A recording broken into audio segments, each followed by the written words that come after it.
Hi, YouTube. Hi. I love saying hi to you first now. It's my new favorite thing to do. And yes, I am going to go live on YouTube one of these days. I promise you.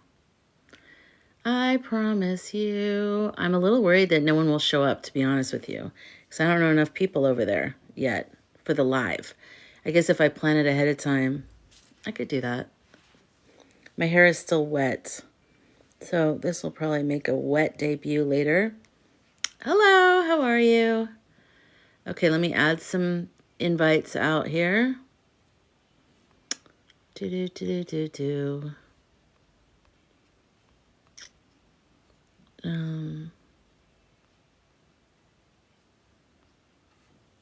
I don't know. Hi Swifty, how are you? Swifty from NZ. Oh, my eye hurts a little bit. I probably shouldn't have put eye makeup on. See, I have I shouldn't have put eye makeup on because I did. I put mascara and eyeliner. Probably not a good idea.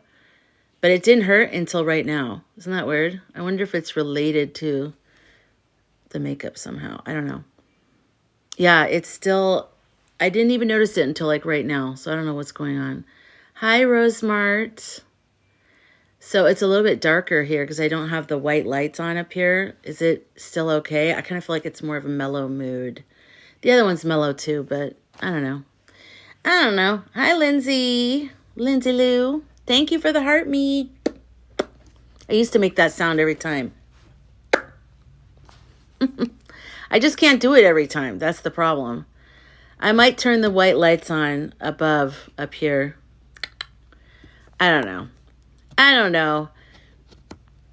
Okay, so the night of the March, so on Wednesday, it was a 3-hour and like 46-minute live. And I downloaded it. Hi, getting to the heart of the matter. How are you? Thank you for the follow. And I downloaded it. You know, it takes a while on TikTok's end.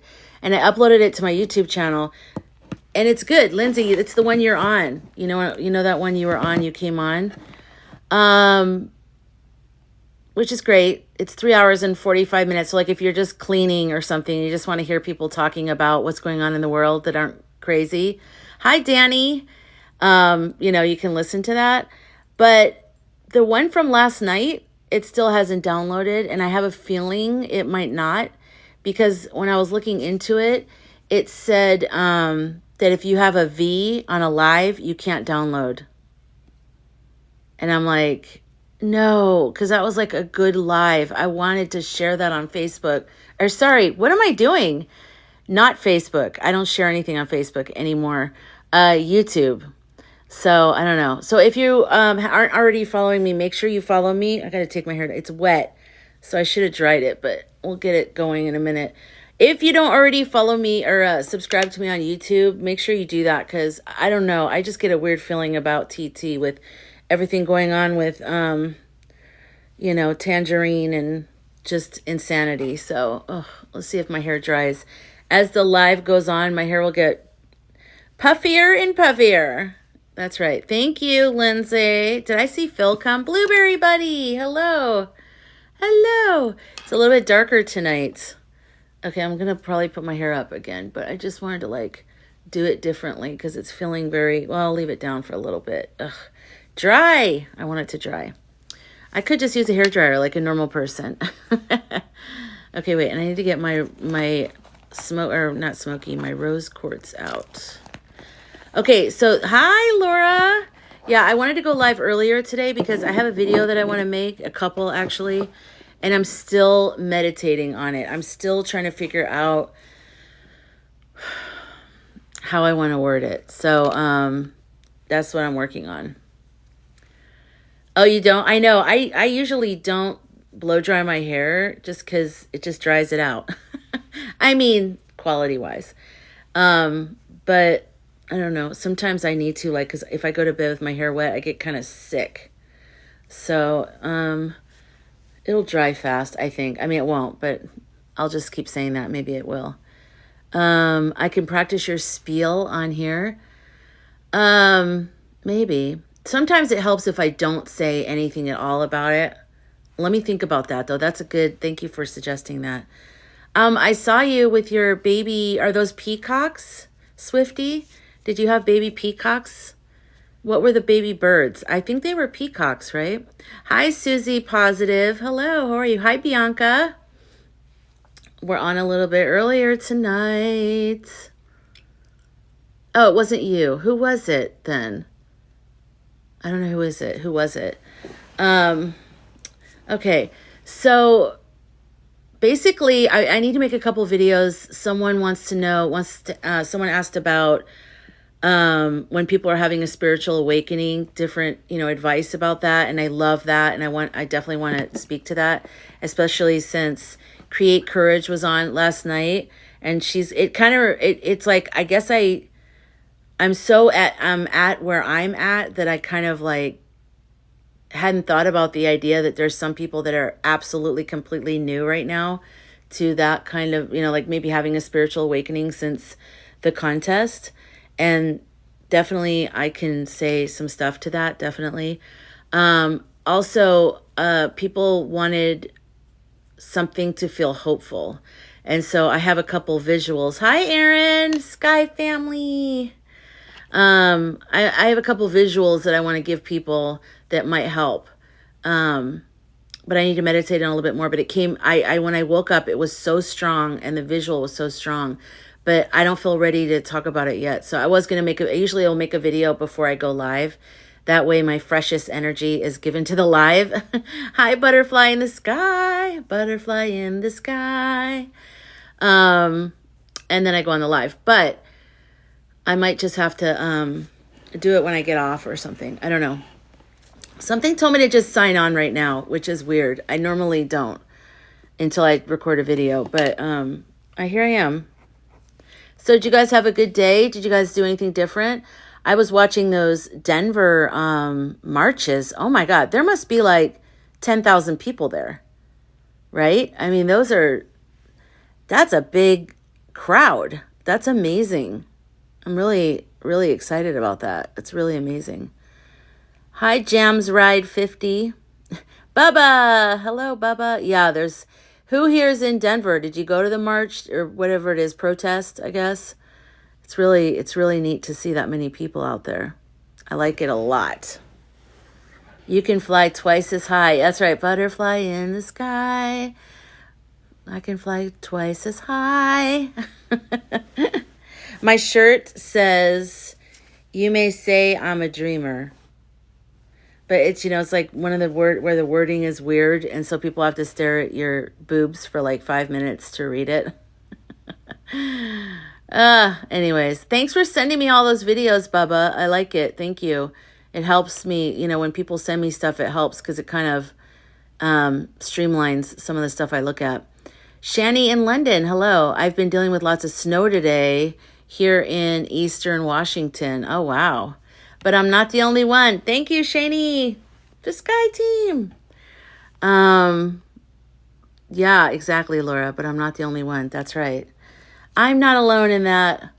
I think there's going to be some great art and artists that are going to come out of this time that maybe haven't even started creating it yet, but they're experiencing everything going on. And that's sort of like, they're getting their source material, they're absorbing it all in. Chaotic Focus, hello. Oregon has lots of snow. Oh my gosh, okay. It was kind of warm here today, near Phoenix. I brought the dogs in the car last night. I went to the store with my mom, and she has a minivan, and so I brought, Ashland, Oregon. Oh, okay, that's pretty there. And, it's Jennifer and Sparky, and they don't really go anywhere. And they're wild, and they're two like pit bull mix, whatever, rescues. And they're just unruly, and they're the most unruly. If you're going through something in your life where like one of my dogs, the documentary, thank you, Phil, that's sweet. The documentarian, I cannot say that. Lisa Murray really taking off. Yeah, I've heard about her, and like let her know that I'm trying to get a hold of her because I have this idea for a film.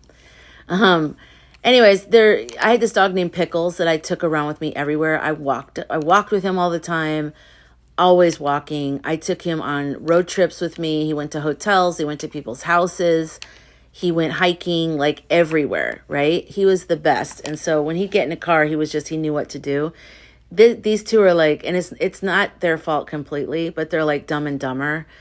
But the reason why I wanted to take him in the car, other than just giving them some other experience, because they're just sick of, this little area.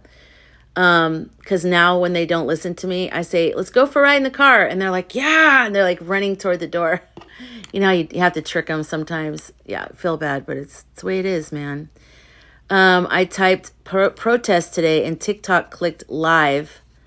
Oh, on TikTok, clicked live and scrolled. So many protests. Oh, good. I kept seeing the ones in Denver. I saw one in Salt Lake City. Some of them don't list where they are, which drives me crazy because I'm like, you have to put that in there somewhere. And I kept typing, where is this? Where is this? And they didn't see it. So where did you see all the locations? Does anyone just put in the chat where you saw? Oh, you saw one in Nashville. Okay. Bubba saw one in Nashville. Not in Oregon, but family is. Oh, okay, good. Let's see. Oops. Okay, hold on. I listened through the whole 3 hour and 46 minute live before I posted it on my YouTube. I mean, that's a long time to listen, but it's kind of good for me because I hear it in a different way because it's me listening in a different way. Oh my gosh, what was the point I was going to make? Oh, because I keep saying I say a lot in my lives because I go and then I go and look through the chat. Okay, Lindsay, New York, LA, Utah, Denver, Nashville are the today's marches or protests. Susie, positive, Indiana. Bubba put Nashville. He said it was a big one. Yeah, good. So many people. I know. I wonder if there was one in Phoenix today because I was wondering because I even thought to myself that was there one in Phoenix today, Lindsay? Because I was even thinking like on Wednesday, I thought if this were a Saturday, this is going to be like 5 or 10 times the amount of people, Sorry, this is moving around and it's driving me crazy. Let me put it in here. This isn't very cooperative today. Yeah, I wasn't sure. I didn't see anything, but oh shit. But that doesn't mean there wasn't. You know what I mean? Come on, cooperate with me. You're embarrassing me. My little light is going, no. Like it's like a toddler and it's not listening to me. Okay, there. It's kind of better, but not really. Yeah, I'm not sure. See, I just did again. And then when I listen back, I'm like, oh, thank you. I'm doing pink lips tonight. Thank you, Stacy. My hair is wet. I'm trying to kind of dry it, but I don't know if it's going to really dry. We'll see. I don't like having wet hair. It's a trigger for me. I'm like, get it off my head, you guys. No, it's not orange. This is white. Are you talking about the one in the back? I just probably look orange. It's a white light. I don't know why I look orange. Oh, I see what you're saying. You're not saying I look orange. You said, is it light orange like a toddler? I get it. Yeah. Did you guys hear the girl who put the soundbite of Tangerine saying the stuff he said about groceries and but like in a little kid AI voice? Oh my God. The way he says groceries, it's just, he has no idea what groceries is. He said groceries like bacon. And it's like, oh my God, people buy bacon. And you're just like, right, we know that. What are you, journaling? I mean, maybe you're discovering that, but we already know that. You saw that. Bubba, you maybe even sent it to me. We should count the amount of ums. Every time I say you have to take a swig of water or whatever it is you're drinking. What was I going to say next? Oh, I just have to tell you guys, I did get a V last night when I got off or when I was on the live towards the end. I don't know at what point. They don't tell you what word. They don't tell you what you did wrong. And so I don't know, just people. I had guests up, and so it was either them or it was me. I at one point said the GUN word instead of pew pew. It could have been me. It said something about it being about the contest in the violation thing. So we have to be extra careful tonight because I don't want any, oh no, it's wine. Yeah, Rhonda, do not play the game then because I say a lot and I don't want you ruining the good wine. Yeah, no E words tonight. No, don't say any words. Just say all the, all the code words. And I know it's irritating, but we have to do that because we live in, Germany in early 1900s or whatever. Yeah, so there's one. That's crazy. I'm catching it now, and it's going to be irritating to me. I need to not say I just need to, don't say it. Don't do it. I saw and reposted a compilation of blueberries and strawberries protesting together outside of McConnell's office. Oh, I think I saw that. Hi, Cat Mojo. I think I saw that. I think I saw that. That's right. Oh my God. That's what happened, Cat Mojo. You say we were having such a free-flowing, well-spoken chat last night. I was looking forward to posting the recording on my YouTube channel because I love all the people that came up to speak. We had Nina, who's amazing. We had Kaylee. Kaylee explains, what's her full name? Kaylee explains like all things or whatever. We had, who else did we have? We had Jim. We had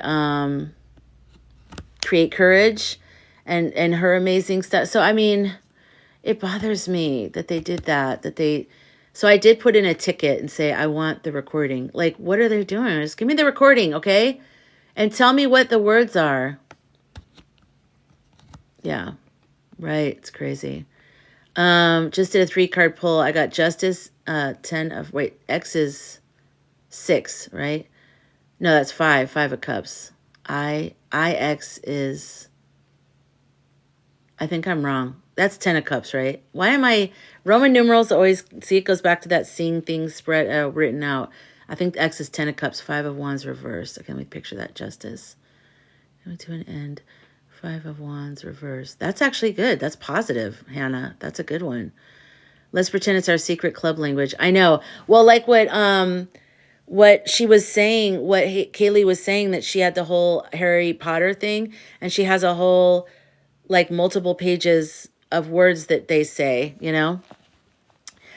guys, look, there's 47 people in here.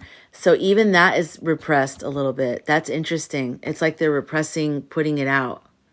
Because, it's been like 200 and stuff. And now all of a sudden it's 48, which I love every single one of you. I'm just trying to look at what TikTok is doing. It's interesting. They're like, don't speak about things. Oh, and there's another thing that happened that they did. What was it? There's another thing that they did. When I think of it, I'll tell you. And I remember thinking to myself, am I like a threat? Am I a threat to them? Good. I just don't want to lose my ability to go live. This is like our safe space. This is how we all connect, I will be going live on YouTube, though. I say that every time, and then I never do. I'm sure the YouTube people are sick of me, but it's just a different vibe over there. And every time I start to go live, I kind of go, I'm just worried no one will show up. So I don't know. We were just, okay. We were thinking he was, wait, Kitty Light. Who are you talking about before the swearing in? I don't know what you mean. Last night was interesting to hear some more here. Yeah, it was interesting. We had different faces, didn't we? Thank you, Rhonda, for sharing the live. Thank you. Thank you. Yeah, if you guys could share the live and just keep, hi, Optimus. Just keep tapping. Let's just get this show back on track. I don't know. I don't know. We'll see. Yeah, TikTok is definitely suppressing. But I wonder if after all this comes out, if they're going to like unviolate us, like take all our violations off. Oh, I'm sorry. You talked about the contest, but actually you were right. So we're going to take back all the violations we gave you. One can dream. One can dream. Thank you, Lindsay, for sharing. Thank you, Bubba, for sharing. I just said again. Yeah, it's a thing. It's like my best friend, I guess. Oops. The word is like a close friend of mine. It's just, I can feel myself wanting to say it. I can feel it. Okay, my hair is going to go up and down a lot tonight. So if you have vertigo or something, maybe look away. I don't know what to tell you because it's got to go up for a while to dry, down for a while to dry. It's all part of my madness. It annoys me how the author of Harry Potter had to ruin it all by being a... Okay, yeah, okay, you said T-E. That's okay. Yes. Why? Why? Let's talk about that for a second. Why do we think J.K. Rowling is a Maggie seasoning girl? Why? What happened there? What's going on? Like, what do you guys think it is? They're suppressing music people in UK, and they think it's because USA TT stuff. Interesting. Hi, K-Bear. Welcome. She pushes the FYP. Who does? I just chose to love Harry Potter as a channeled work of art and then decide that JK chose the dark. Oh, okay. Yeah, I can see that. But how can such a mind who conceives of such a... I mean, because even in her books, in her own creation, is part of the answer to what she's doing. That's what's so weird to me. I don't understand. I can understand if someone was like always in church or something and then they're like that. But that, I don't get it. She's wanting all the attention. Could be. But she's gotten in a lot of fights with people. You know what it is? Maybe too. And I've thought about this before and it just went through my brain. I wonder if she feels guilty for having that much money. And I think it might be bringing up shame or a shadow in her. Maybe in a past life, she hated people that had money or something. And then now she has money. And at first she was probably like, wow, this is amazing. This is what I only dreamt of. But that's how shadows work. Like at first you're fine about it. You know, you're like, oh, this is totally great. I'm so glad this is happening. But it creeps up and like the shadow just all of a sudden ruins everything for you. Conservative women are mean. But Cece, why do you think that she's conservative? Like she's mean about it all. About trans, about everything. Transportation. I'll call it transportation. I don't know what I'm supposed to say. My Dapo, he said to me, I told him that we got a V last night. And he said, we should find an app that mutes out whenever anybody says the wrong words. And I said, yeah, that would be great if we knew what the wrong words were. We don't know exactly. They don't tell you. It's not like they say, you know, you said this or you said that. I mean, we do all kind of feel like the E word connected to the contest is a problem, but we're not sure, you know? Okay, who's going to count my ums for me? She shares a lot of money. She does. I remember that. She does that. Swifty thinks that makes a lot of sense. I mean, it has to be because like how do you go from one extreme to the other on that? She let spirit help her write it and then let her greedy self shut them out. Like people who immigrate here and then shut the door behind them and say, okay, no more Venezuelans here. I don't feel like the money corrupted her. I feel like, because she was older. It wasn't like she was born into the money. She was older, so she knows what it's like not to have money. I mean, maybe, who knows? We're all speculating, but I'm just saying my opinion. I don't think that it's corruption. I think because she has so much energy behind, she's so like hate-filled sounding when she's fighting people. Like she has such disdain.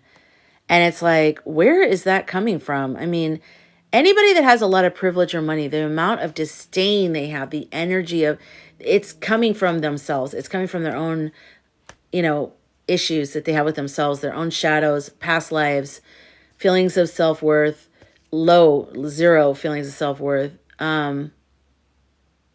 It's like a hatred of the self. That's what it comes across as.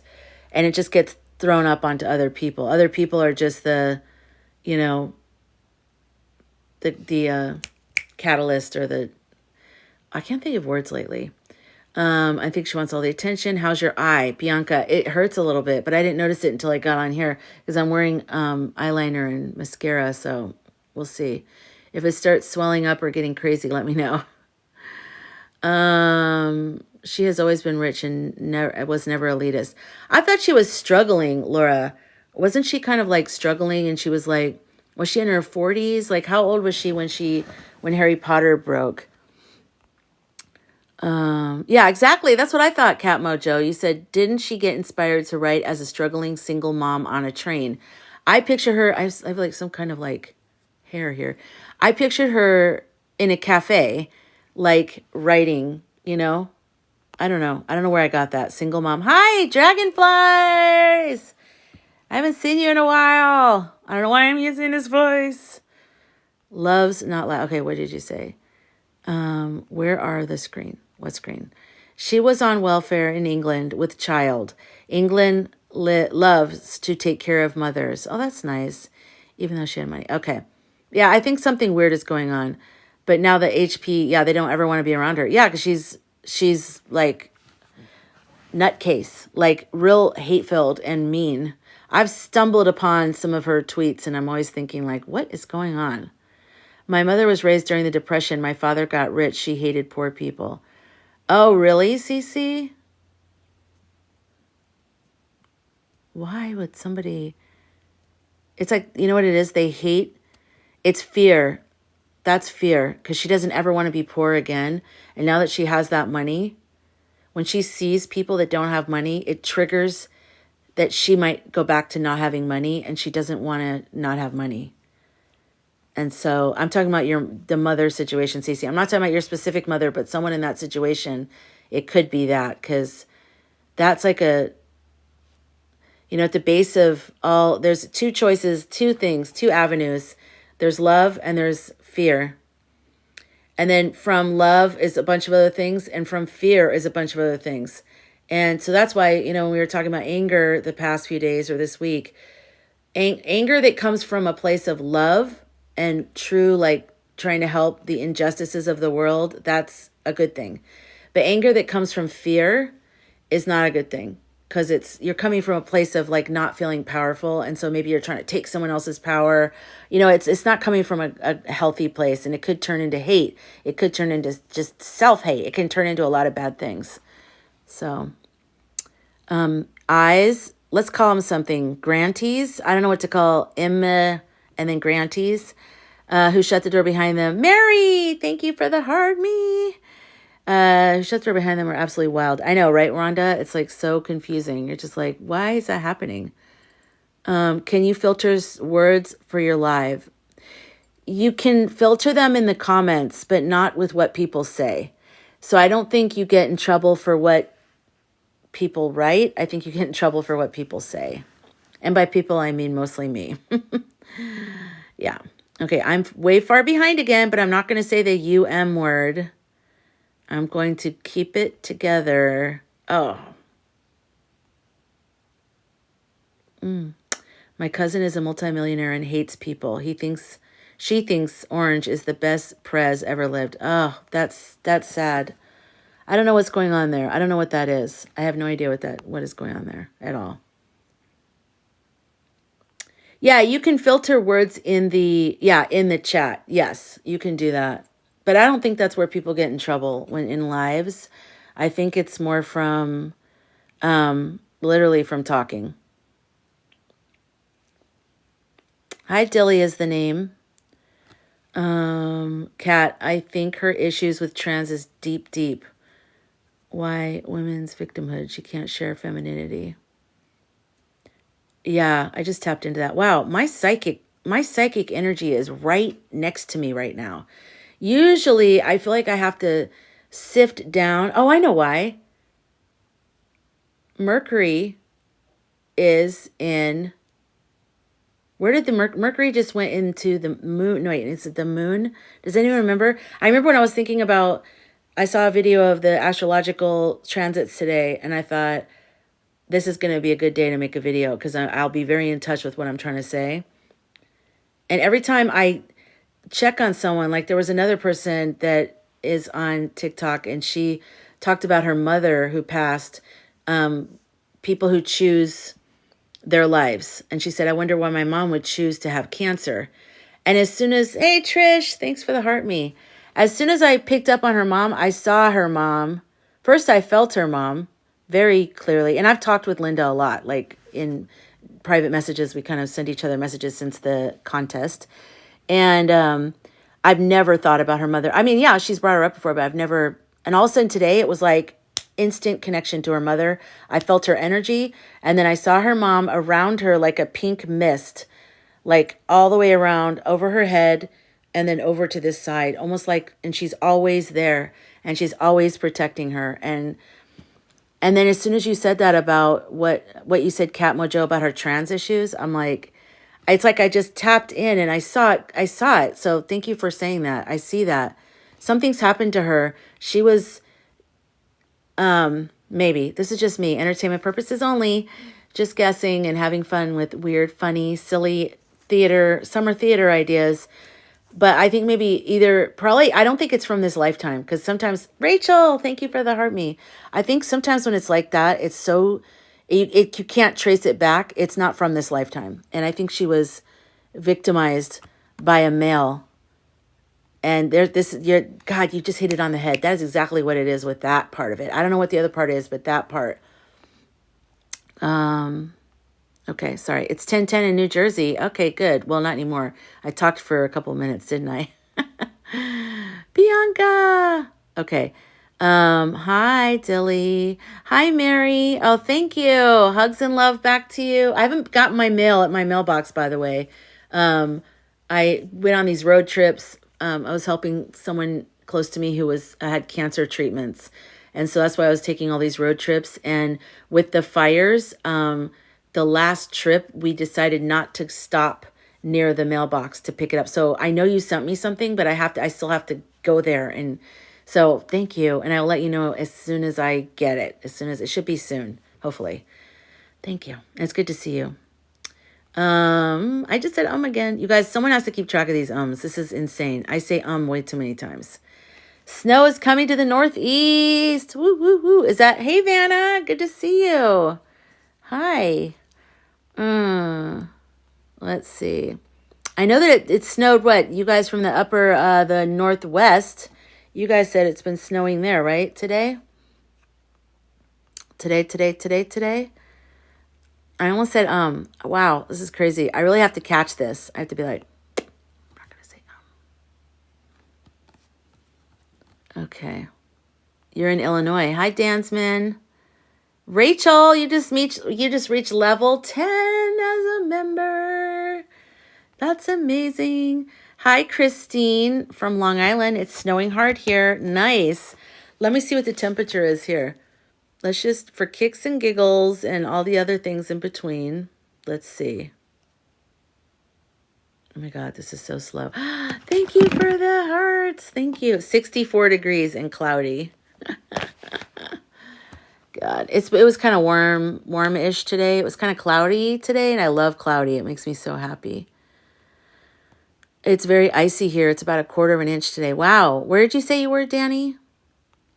Trish, thank you for the little snowflake keychain. That's perfect.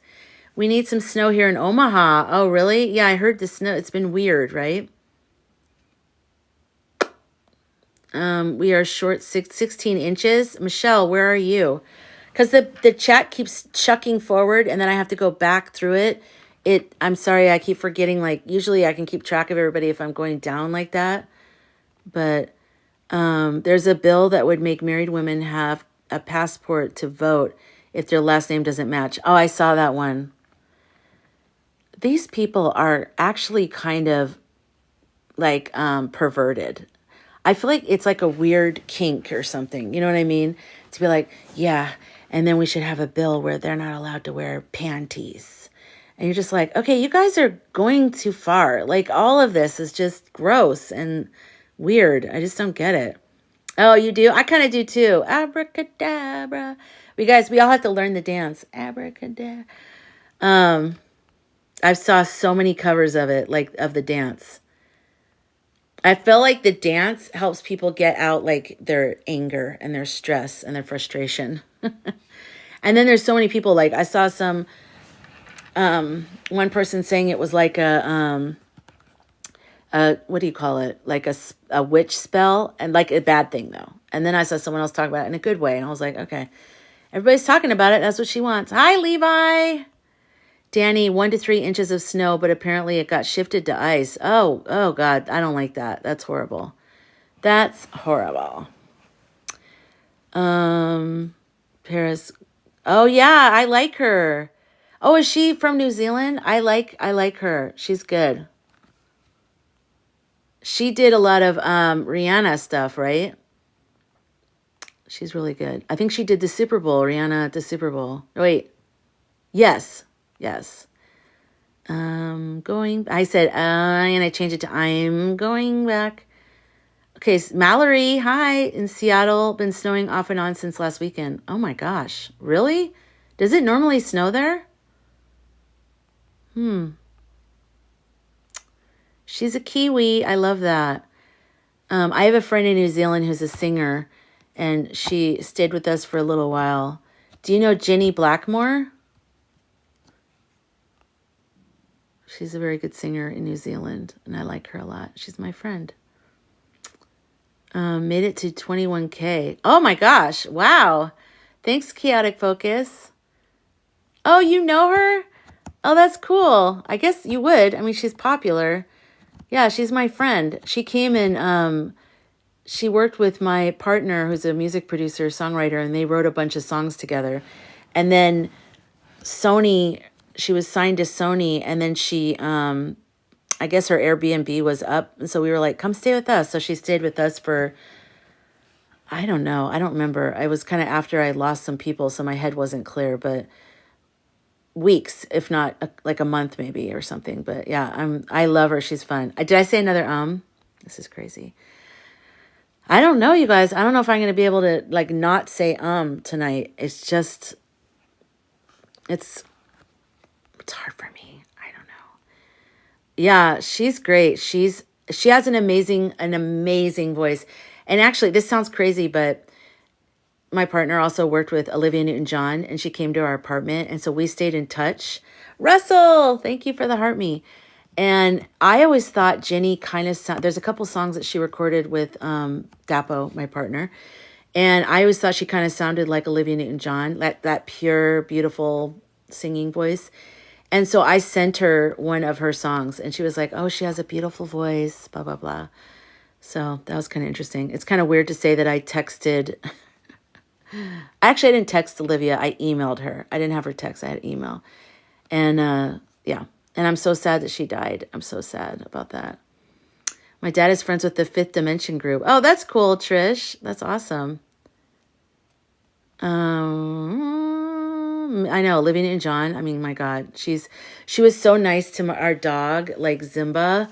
She was like, she's like, she came right in and she was like, oh, hi, blah, blah, blah. She's like very sweet. Yeah, music, like I can't wait to like tell the whole story of what we've been through. But it's been very interesting. A very interesting road. Both of us have had an interesting road. He came from Nigeria, and he was signed to the record label that I worked at. I was an executive assistant and manager. Of course, I was an office worker, but I hired the interns and the admin assistants, and I went on tour with the artists, and I don't know. It was a great experience, and also we met out of that, so that was good. I know Butterfly in the Sky she's amazing, and she's very, very, very sweet in person. Like she's authentic, you know, because I really loved her too growing up, and so meeting her in my apartment, we had this small 2-bedroom apartment at the time. And I was like, this is so weird. Because she's like in our apartment, her and David Foster. I have a picture. I've posted it probably on here, but yeah.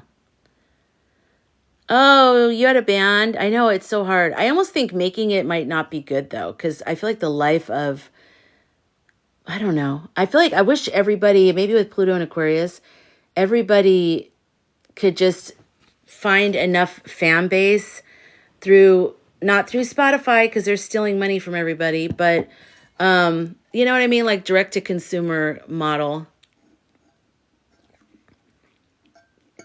I do not like Kanye West. I'm sorry to say that. I think he's like a narcissist, but I also think he's trauma damaged, like from his mom dying. But I think there's a mixture of like some real narcissism, like heavy, strong, like, I'm sure he's a good person somewhere, but the constant need for attention reminds me of Tangerine, and I'm just exhausted. I could never be around someone like that. I just couldn't handle that. Trisha, yeah, the privacy. I know that. Yeah. Yeah. I remember we had David Archuleta during the time he was on American Idol at our house in LA, and we were getting ready to go to a Grammy party. Was that night? And also Money Long, who just won Best New Artist, Best New Album. Her name used to be Priscilla Renee. They were both at our house the same time because they were writing for David Archuleta. And I know he's really nice. He's really sweet. And I think he even came over a lot because they were writing a lot for one of the albums. And I don't know if I said it somewhere, if I wrote it somewhere, like, thank you, Summer. If I posted it somewhere like, oh, David Archuleta's here, I'm so happy. People reverse found me, found our house, because our studio was at the house, found our house in LA and showed up to the house to meet David. I would have never thought, because I didn't release my address. I didn't think anybody would, like, and then he goes, I'm so sorry. This happens to everybody because of me. And I was like, it's my fault. I shouldn't have done it. David is thriving. He came out as gay. I think he's gay. Oops, I'm not even supposed to say that. Did you know that? We're not supposed to say that. That I know we're not supposed to say, because I had a video where I was talking about my GAY friends and it got pulled down. So I'm like, he's very happy. His mother supports him. And he grew up Mormon. And so his dad was his manager. He was very kind of repressed, but he had a huge fan base that are very, very loyal to him. I'm not exactly sure what's happened with that, but I know some of them are very religious, so they're not going to come along with that. But some of them don't care, and they love him, and they are like, he's finding that a lot of people really don't care. They really love him. So I know, isn't it weird, the words we can't say? I know that it comes from a good place because they're trying to stop bullying and things like that, but sometimes it's like, why? No, David's amazing. David performs live. Check him out. Follow him everywhere. If you loved him back then, love him now. Because he's in a good place. But if, just keep showing your support to him. Because I'm sure he lost some people coming out. Especially because a lot of them were religious. So, right, Levi? Isn't it weird? Like, yeah, it's like, TikTok, who's going to tell them that it's not a bad word? Like, we actually are okay with that word. They're like, don't worry, I'll protect you. And you're like, we're okay with that word. You're like, I'm like, and plus I was like talking about my best friend who's gay. And I was like, oops, I just said it again. His name was Gaylord Fockard. What's the name in Meet the Parents? Gaylord Focker.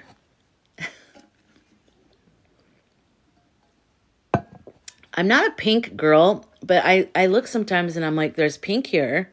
This is actually mostly orange in the background. And then there's like a red and blue light. So then all this looks pink. And then I have this pink thing that someone gave me that I love, but I drink water out of it. And then, I guess, am I a pink girly? Maybe I am.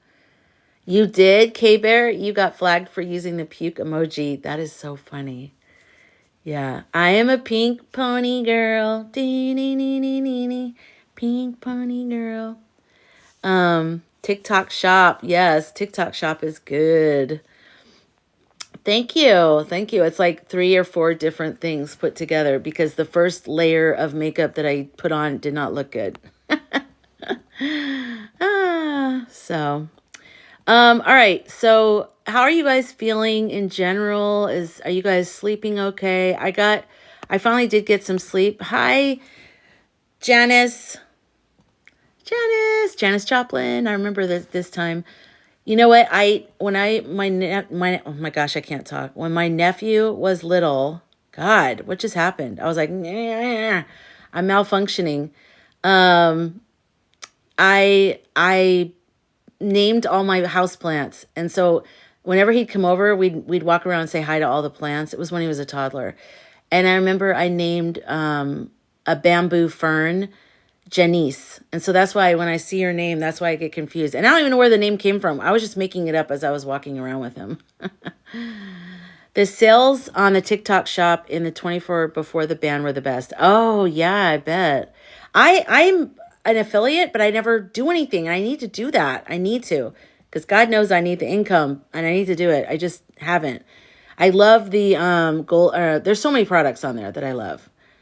The Super Bowl, I think it's going to be dangerous. I'm a little bit worried about, and then I just found out that Starboy put in a bunch of money for ads. I really don't like that. I don't want to, I don't really watch football, so I probably won't watch it, but my mom will. Everything was like 50% off. Oh my God. And then they put it back on. Everyone was like, the business owners were pissed. You made a lip sync to Cry Baby. Yes, you should. You should post it, Janice. But she told me, Laura, the way to pronounce her name is like as in Joplin. Because last time I was like, is it Janice or is it Janice? And then she told me like Joplin. So that's how I remembered that. Hi. I didn't say it. That one didn't count. I have iffy feelings on SB. I feel like it's going to be postponed or something. Well, that psychic did say that. Matilda, she's very good. She's from the Australia.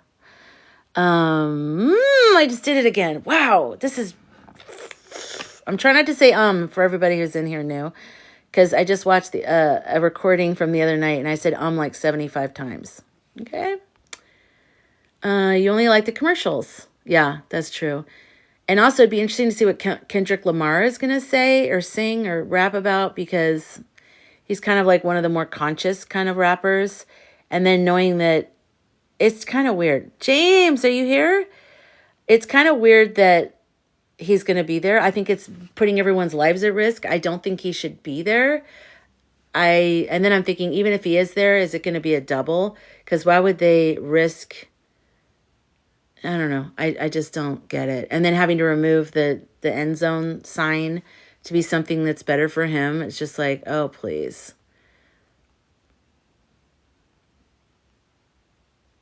I'm pushing my lips together instead of saying, Oh, you knew Janice when she was young? You were young? Youngness? Great. You just said, I knew Janice when young. So that's awesome. You haven't noticed what, Care Bear? Me saying, I'm trying not to say it too much tonight. I almost said it a bunch of them are saying something bad might happen. I know. Well, I mean, it's kind of logical too, because I mean, he's just said a bunch of things threatening a bunch of countries. And now you have a bunch of people together in one location and you have him supposedly being there. It's just not good. Rewiring, you can do it. Rewiring your brain is like rerouting a river, one stone at a time. Oh, I like that visual. Swifty, that's a good visual. Hi, Madison. Hello. Chandra, it's really hard to stop saying, I know. I have that problem when speaking in public or to a crowd. Yeah, well, same. That's what this is. So as I'm looking at the text, your guys' chat, I go, it kind of like fills the space and helps me focus. Oh, the Swifty. Yeah, you'll notice it now that I've pointed it out. You need to play. What do you need to play? Oh, she babysat you. Laura, that's a cool, like, trivia. I love that.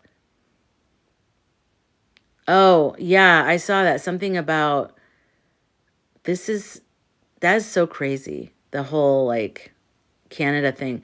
I think maybe Bubba sent that to me, that the person in Canada was like, Americans don't know what we're dealing with over here. And we're over here, like, doing other stuff. Now I have Pink Pony Club stuck in my head. I'm sure his SB visit is a distraction from whatever reason he is in NOLA. Yeah. I feel like it's going to be a double. I don't think it's in the nation's...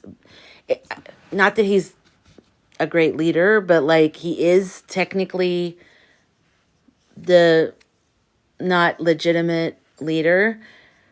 I just don't think that's a safe place to put him right now. And for many reasons, for himself and for others. I think that was a double with the red hat next to his son dipping his finger in the bag. When was that, Russell? When was that? Was that today? Thank you, Swifty. We hit 30,000 likes. You guys are amazing. Thank you. Did I send it to you? I'm asking a question. It's different. Did I send it to you? I don't think so. I have another trivia, but we'll say in private. Okay. Oh, My Little Pony. Interesting. Danny, I don't want to warn them. I know. I think there's definitely doubles, you guys. I'm not even talking about clones. I'm just talking about every leader has them, just to keep things going, to show up places. It's not meant to be a full-on interacting person, but they have them. They need them because it's too important to just be like, this person's gone, or don't worry about it. They'll come out one of these days and maybe they're sick. So they'll just have people make an appearance. That's a fact. That's not conspiracy theory. That's like a real thing. And so he'll be like, one day he'll be like round looking ish. And then his hair is different. His eyebrows are different. Then the very next day he'll have the one that's drawn down. That looks like he's melting and more orangey, and his hair looks more orange and it's not as white looking. That, I think, is the real one. That's like the real Trump. Kind of like a stunt double, but for a public person. Yeah. Yeah, like you need to have it like on the day that they voted, that was definitely a double for Melania. Didn't look anything like her. I mean, even my mom, who doesn't even believe in anything, she's like, that was not Melania. Do you guys see that? Did that look like Melania for you? Oh, chaotic focus. That would be awesome. And then it's all like blue with white puffy clouds. That's what I want for the t-shirt. He was too skinny. Yeah. There's one that looks skinny and there's one that's not skinny. Why would he want to look like he's going to be at the ball? Because he's disruptive. He likes to make people, he likes attention. He likes, taunting people. Thank you, Russell. Thank you. He likes taunting people. He likes, everybody's talking about Super Bowl. They're not going to talk about him for at least this weekend, right? So he's like, oh yeah, I'm going to the Super Bowl. It's just stupid. It's like, really? Can't we have one day where we're not thinking or talking about you and we're just talking about football? No, we can't. Everything is, him. The center of the universe. That's right. Yes. Yeah, make the minions entertain me, Trish. Melania, I know, other reasons. She doesn't want to be around him. Exactly. That woman that voted with him was not him, you guys. So Mel sends hers at bedtime.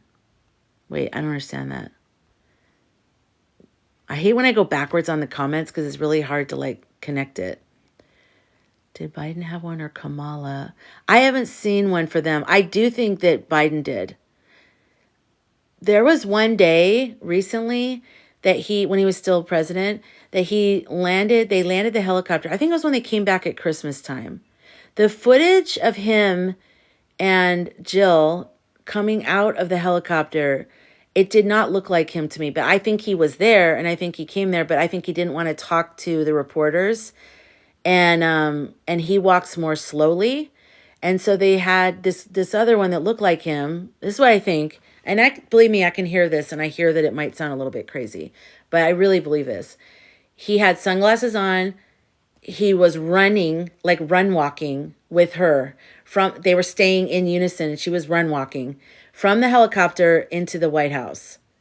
He doesn't run walk. He can't do that right now. So, he's kind of stiff and he walks slow. And I think that if they just look like they've gone in together, and then the press dismantles and leaves, then they probably have the real one come out later and take 4 years to get to the, thing. I don't think he knows what football is either. So, yeah. Sorry, you guys. I'm trying to catch up. Do you remember? Did you guys see that when he came out of the helicopter? He was run walking. I'm like, He's not run walking right now. That's not him. I know that. But I was looking at him and I was thinking, that's actually a very good, but from far away, you know, if you put like that rubber thing, I mean, there's the prosthetics now are so good. I mean, just look at Hollywood movies and, and, you know, like they put the prosthetic on and then they meld it, you know, so it kind of melts around the eyes and stuff. And from far away, and if the person is just kind of like waving and they've studied their mannerisms and they've studied whatever and they've watched a lot of tapes and stuff and they realize the importance of their role and like, thank you so much for doing this, blah, blah, blah. And they know everybody in the family and they know what they're doing. They're just coming in for a minute and then going. I didn't see that, Madison. Colin Farrell and the Penguin. I didn't see that. When they redid the prenup negotiations to add money for Barron. When was that? When was that? Yes, Janice, send me a video.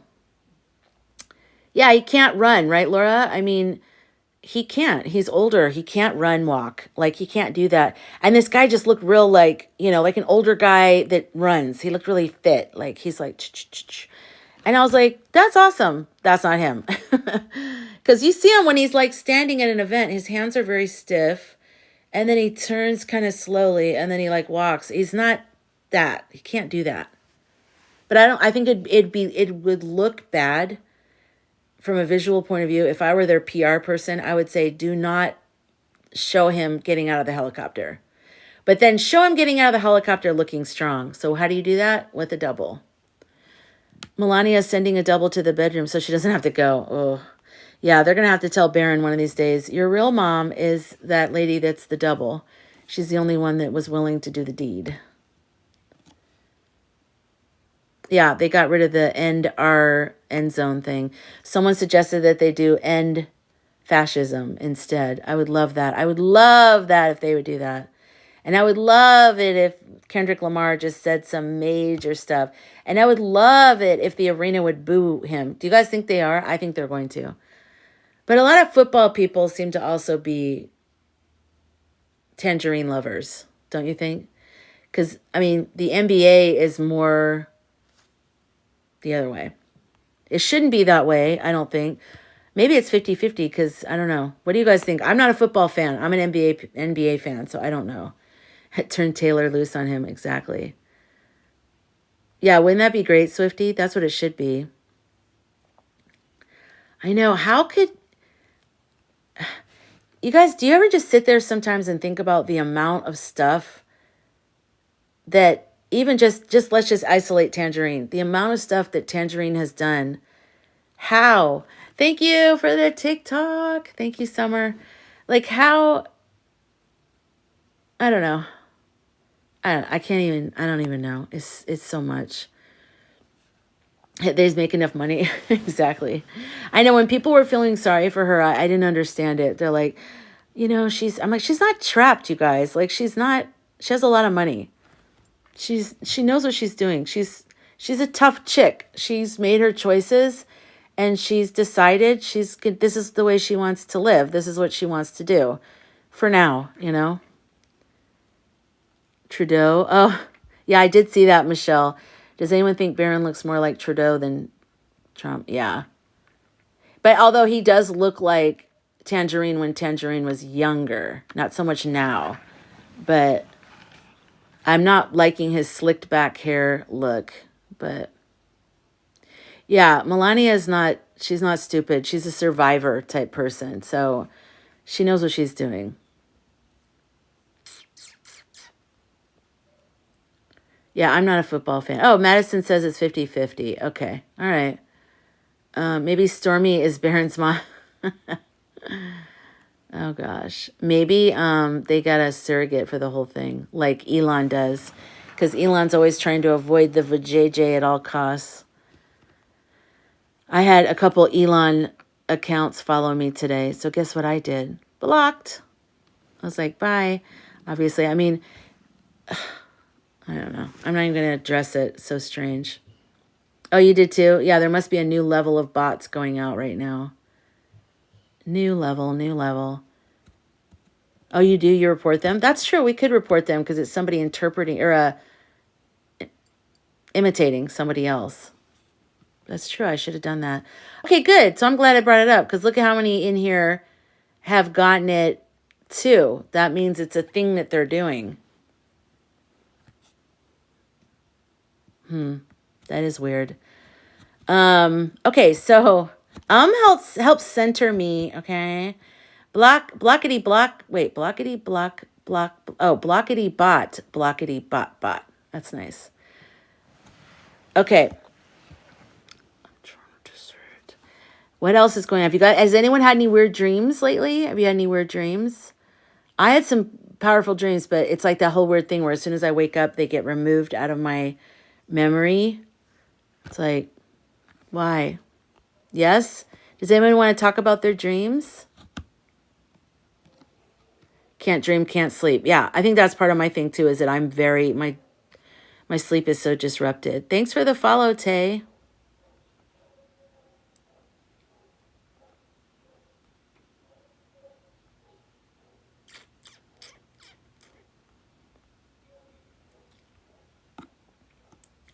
You get the E accounts too. Interesting.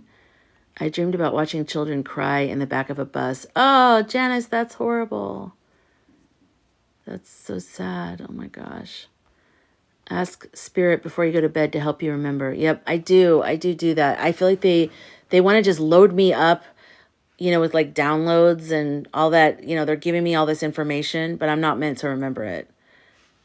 I'm not meant to remember. Usually, I always remember my dreams. I mean, that's what I'm known for. I'm like, so last night I was hanging out with Sandra Bullock and we were on a movie set. And then we were, I have all these like very vivid dreams, but not lately. I really feel like it's intentional because the minute I wake up, I feel like they're erasing it. They're like, or pushing it back out of my consciousness.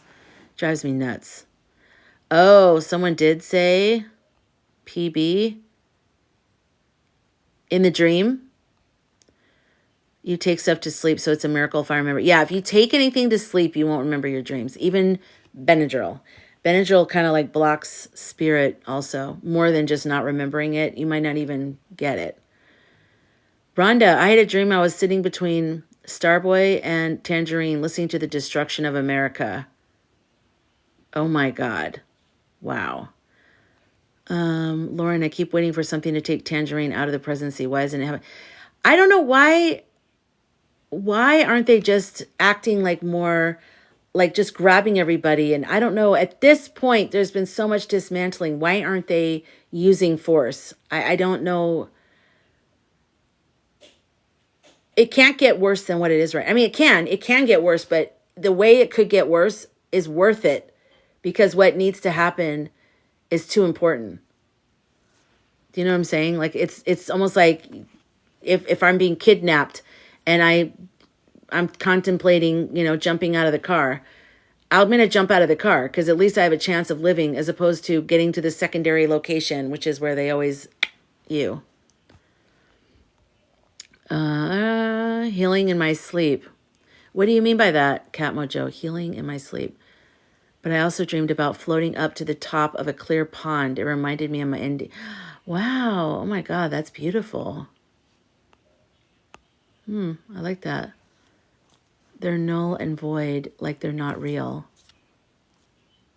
What were you talking about, Trish? Let me go back.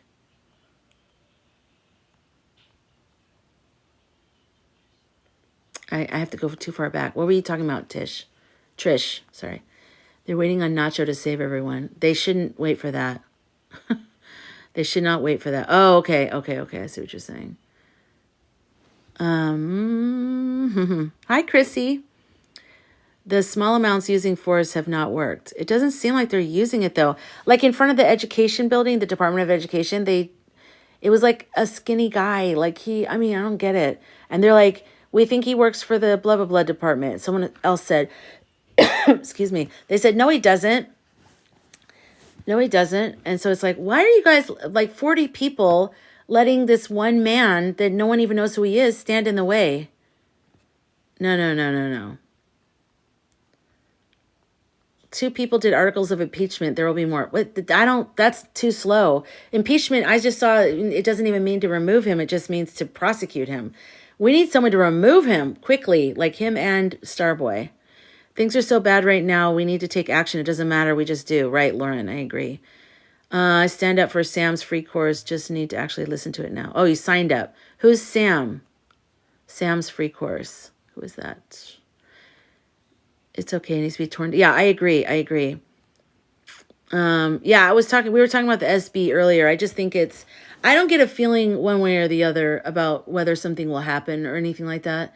I just feel like it's very irresponsible of him to say that he's going. And it's like Mr. Steal the thunder away from someone else. I just don't see that as needing to happen. He's putting everyone in danger. Oh, there were guards inside the door, but still, bring other guards. This is important. Like, this is domestic tea, and they need to act accordingly. I'm not a sit back and this isn't that time. I'm not normally like, let's storm the building. I'm not like that. If that were my normal personality, then, but it's not. I intuitively feel they absolutely need to have urgency and they need to be more brutish a little bit. I'm telling you, I understand they have to file the lawsuits. They have to do everything by the book, but it's like you're trying to outrun it. You're playing chicken with a train, and those things are slow. And there will be no lawsuits. All the lawsuits will be thrown out.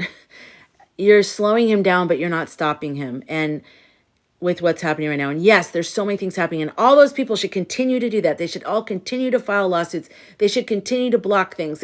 Everyone should do everything that they possibly can. Everybody, all hands on deck.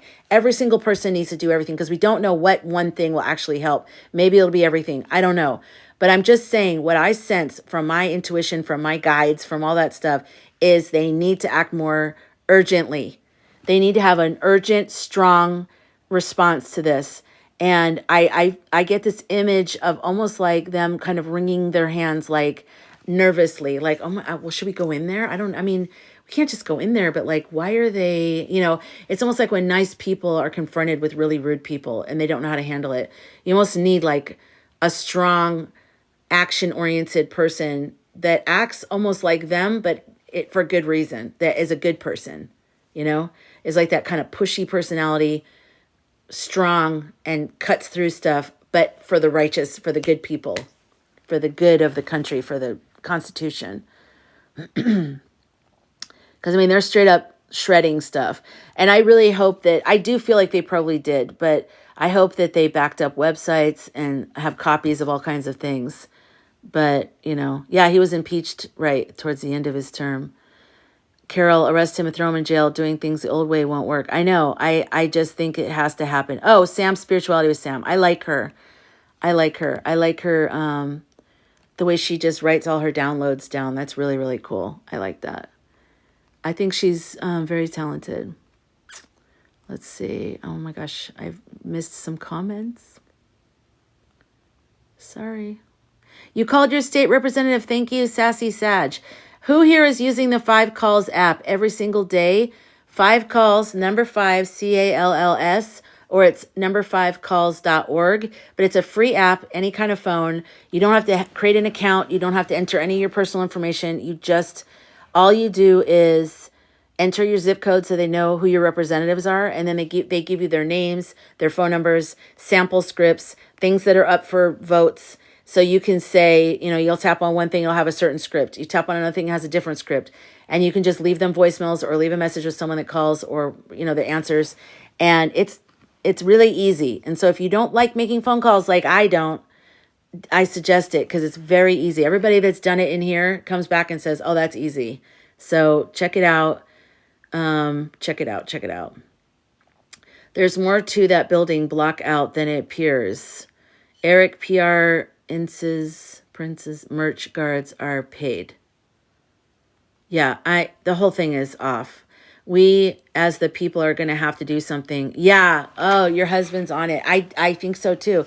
Just like they tried to do, it's almost like everything that they tried to do in 2020, we're going to have to actually do. But we wouldn't do it where we hurt anybody. That's the difference between us. We wouldn't actually hurt anybody, but we will, stop this, because it's like they're actually destroying. They've already gone against the Constitution. We have every reason to stop them. I mean, I don't understand. This is crazy. I need to stop saying certain words. I can already feel it. I'm saying too many things. All of them should have been arrested, blocking the entrance. Exactly. Oh, and you know what? Another thing too, we have to remember, and somebody in that one of those videos, remember that young guy that works in the federal government, and he's the one that has a video that I think Hawk shared about, what did he say? He said that, how they're letting people go, and then there's not enough, then they bring them back and there's not enough desks or something like that. Well, in the beginning of his video, he says people all know about the D and the E and the I, but no one's talking about the A. The A is not the most important, but it's the one that, because they took it down, now there's going to be real lawsuits, because the A is accessibility.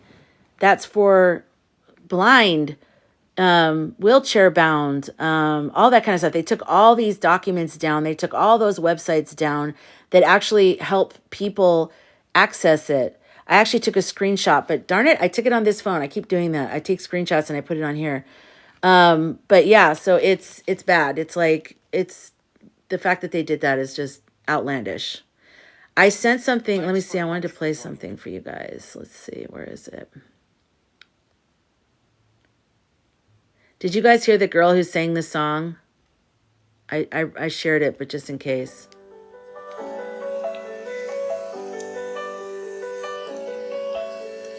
Look at this shit, isn't it weak? How much validation can one person need? What do you say to a guy who wants to own everything? Look at these trolls, treasures on loan. Who did they suck off to sit near the throne? What do you say to a guy willing to trade anything? They've got con men and pick-me's aplenty. More ex-wives than it's right to ignore. Check the qualifications, they're empty. Pay to play, lie your way through the door. I'm ready to know what the interns know. Working for free but committing treason. Working alongside these closeted psychopath freaks. Licking their boots won't be too hard. Swallow your pride for a nice advancement. Grab your ankles, then go traffic some teens. These guys are cucks, totally suck. Sold their souls just to please a man. It's totally cringe. It's not a win to be property. What would I give if I could sneak onto their charter? If I had my wish, I'd leave them adrift out on the sea. And if they burned, maybe they'd learn why I am still my father's daughter. Let them suffer, laugh as tears run down their cheeks. Almost over. I'm ready to show what the people know. Cut off the labor, they're empty-handed. Seize the means of production, bring them to their knees. When's it their turn? When will they learn? Judgment day's just around the corner. Sea to shining sea. We are still free. We're still free. Fuck off, you turd. This is the artist, Sona Fion. Fuck off, you turds. The reverb on her voice. So go show some love. I reposted it if you want it on your page, or if you want to check it out and just like it and share it. But yeah, I like it too. We have got to keep our energy strong and we got to keep it light. So we got to laugh, but we got to know when to stop laughing and start kicking ass. So what do we need to do to him to put a stop to the shenanigan? I mean, I don't even know. It's going to have to be so organic and like people just, and like you just push aside something and push through some doors. I mean, it's just got to be something just like the protests of people. I mean, it's just going to grow. There's going to be more and more people. More and more people are going to join the protest because it's so many issues all at once. It's not just the immigration and all that. It's so many issues, so many people. We have to just keep, it's almost like a snowball, you know, it's just going to keep getting bigger and bigger and it's just going to smash through the doors and just be like, get out of here. We don't want you here. I think all the other stuff that's rising up to like the EI and them getting closer to understanding what happened, the bigger one, they already know what happened, like in terms of the state audits, but in terms of the tabulation things, that's the Nacho one. That's a different one.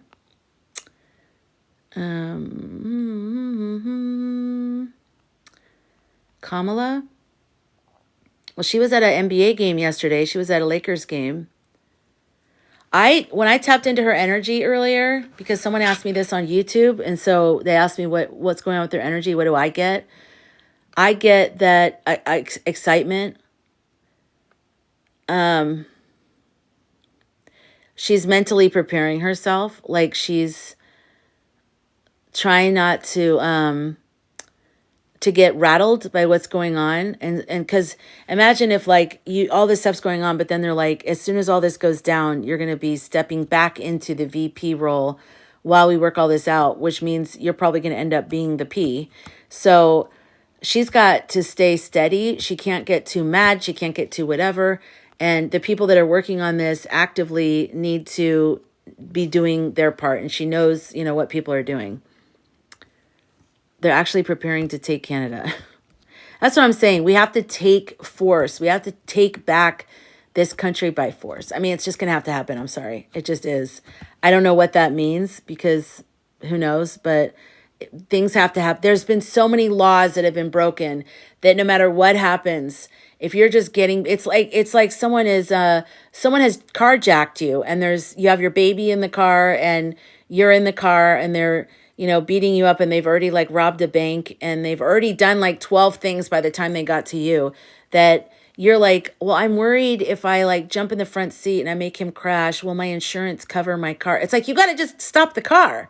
I mean, you got to just stop the car. Like, this is crazy. You got to stop the car because more things are going to happen. Like, it's really bad. So things need to stop. Yeah, but, you know, we have a lot of things on our side. It doesn't matter what they, in that way, are. Yes, Sassy Sad, she's a strong prosecutor. He doesn't know who he's messing with besides a strong American. Yeah. The most trickiest part of all this is, you know, like in a hostage, this is like a hostage negotiation situation. This is a corny B movie from the 80s and 90s. That's what this is. So if you want to know what to do, just go back and watch those movies where R is the enemy. And it's like an action movie, something with like, you know, Bruce Willis or, you know, something like, just watch those movies if you want to know what to do.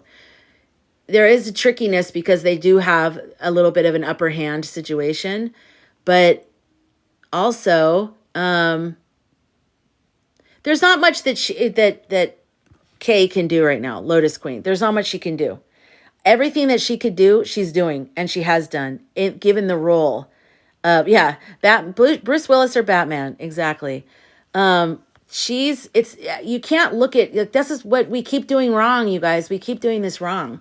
We can't keep looking to one person to do something. She represents something. She has a vision and a voice for us, but we're the missing piece. We are the missing piece. We have got to get our own asses up and make stuff happen. Like, it's not going to be a person that's going to save us. With Pluto and Aquarius, it's not going to work like that, you guys. It's not. And you know what else? This is another thing that I keep forgetting and I keep wanting to put in my videos and stuff. Think about this. Pluto in Aquarius, everyone's been talking about it, myself included, that it means power to the people. Like it's more about people uprising and people finding their power and all that kind of stuff. That's true. That's a huge part of it. But you know what another part of it is? Whatever you do, it has to have the good of all in mind. It has to be good for people. It has to be good for the masses. That's what Pluto in Aquarius is all about. So think about that. When you look around, you see what's going on. We have a lot of things against the BS that they're doing. You know, there's a lot of things that they're doing that it's not even cosmically supported. So in that way, you can rest assured. And a lot of it has to be, it has to be exactly. Thank you, Sassy Sag. Has to be for humanity, and it has to be for Earth, for the animals, for the planet. And anyone that goes against that is going against something bigger. Like truly, it's bigger than everything, and it's gonna fall. It's not gonna last. It's not gonna work. It's just the way it is. It's just the way it is. So, even when you're doing what you're doing and you're doing your part, remember that. Remember that. Remember to have others in mind. Don't just do it for yourself. I don't think we are. No one in here is. But just in case, I'm just throwing it out there. What do you mean what happened with RFK? Hi, Jacob. Jacob. How you doing? Let me see. Let me go back. What is everybody saying? Oh, hi, Noah. We can't do their social media, though. We're being watched. Guys, don't think about what we can't do, okay? Just think about what we can do. And the minute you come up against something and you think, oh, we can't do that, then don't think about it anymore. Move on to the next thing. Don't give any energy into the thing you can't do. You will be guided to know what to do next. Tap into your intuition. Just every day check in and just say, what can I do today? Show me what I can do today. Show me what my part in all this is. Let it come to you. Meditate, because our secret weapon is going to be that. I know that sounds, it sounds like a movie, and maybe I'll write it. Maybe I'll be the first person to write a movie like this. But the point is I'm not the first person. Look at Star Wars. Use the Force, Luke. We've got to connect to something bigger. It doesn't matter that they keep clogging all this up.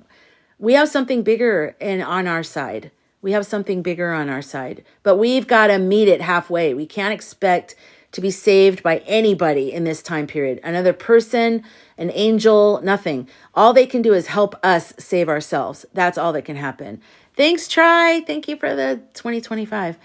So we have to get out of that whole kind of thing. You know what I'm saying? Yeah, the voting stuff has kind of been halted a little bit. Keep calling your local representatives on the 5 Calls app. Please keep calling the local representatives, because that is important to keep things moving. There is an impeach website. Laura, can you put it in and I'll pin it? You can go there and sign the petition for that. Mad Mama, what's your biggest problem? Yeah, we need to organize. Well, there's a lot of organizations organizing, like the 50 marches. Are you guys all following them? They're doing great work, and the protests are building. But we got to act quicker. I saw a girl from Germany post a video today, and she goes, "I want to tell America, you guys realize you have 30 minutes, right? You have 30 minutes. Like marching and filing lawsuits, we're already behind. We should have been doing that from November 6th." But we're stubborn, and we don't think things are really going to happen, and we're waiting to see, or we're waiting for the blueberries, or whatever we were doing. But okay, now we're pissed. Now we're realizing it. Now we're waking up. And by we, I don't mean me, because I've been talking about this since before the contest. But okay, so people are awake and people are doing stuff, but we still have to do more. We have to keep doing more. We have to keep going until it happens, until it stops, until we end this. Raise the vibe and manifest the outcome we want by being the change, y'all. Thank you, Kat. It has to be about divine love. Well, if you're coming from a place of love, you don't have to be thinking about it, because you're already coming from there. If you have to check in with yourself, where are you coming from? And if you're coming from there and you have anger, or you have some kind of fight in you, that's towards the injustice. That's coming from a place of love. There's nothing, you've got good energy behind you and in you and on the path. Yeah, just don't give it by negative energy. I want you guys to remember this. Negative energy is fear. That's negative energy. Don't give in to the fear. Don't give in to the chaos they're trying to, put out there. This has to do with the video I'm going to make, that I'm going to make as soon as I get off this live. What you put your mind on, grows. Where you put your attention grows. If you keep thinking about all the things you don't want, you're going to see. It's just like when you get a red car. And then every time when you first buy a new red car and you go out driving, you start seeing all the red cars everywhere. Why? Because you're thinking about it. So if you think about negative stuff, you're going to see more negative stuff. You're going to be contributing to the energy of negative, negative, negative, negative. The only way to break that is to only think positively. And at first it feels phony. It feels like it's not going to work. It feels weird, but do it anyway because it does work. Do it anyway. As soon as you start to say, I'm scared, don't let yourself say that to yourself. Say, I am brave. I am powerful. I can do amazing things. I can do hard things. This is going to be a great opportunity to transform this country and this world to be better for people, animals, and nature. This is a great transformational opportunity, and I'm so grateful that I'm alive right now to be part of it. Like, change the way you look at it. Change the way you talk about it. Change the way you think about it. And I'm not saying you're always going to feel good. I'm not saying you're always going to be like, blowing sunshine up, but work at it, keep working at it, working at it, working at it. And if you need to cry, you need to throw your phone across the room, you need to just stare at a wall for 3 days, do that. Take a break, but don't give up. Take a break, but don't give up.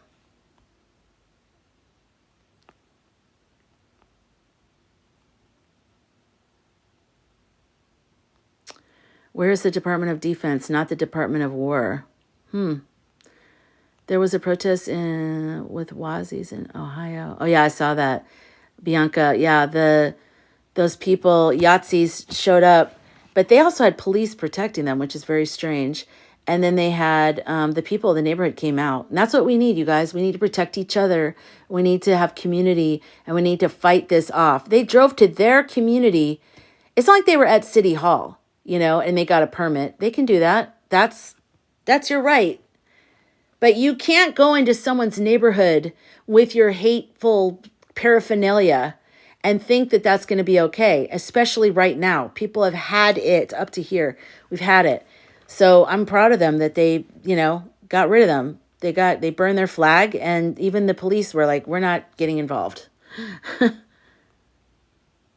Oh no, dragonflies, what's going on? A sad loss. Tell me. I'm sorry, I'm just seeing it. I'm kind of behind. I heard RFK brainworm unalived due to starvation. Ew. Oh God, that sounds so gross. Jacob, whoops, what did Jacob say? Oh my God, I wish the comments were different. Department of Defense is the Pentagon. I have health anxiety, and it scares the shit out of me. What if something goes wrong with someone? With who? Wait, what do you mean? Jacob, explain what you mean. Health anxiety and what? Do you want to come up here, Jacob? Do you want to talk? I haven't talked to you in a long time. When Muskrat comes to mind, I picture handcuffs being put on him and then shift to pics of Lotus. Beautiful, Swifty. Keep picturing that. Thank you, Chrissy. I'm going to read that out loud for the people who are on YouTube and they don't see the comments. Chrissy said, you are very beautiful and I'm digging your vibe. I'm just kidding. Thank you, Chrissy. A little comedy break here and there. Same with Dumpty. I picture handcuffs and removal. Yes, I keep picturing that too. I keep picturing anytime somebody comes up like a senator or someone that's saying something horrible, I picture them, what they look like after they've been caught and everything's falling down on their heads. I picture them looking like that dreary, like unshaven, messy hair, looking kind of pissed off at everybody. That. We are the Department of Defense, not the Department of War. I like that, Cash. AI is going to take over, therefore we have to buy out federal jobs, tell people money. True, possibly, yes. Wait, I want to see if I won't give up, because if I give up or give in, then what does that say? Yeah, exactly. You guys, think about all the future. I'm going to send you an invite, Jacob, because I don't know what's going on. If I can even. Okay, there. Think of all the people like in wheelchairs right now. Think of all the people in hospitals right now. Think of children. We have got to fight for them. We can't just go away, Oh, you can't do the camera. Hi, Jacob. Hi, let me turn off this TV because it's loud in the back. Okay. But you guys, we have to fight for the, we have to fight. My hair's wet, so I'm just trying to dry it. And it's like this whole process of up, down, up, down. We have to fight for other people. I saw this guy on TikTok, he has like a book or something. And he said, like, he has a commercial, basically. It's a video on TikTok. And he's like, my wife and I just relocated to Spain. And of course, he's white. Thank you for the heart me, Tara. And he's like, and I just think, why? Life's too short.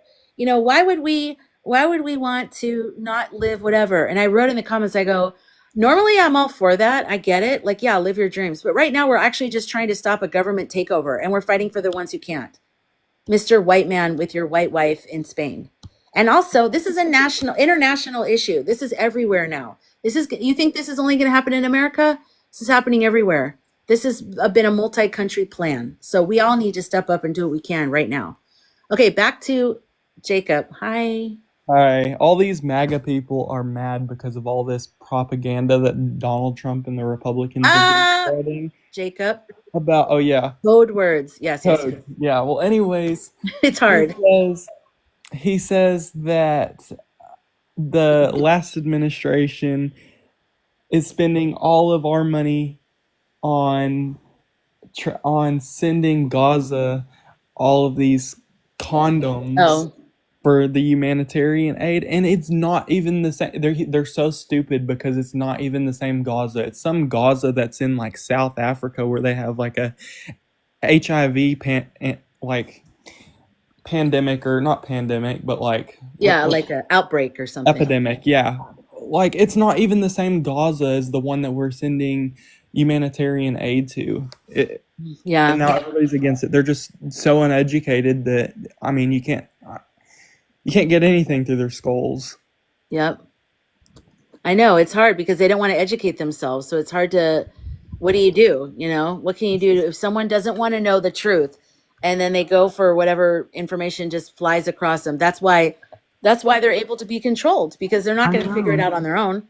And it's like at the expense of like thousands of people's lives, and they don't associate it with that, it's really sad. I know. Honestly. I know. Yeah, it's horrific. And I don't know, I can't stand it. It drives me nuts. But we can't even think about them because we have to just cut them away. Like, like someone who was hiking and her leg got, or what was it, the guy, it was his leg or his arm. I think his arm got stuck in between the boulders. He slipped and fell. And he had to use his pocket knife to cut his arm off to save his life. That's what I feel like we have to do right now. We're going to have to cut ourselves away from people who aren't willing to research. I won't be in a cult. You can't get me to be where I only believe in one thing or one person. I am the type of person, you know what I'm talking about, Giuliani. I'm the type of person, I research everything. If someone tells me it, I like go and find out. I like try to figure it out. I don't go, well, that's what the person said to me, so I'm just going to be a hate-filled person and spread it everywhere. I just wouldn't do that. I like to get to the bottom of things. And like, Tangerine was saying, like, at the beginning, like how he was going to end the Ukraine conflict just in 24 hours. Like, did you even see him with one effort to try to stop that? He didn't even have a single effort to try to stop that. Maybe sanctions, but then right after that, he gave Ukraine full permission. They don't even have to authorize using long-range missiles into Russia anymore. Like, they can just use it without us even saying yes or no at this point, and to deep strikes into Russia too, Wait, so he's Tangerine, let's call it R. So Tangerine has turned on R? It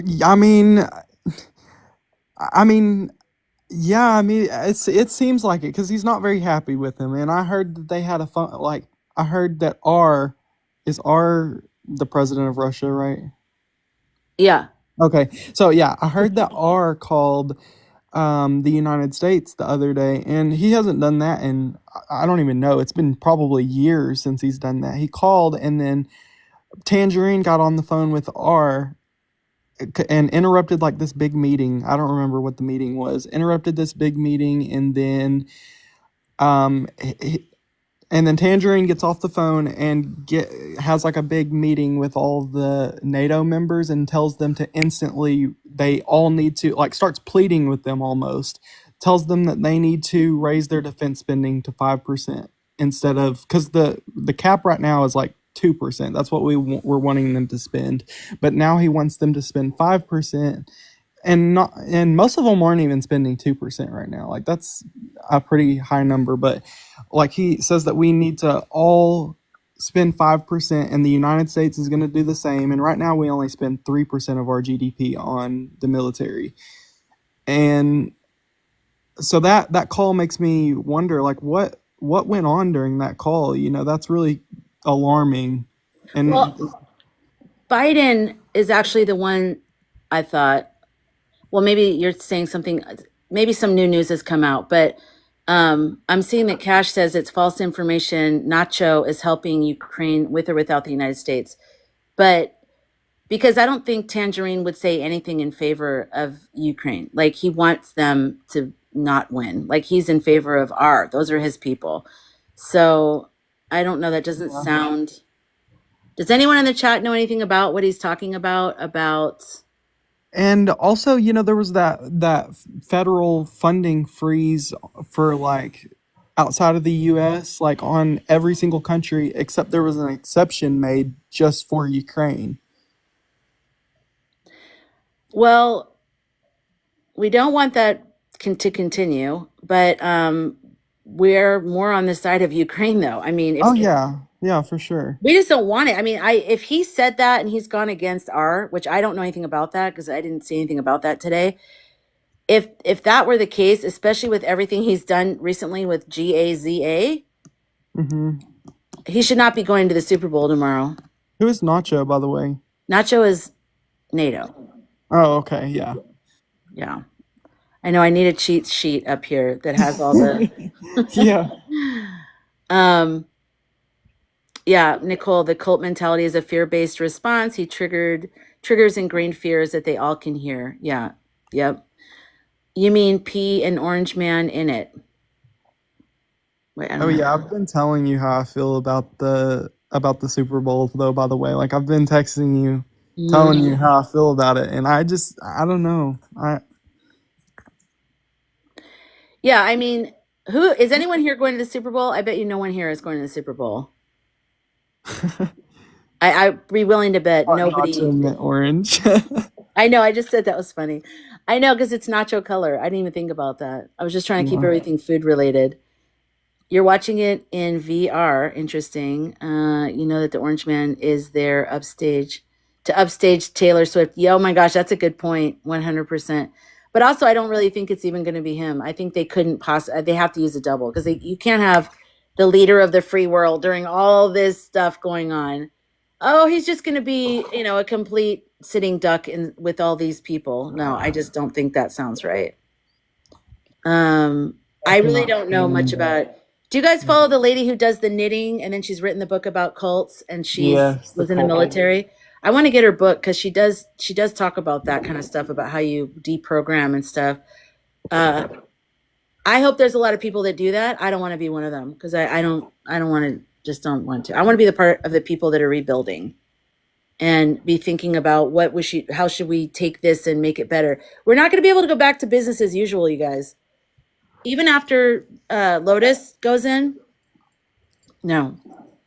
Because first of all, there's things that are permanently altered. But also, we are going to be like, all right, now that we have this back, you're going to have to listen to us. We want some major changes around here. We've been playing nice this whole time, and we just found out the other side doesn't even want to play nice. They just want to be psychos. So we're going to go where we really want to go and where we've wanted to go the whole time. So that's where we're going to go. Yeah, thank you, Cash. Let me know what you find out. Yeah, they're going to have Stockholm syndrome, exactly, or they have it.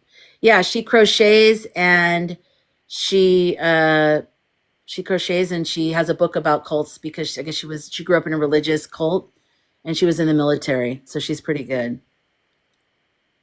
Okay, so what's your primary? Listen, I'm going to help you right now. Okay, I'm going to help you right now because I care about you and I know you're stressed out and you live in a red state, so it's stressful. It's much more stressful. So what is your primary, what's the biggest thing that you're the most stressed out about? High health and happiness? Oh, for me, Yeah, for I you. feel like then probably the next election. Honestly, I just I hope that election integrity holds up, and I hope that the media isn't attacked um, and taken over. Um, yeah, pretty Which much. election? Are you talking about the ones coming up or the one in like Yeah, the ones coming up. Yeah. okay. Um Trump hasn't done I shouldn't say Trump. Tangerine hasn't done anything permanent. Uh That we yeah, know of. Because he's got Alonia now. So yeah. I know there's so many things that could be going on. I hope that the blueberries prepared for this in a way that where none of us have picked up on yet, that there's a big surprise, because I mean that's just that's something that would really help them if they did, because it would help our perception of them. That would be very wonderful. um Let me see. Oklahoma, Oh, Oklahoma. So isn't that where they just no, I think that was somewhere else. they're They, passing all kinds of crazy stuff here, or trying to. They're yeah. proposing all kinds of crazy stuff here. Nicole wants to know some of the websites that are organizing. The only one I know is the 50 Marches one. And you can get to the Reddit in my link, in my link tree. It's the top button. That's you go there and that's the Reddit. But they also have, I think they have a TikTok and they have a Bluesky. So you can get to all that from there. Oh yeah, I was gonna tell you.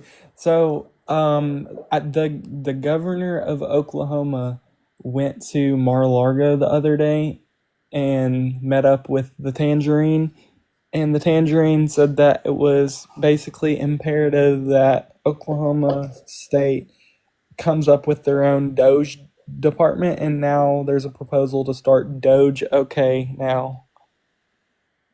Wait, what is that? It's what kind of department? The Department of Government Efficiency, the one that Oh Alonia, God. and now there's a state one for Oklahoma. Ew.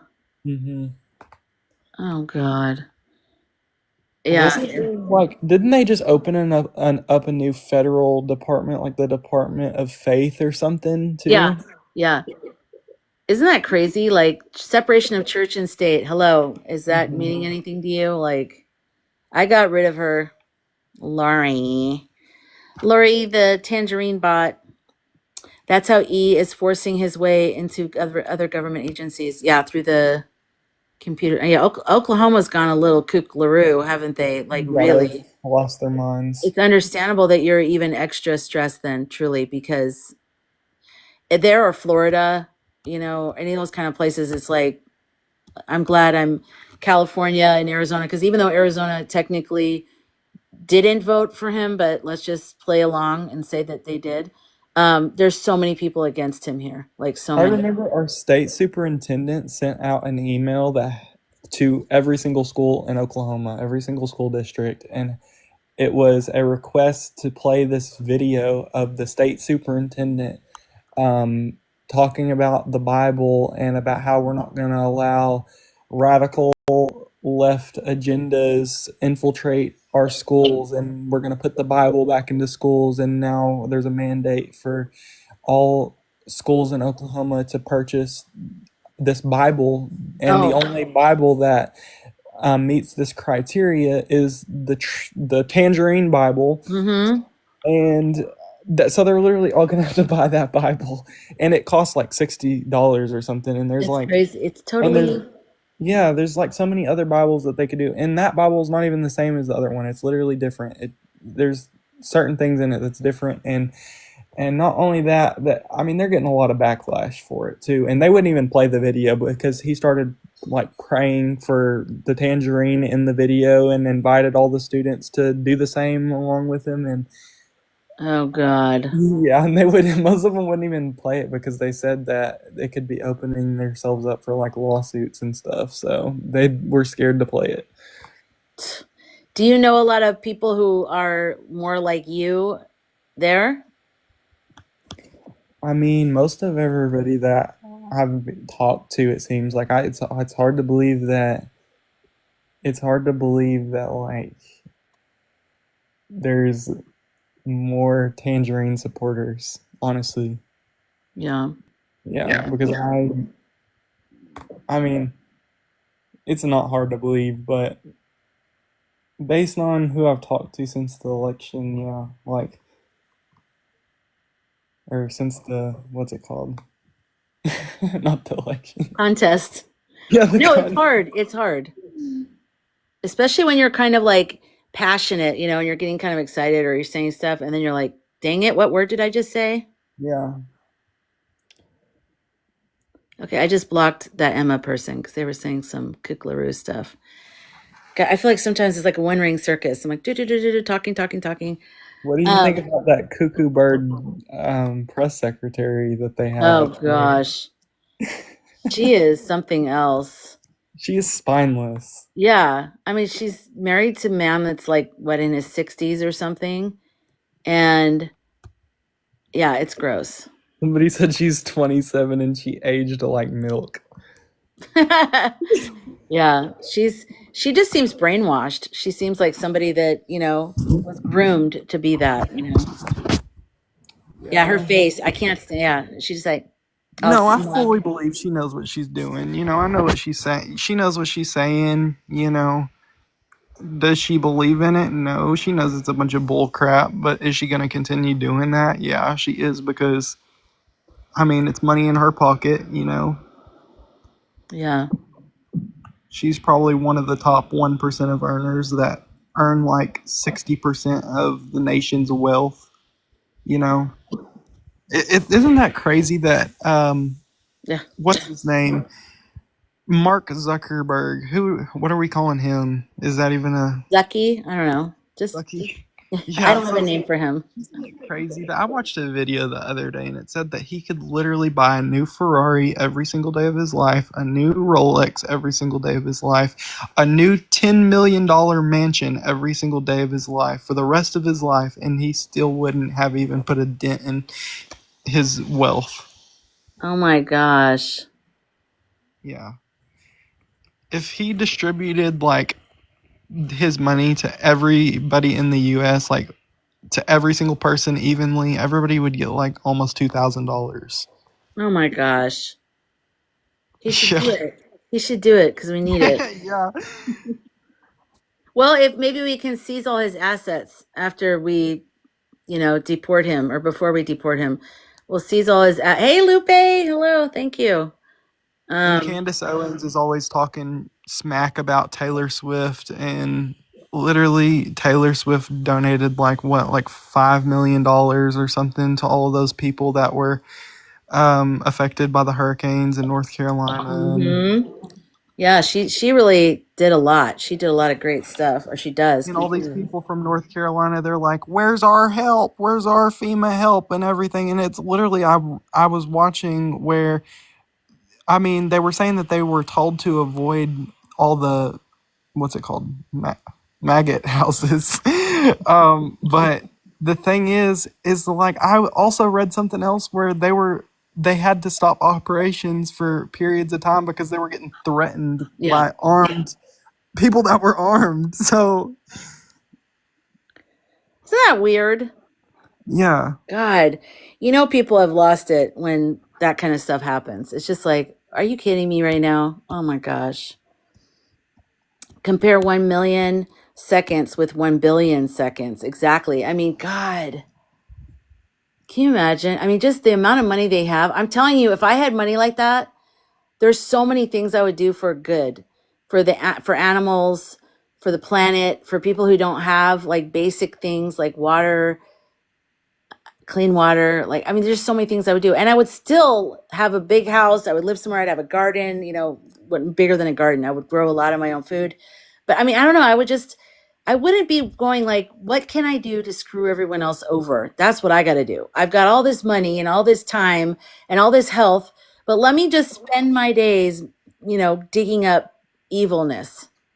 I don't I get think it. they want I think they want to say the hell with everybody else and go to Greenland and live in their bunker with their top 1% of their earnings Yeah. and just survive the last of days is what it sounds like to me. That's the only thing that I can come up with anyways. I just think like, what's their life review going to be like when they die? Like, I believe people have a life review, and I just feel like I don't know. I don't know. Yeah, but they want power. But when you have that much money, you have power. I mean, you don't have to work for somebody else. You have yard people, you have cleaning people, you can have a chef, you can have a maid. Like you have power, like up to a point. But they want some evil kind of power where they know that they're subjugating people into horrible conditions. And that is, I can't relate to that at all. Have you heard that the billionaires have contributed a lot of money to a camp to place certain people? Yes, I have heard that. Yes. Scarily so. And what about that? What about what's it called? That prison in Venezuela? Is it in Venezuela? I think, yeah, where they said that they'll take even American citizens. Mm-hmm. Marco Rubio, Florida. Mm-hmm. Yeah, this is getting bizarre as hell. I think that like people really like, oh, El Salvador, yeah. I think that you guys, we have to picture, like, don't even think about it's not going to work. It's nothing's going to happen. They're not doing anything. Don't think like that. Do not think like that. Okay. If you're going to come into my life, you have to promise me you're going to try not to think like that. You have to think like I'm a fucking warrior or whatever. I'm going to make this shit happen. We are going to make this happen. This is an incredible time in human history. And I'm alive during this time because I'm meant to be here. I wanted to be here as a soul. I knew this was going to happen on a deep level. And I'm ready for this. And I'm going to help, and I'm going to do everything I can. And I'm going to be part of this. And not only are we taking down, we're bringing up, we're bringing a new thing in. And in December, I did 30 days of visualization prompts for journal stuff. And I need to update the link so it just shows all the prompts in case someone wants to go there and just pick a day and write on one of the journal prompts. But we have got to start visualizing what we want. It's not enough in life to think about what you don't want. You've got to think about what you want, because that motivates you to get through what you don't want. So yeah, okay, we know what we don't want. We can't stand them. We got to get rid of them. We got to stop them from destroying the country. But we also need to have a pretty clear idea. What are some things that we want? I Universal don't health mean to care. sound narcissistic or anything, but like nothing that he's doing is worrying me. The only thing that I'm really worried about is the election integrity and the takeover of the media and like the US education system, things like that, because the more people that are uneducated, the more you know the more that's how people vote is based on their education, like Yeah. Well, so. just remember, before there were ever departments of education, there were people who snuck books to other people and or taught them by a rock. Meet me by the rock every morning when the sun comes up. We have it in us to be good people, and we have curiosity, and we have a will to expand and to become stronger and bigger. And we can always teach each other. We can always rebuild what we know. They can take it away, but they can't take away our spirit inside of us that wants to teach each other, wants to learn, wants to love, wants a community of people that love each other, that grow food that's healthy for us without chemicals. There's people right now, all these bad things with medicine, the pharmaceutical companies, all this stuff, it all stems from greed. All of it. All of it goes back to that. So if we can cut the biggest vein of greed off, which is what's happening right now, all of my life and all the times I've ever seen before have always been the tentacles of greed. It's always been like, you can't ever stop greed. It's part of human nature. We're going to have to deal with that. So just let me throw that part out. But all these other times in life, we've only been cutting off parts of it. Right now, I feel like someone's kind of getting their hand around the biggest part of this. This is a huge blood supply to the greed network that is going out to multiple countries. And this if we can accomplish this, and I know we can and we will, it will change a lot of shit in the world. I mean, this is going to be major. If we chop this snake's head off, I'm telling you, this is going to be a hugely transformational time. And not only are we going to be getting rid of these people, we're going to be sending a message to anybody who gets any funny ideas and any time for many generations to come. Do not cross that line ever again. Do Health and not. Happiness says Florida needs all of the U.S. right now for their April 1st election. Let's commit to helping Florida. I agree. That's Yes. like one of the biggest things that, we can do to stop, all of these crazy things from getting anywhere. So, Yeah. Yeah, absolutely. You guys, if you don't live in Florida, just keep sharing it. Keep telling everybody. We can't vote for them because we don't live in I don't live in Florida, but there are people that come to my live that live in Florida, and I'll just keep talking about the candidates. Maybe I'll even get one of them to come in here. Who knows? I'm a small person, but they don't care. That's what they do. They like go and talk to small people. But you know what I mean? Like we just have to keep going. We have to keep trying, and everyone has to do the part that they can do. If you're thinking about all of it, when you walk in, like if you walk into your house and it's messy and you go, oh my God, and you get overwhelmed, don't do that. Just get to the part that you can do. Start with the hardest part or start with the easiest part, whatever helps you. And just start. And once you start and you start chopping away at the thing, keep going. And don't stop. Just keep going. So if making phone calls, if that's good, then do the phone calls, do the 5 calls every single day. Every single day, send the text and the other thing. Yeah, Cash, we have to prove to America, our government, that we really want it. Exactly. We can do this, you guys. We can do this. We're going to do this, and it's going to be amazing. It's going to be transformational. And not only, I don't think it's going to be quick and fast. I don't think like once we get rid of them, everything's going to be great because we still have the wandering zombies with their red hats on. We're going to have to deal with that for a while. But we're so strong. And don't you guys feel it intuitively that we're getting stronger every day? Blueberries that are normally like not outspoken are raising their voice. I see so many blueberries that you can tell are nervous to be on camera. They're on camera. They're on these apps and they're speaking. I'm so proud of them. We need that. We need people like that. And I'm kind of like one of them because I'm not normally like, why am I talking? I'm just talking like this because I have to. I feel it. I feel like I have to do this. Laura, you too. Exactly. We all have to use our voice. We all have to just do everything we can. And I'm going to say this every night, and this might piss off some YT people, but YT people, we need to do the most because everyone else is a target. what's YT people? Like this color of skin. You can't say, I'm not brown. I'm not, Blanca skin. We have to do more than everyone else. We have to be more out there than anyone else because they want to mother-in-law, ML, the rest of everybody. That's what they want. They're taking everybody away. We have got to do more.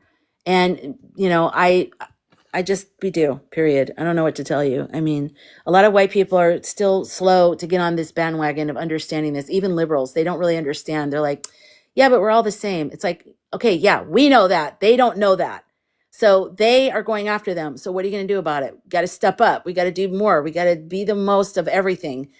They need us. They need us. Just like if, a guy is harassing you for a woman, if a guy is harassing you in the parking lot and you're by yourself and a man walks across the parking lot and goes, hey, honey. And you're like, hi. And then the guy sees that you're with the guy and he walks away and it's really just a stranger trying to help you. That's what you need. You need someone that's like, you need someone to help you get the F out. Like, I don't know. You guys know what I'm saying? We got to do more. We got to do more. Sid. Bye, Sid. Goodbye. Sorry, I have to get rid of Sid. See, it's like, why can't you say we have to do more? That's why you know that there's such a campaign for people to try to silence YT, Blanca people, to not help, to not do anything. That's what they try to do. They try to come at you. We'll finally make a good point and then they just revert back to, well, why can't we all just get along? It's like, no, we can't after what you did. Yep. Like, do you not realize what you voted for? Yeah.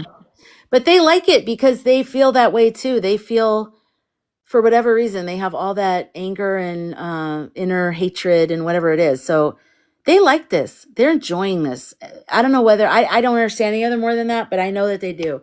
I've stumbled into a couple of the video stuff and I look around and I think, what am I doing here? I shouldn't even be here. Just like, what am I doing? I But it enjoyed doesn't matter. whenever that Reagan appointed judge ruled on birthright citizenship.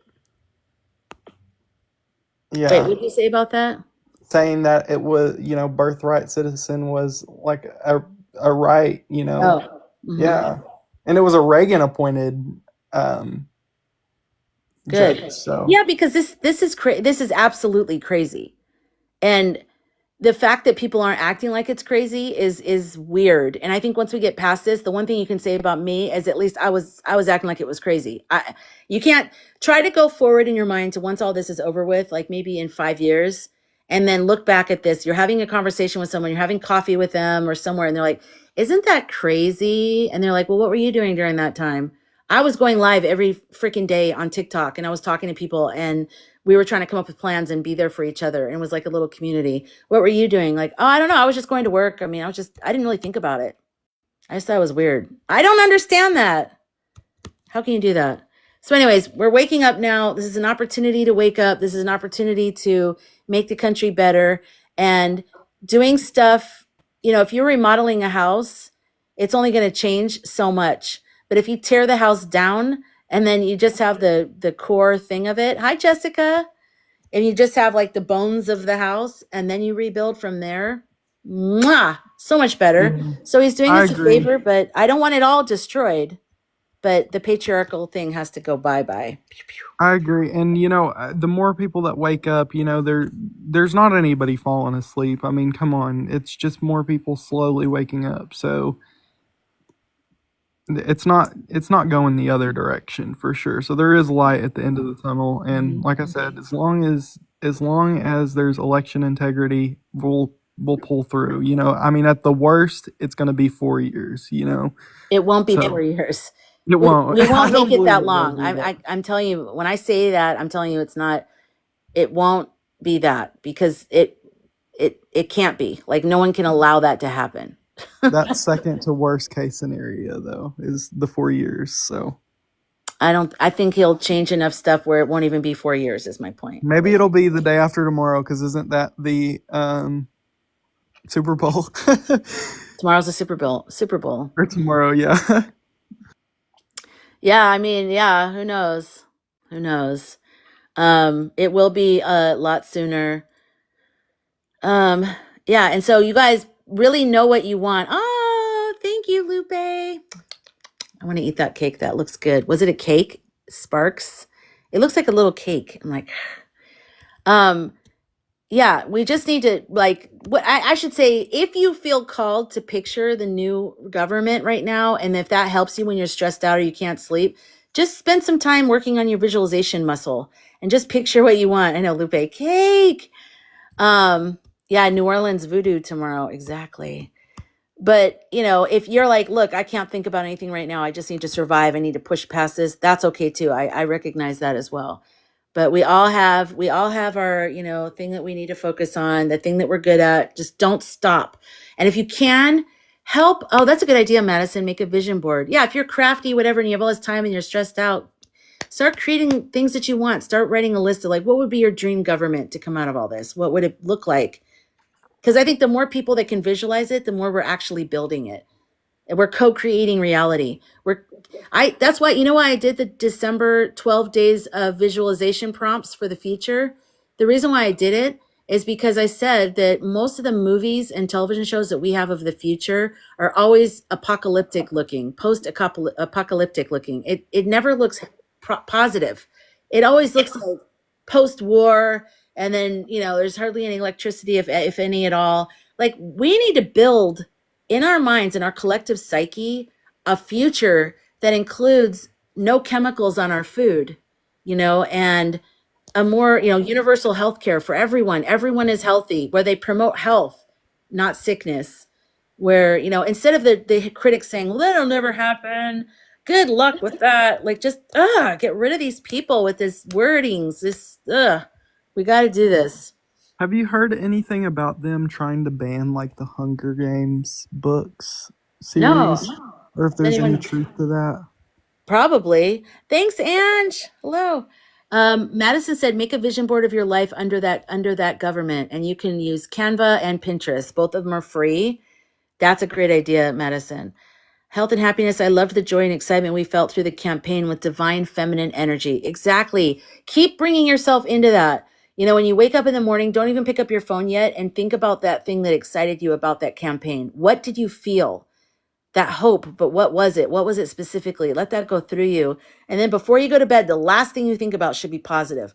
You shouldn't be like, "Dear Lord, save me from this shit show." Amen. Like, don't, it should be like, "Dear Lord," or whatever, however you pray, like, just thank you for everything. I always try to think of at least 10 things I'm grateful for, 5 things if I'm tired. And I really think about it too. I think thank you for da, da, da, da, da, go through that. And then just think of something that you want, something that's positive. Don't, you really have to work with your mind. I'm telling you, the shit that I went through the last like 10 years, the biggest thing I had to do was work with my mind because everything in my mind wanted to freak out. I wanted to be negative, and I had reason to be. People died in my life. People were losing their homes. I lost where I lived. Like, I lost things. I was scared. Every day I woke up and I was scared. And it went on for a long, long, long time. So I went through this, and one of the things that helped me was changing the way that my mind was. Honestly, that's the only thing that saved me. I also always wanted to like unalive me. Madison says book bans are usually local. How would that even work? Like if they locally ban a book, like do you like if you have a book in your car and you're driving and you go across a county line that county there's a book ban. What happens if you get pulled over with the book? Is it They like you pulled the have book out. a controlled substance? You know what they, yeah. You know what they used to do at the border between Arizona and California? You were not allowed to bring produce from Arizona into California because they were trying to control the crops and the insects. So Mm-hmm. my family used to always try to sneak their little oranges and shit like that in there when we'd go to San Diego to go to the beach. And, it's dangerous because it could actually really wipe out crops.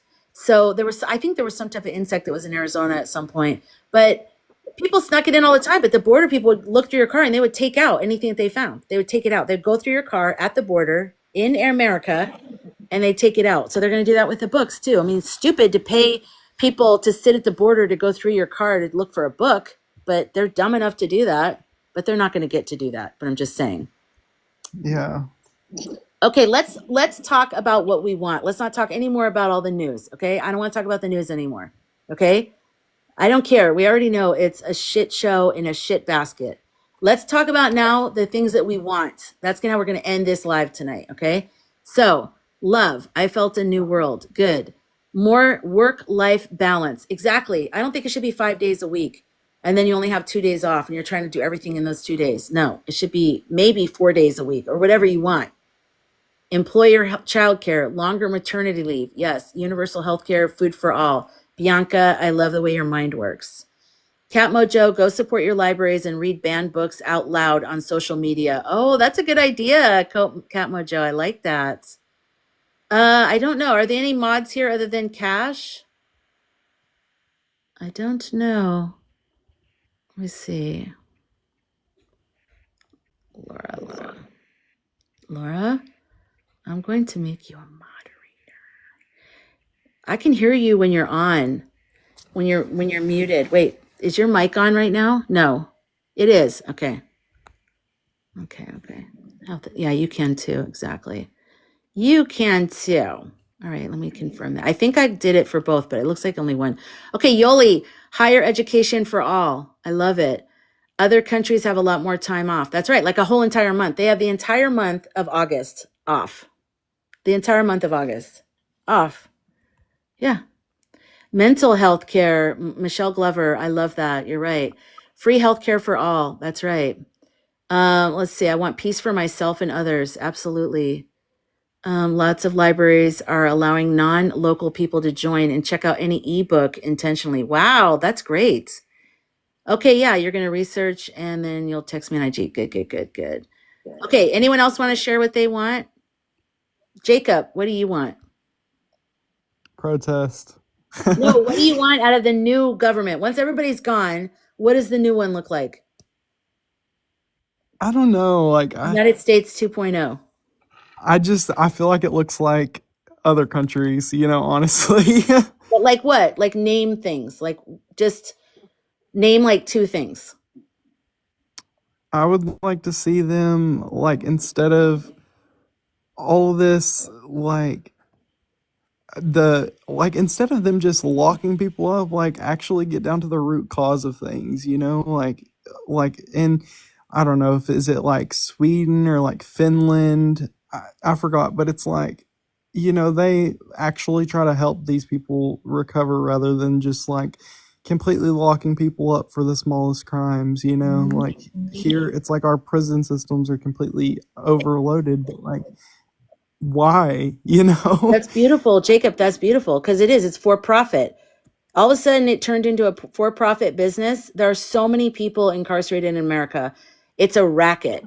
There's so many people that should not be in prison that are in prisons because there's corrupt judges that get paid off and all that stuff. So absolutely, you're onto something. We need to do more reform. We need to not be, putting people in jail for that whole thing. Like, and also a lot of times we put them in these horrible conditions, and then when we release them, we're shocked that they're in the same situation. It's like, what did you expect? you know? Yeah, I love Yeah, that. Okay, what's your next yeah. one? I love that though. And I instead of the healthcare system just working off of profit, profiting off of sick people, I think that it's crazy that we still have some of the stuff around that we have. Like, we don't have cures for all of this type of stuff, and it's like it's caused by you, it's literally caused by the ones that are trying. I say that with no um yeah, sincerity, but you know yeah. So I don't get I it. love And it. then No, they're those are trying to great. ban vapes, and it's like, why? Because why wouldn't you ban cigarettes before you ban vapes? Because vapes are literally at least 92% less harmful that we know of, even. Hmm. Absolutely. I love both of those. Those are great. I forgot all about prisons, and I'm glad you brought that up because that's absolutely a huge Mhm. one. So let's add that to the master list, whoever's keeping notes. Okay, I want to put you down and bring somebody else up to talk about what they want. Is that okay?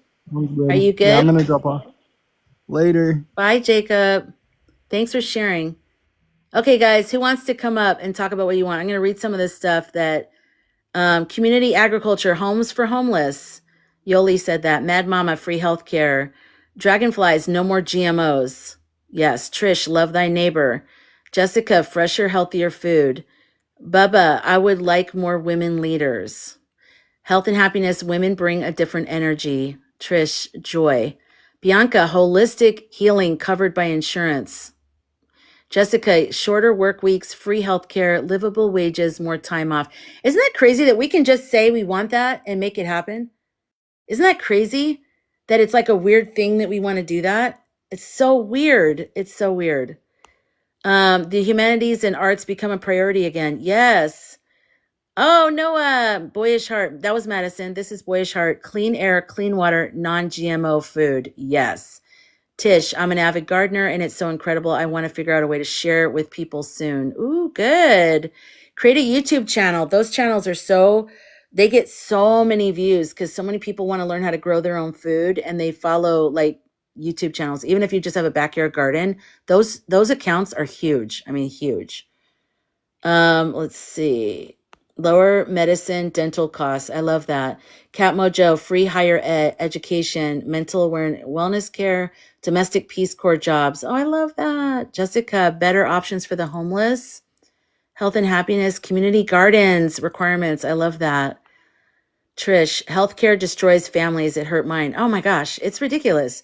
When you get older and you realize what's going on, it's so weird because you're like, everyone's okay with this, we're all okay with this, that we just let people sleep in the street and that you can't go to the emergency room because you don't have insurance. Like, what? I mean, you can, but you can't have care ahead of time, preventative health care. Bubba, I would like more positive programs for children, education and health. Absolutely. Michelle Glover, free breakfast and lunches for all school kids. Love that.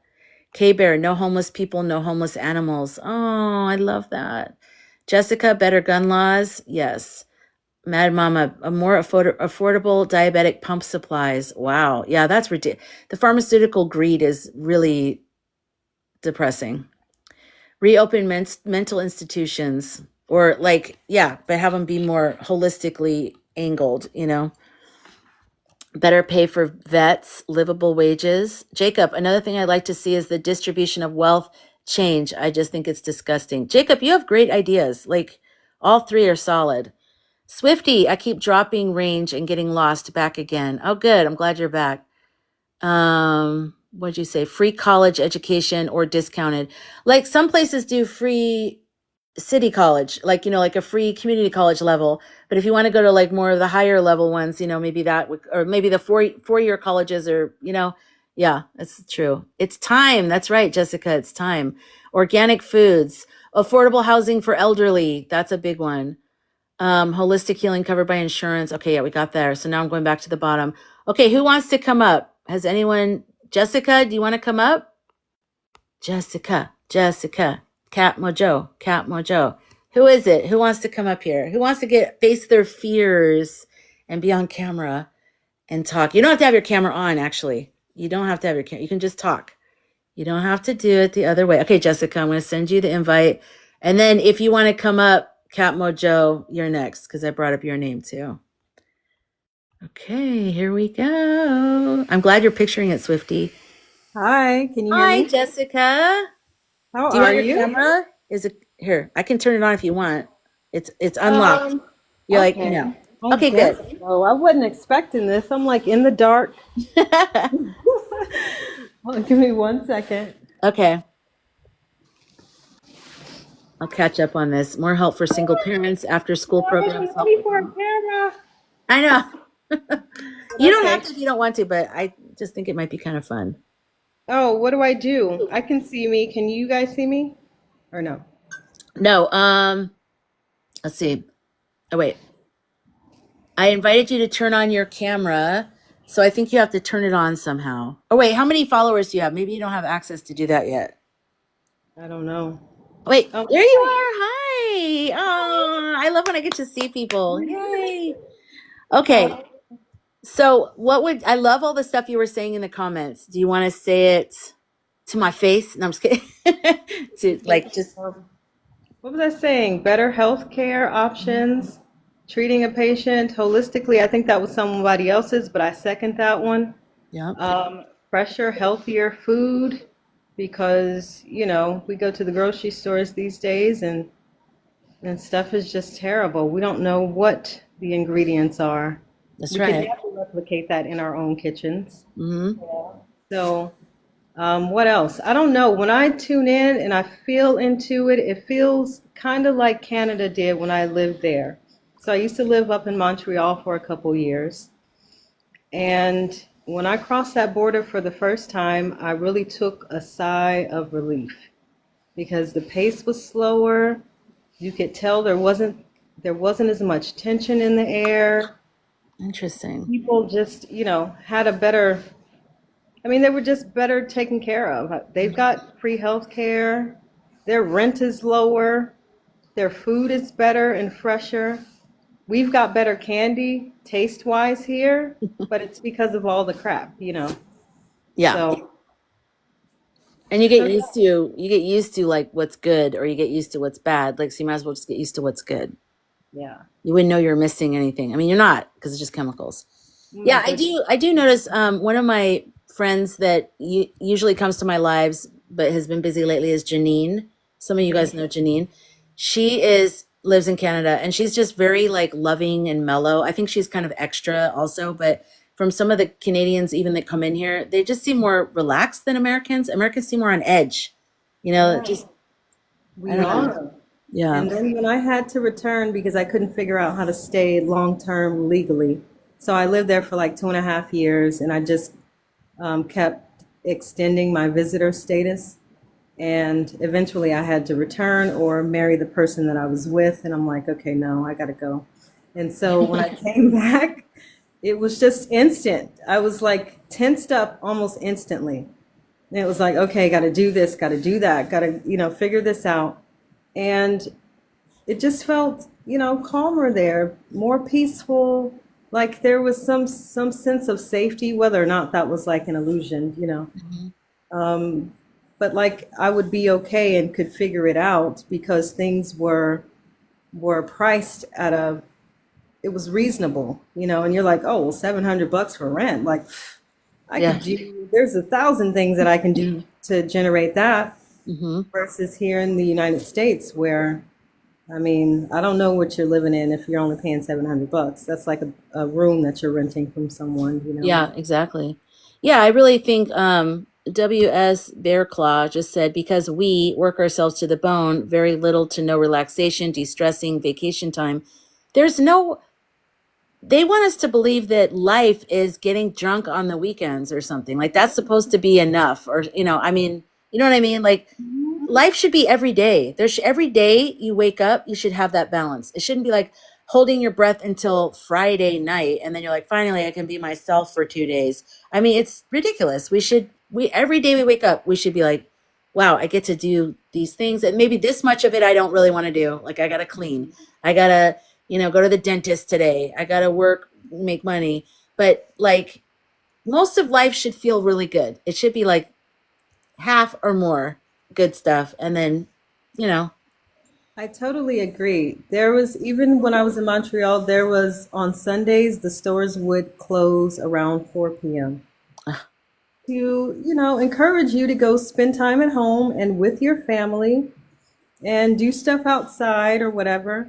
And so it was really nice. And I was like, man, if I could stay here forever, I probably would still be there. But oh, that's beautiful.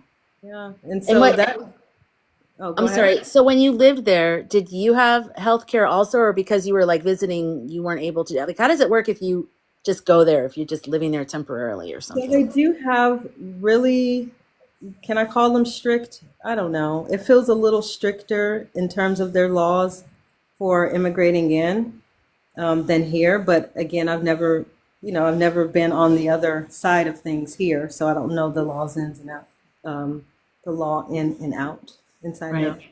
out. Um, but yeah, no. So I couldn't take advantage of their healthcare system. I couldn't technically work, but I had had enough money, for most of the time. But then what happened was, even though it wasn't the best way to do it, the community stepped in and was like, "Oh, well, Jessica needs a job. Well, let's help her out. We'll figure out something. We're going to call this person. We're going to call this attorney. We're going to, create a job for her so she can have something while she's here."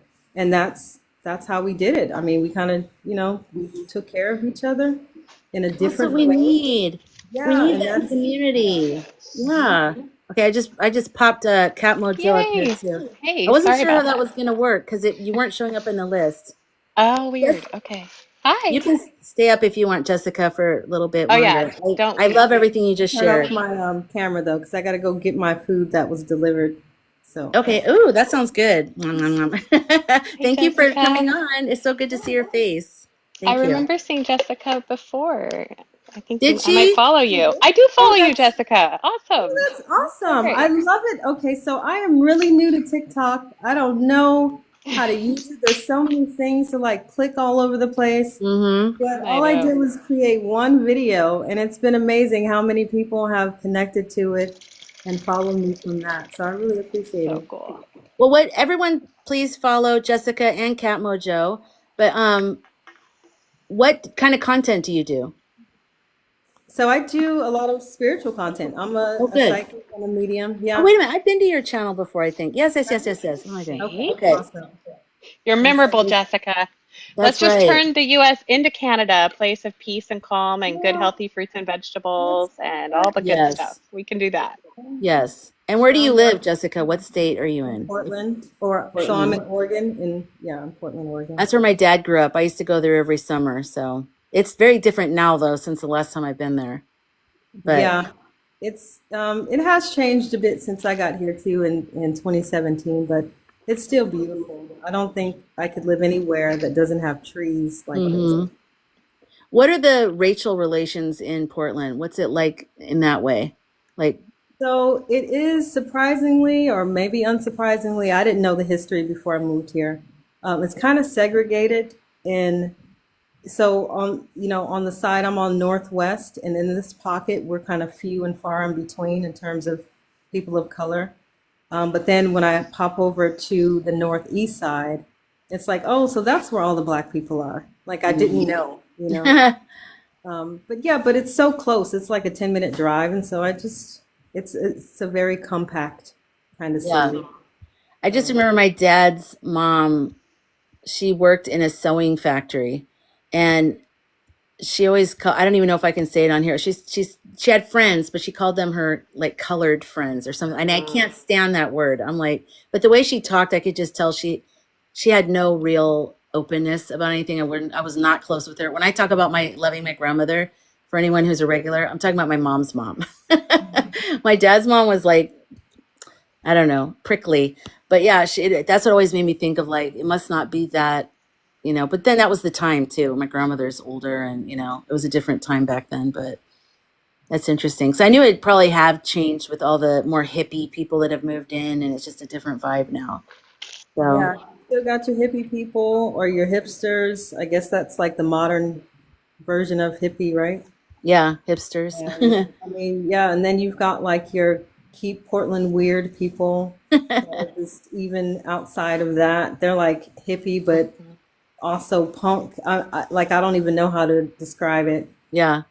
I mean, you've got a really nice mix of things, but we do have a homeless population that has been growing Oh, because of All some of of the us things that Western have big gone on. cities, it's yeah, where magnet, well, I mean, literally, they um, ship people by bus to they do. blue big cities. Yes, absolutely. Absolutely. Talk to anyone who works with Greyhound, man. It's very, very common. And we have, a lot of social programs in our blue big cities. So it gives And better people a great weather. talking point, yeah, about like, look at the problems you Yeah. guys have. Well, it's a big problem to deal with, Hmm. especially on just with like a local budget. So, Hmm. For humanity. It's a humanity issue. yeah, I yeah. mean, It period. is. It is. And Yeah. I remember a time where they used to they used to bus homeless, Encourage. the homeless population down to Los Angeles too. Mm-hmm. Still do. So, yeah, because there are tons. And so briefly, I lived in Las Vegas, Mm. and that is a very tough place to be homeless because it's so hot. Yep. Yeah. These people They have a cannot stay lot of homeless. people living in these aqueduct systems under Las Vegas, and there can be flash floods and people Oh. can get killed. I Oh my first God. learned a lot about like the income disparity and issues in Las Vegas. I talked my husband into volunteering for the Obama. I can say that word. You Um, know, we don't know what we can the say. It's like Obama. the Yes, Obama. 2000 the 2008 campaign. Yeah. And since we live in Northern California, the campaign asked us to go to Nevada. So we would go on weekends first to Reno, but there were so many Californ Californians going there that they asked us if we'd be willing to go to Vegas. And man, I saw like the mortgage crisis happening in real time. Like people were just like leaving these houses abandoned, and it was some crazy, crazy stuff. And it's not an experience I would ever like regret in my life, but there's just so much we need to do and we can do, and that's what's crazy about like what Jessica was saying about Canada, and then also the things we learned about China through Red Note, and the things you learn from people who are living in Mexico and everywhere else. And Yeah. we just have such like propaganda about our country being number one, Oh, I and we know. don't actually spend our money to actually solve these issues. Did you ever see the movie? There's this movie, Where to Invade Next. It's old. It was No. what was his name? The documentarian who did like the movies about the auto industry and Michael Moore? yes, yes. Hmm. So he did this one, it was called Where to Invade Next, and he went to all these different countries who took social programs and things that were created in the United States and improved them. So like Norway, it was about the educational program, and Portugal, it was about the legalization of drug use, and just like how, and then Italy, like prenatal care and vacations and stuff. It was just insane. It was like, and the like, punchline of every segment was, well, we first did this in the United States and then stopped doing it. So it was like, it was just wild. It was absolutely Wow. I'll have wild. to check it Really good out. movie. Yeah, Health and Really Happiness good. said, "Where is he now?" Yeah, exactly. We I need him know, now. right? Yeah. I think he's still writing screeds like on Substack and some of the other social media programs, like trying to do his best to Swifty scream into just the void. Yeah, Swifty just said that she in New Zealand has 6 months paid maternity leave. Oh my God, New Zealand is a beautiful place to visit too. You guys have like all the good healthy stuff like kiwis and manuka honey and it's Mm-hmm. like the Disneyland of countries. No wonder all the billionaires want to build their bunkers there. Yeah. Okay, so this is a good segue. What are some of the things you would like to see in the new world that we rebuild? Oh my gosh. Country, in our country. I just really believe like we all have it within ourselves to just, start local, start small and make things better. And I mean, we just don't know how long this period of uncertainty and weirdness is going to last. Hmm. And I think that the best way for a lot of us to start is just plug into local charities already doing things that we care about. So like if you're worried about food insecurity and things like that, like start working with Meals on Wheels, start working with your local food banks, like plug in to the places and the people who've been organizing whatever, doing all the things, right? And there was someone who was like asking, like, what are some websites where things are organizing? And I tried to give like, 10 off the top of my head and they never like responded. So I just felt like, okay, that's another one of these trolls just trying to Yeah. like freak us out. But They're trying to I don't act know. like a blueberry because a real blueberry would follow up and be like, "Oh, okay, I've been Exactly. to the first Yeah. three, but what about the other?" They would say something. Exactly. Yeah. But I did want to tell you, so a thing that happened this morning for me was I joined Sarah Treadwell. She's someone you guys can follow here in the 4 a.m. Club world if you're interested. Okay. Her and another content creator, I think her tag is like Three Stones, but they've been posting like free helpful spiritual awakening type content. And Sarah Treadwell has organized 3 Zoom meetings a month, just bringing together people who want to be part of a healing circle, want to connect in real life to Oh. other humans, and like actually talk these things through and strategize. And I spent 2 hours on the phone this morning on the Zoom at 8 a.m. this morning, meeting these beautiful women and just like putting my time where my heart is, right? So like I think because we don't know um, the longevity of this platform. We don't know of a lot of ways to translate and transfer the connections that we're all making and the things we're finding out through these sources into like real life community and connections. Like we just have to you just have to grab on to whatever you can find and trust your intuition and use your discernment.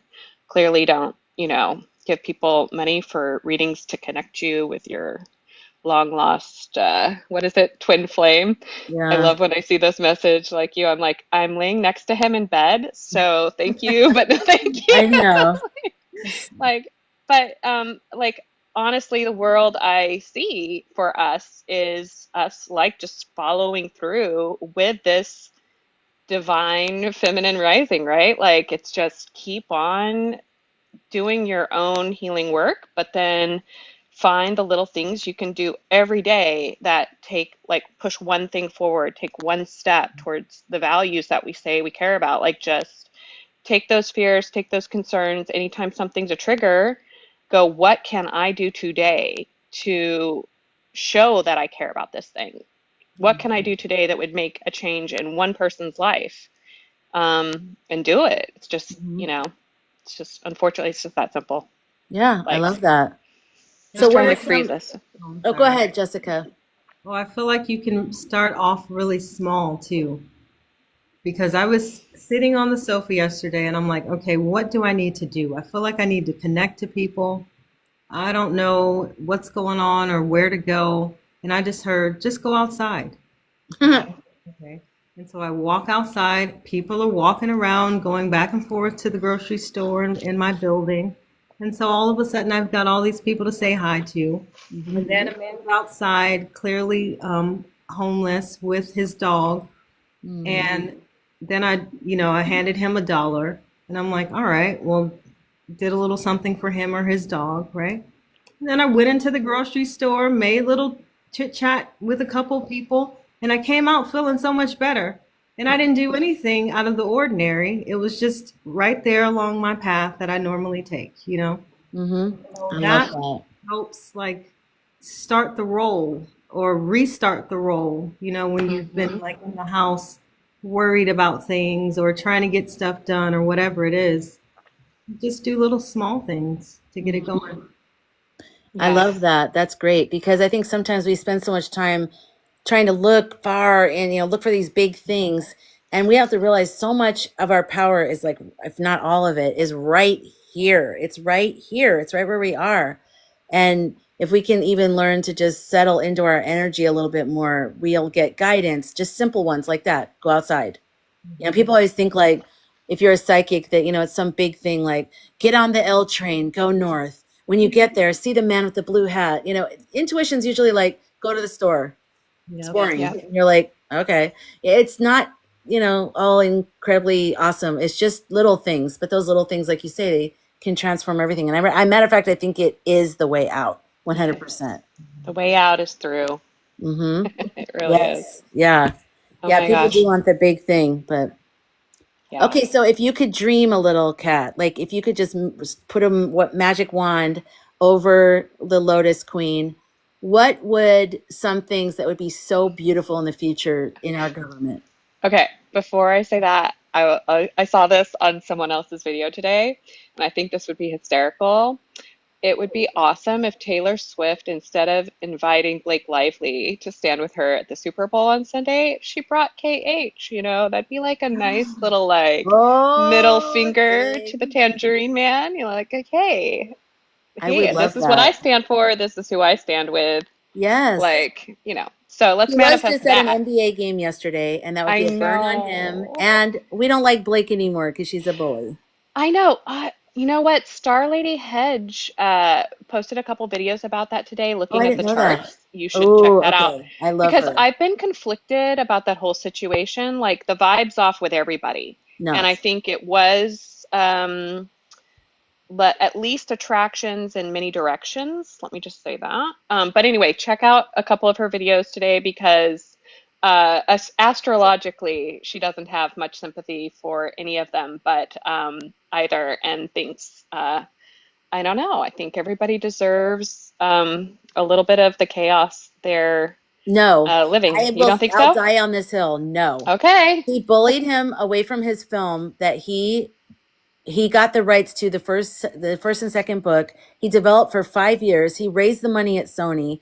They hired her as an actress after the fact. She wasn't attached in the beginning, and that's how they got Right. the She money. wasn't a producer. Yeah. And so she bullied her way all the way through it. I work in film. I understand everything that she did. She was extorting them through the whole film. Everything she did, she threatened that she wouldn't promote it. And then she's got her best friend Taylor, which now Taylor's saying, "Wait, why did you do that?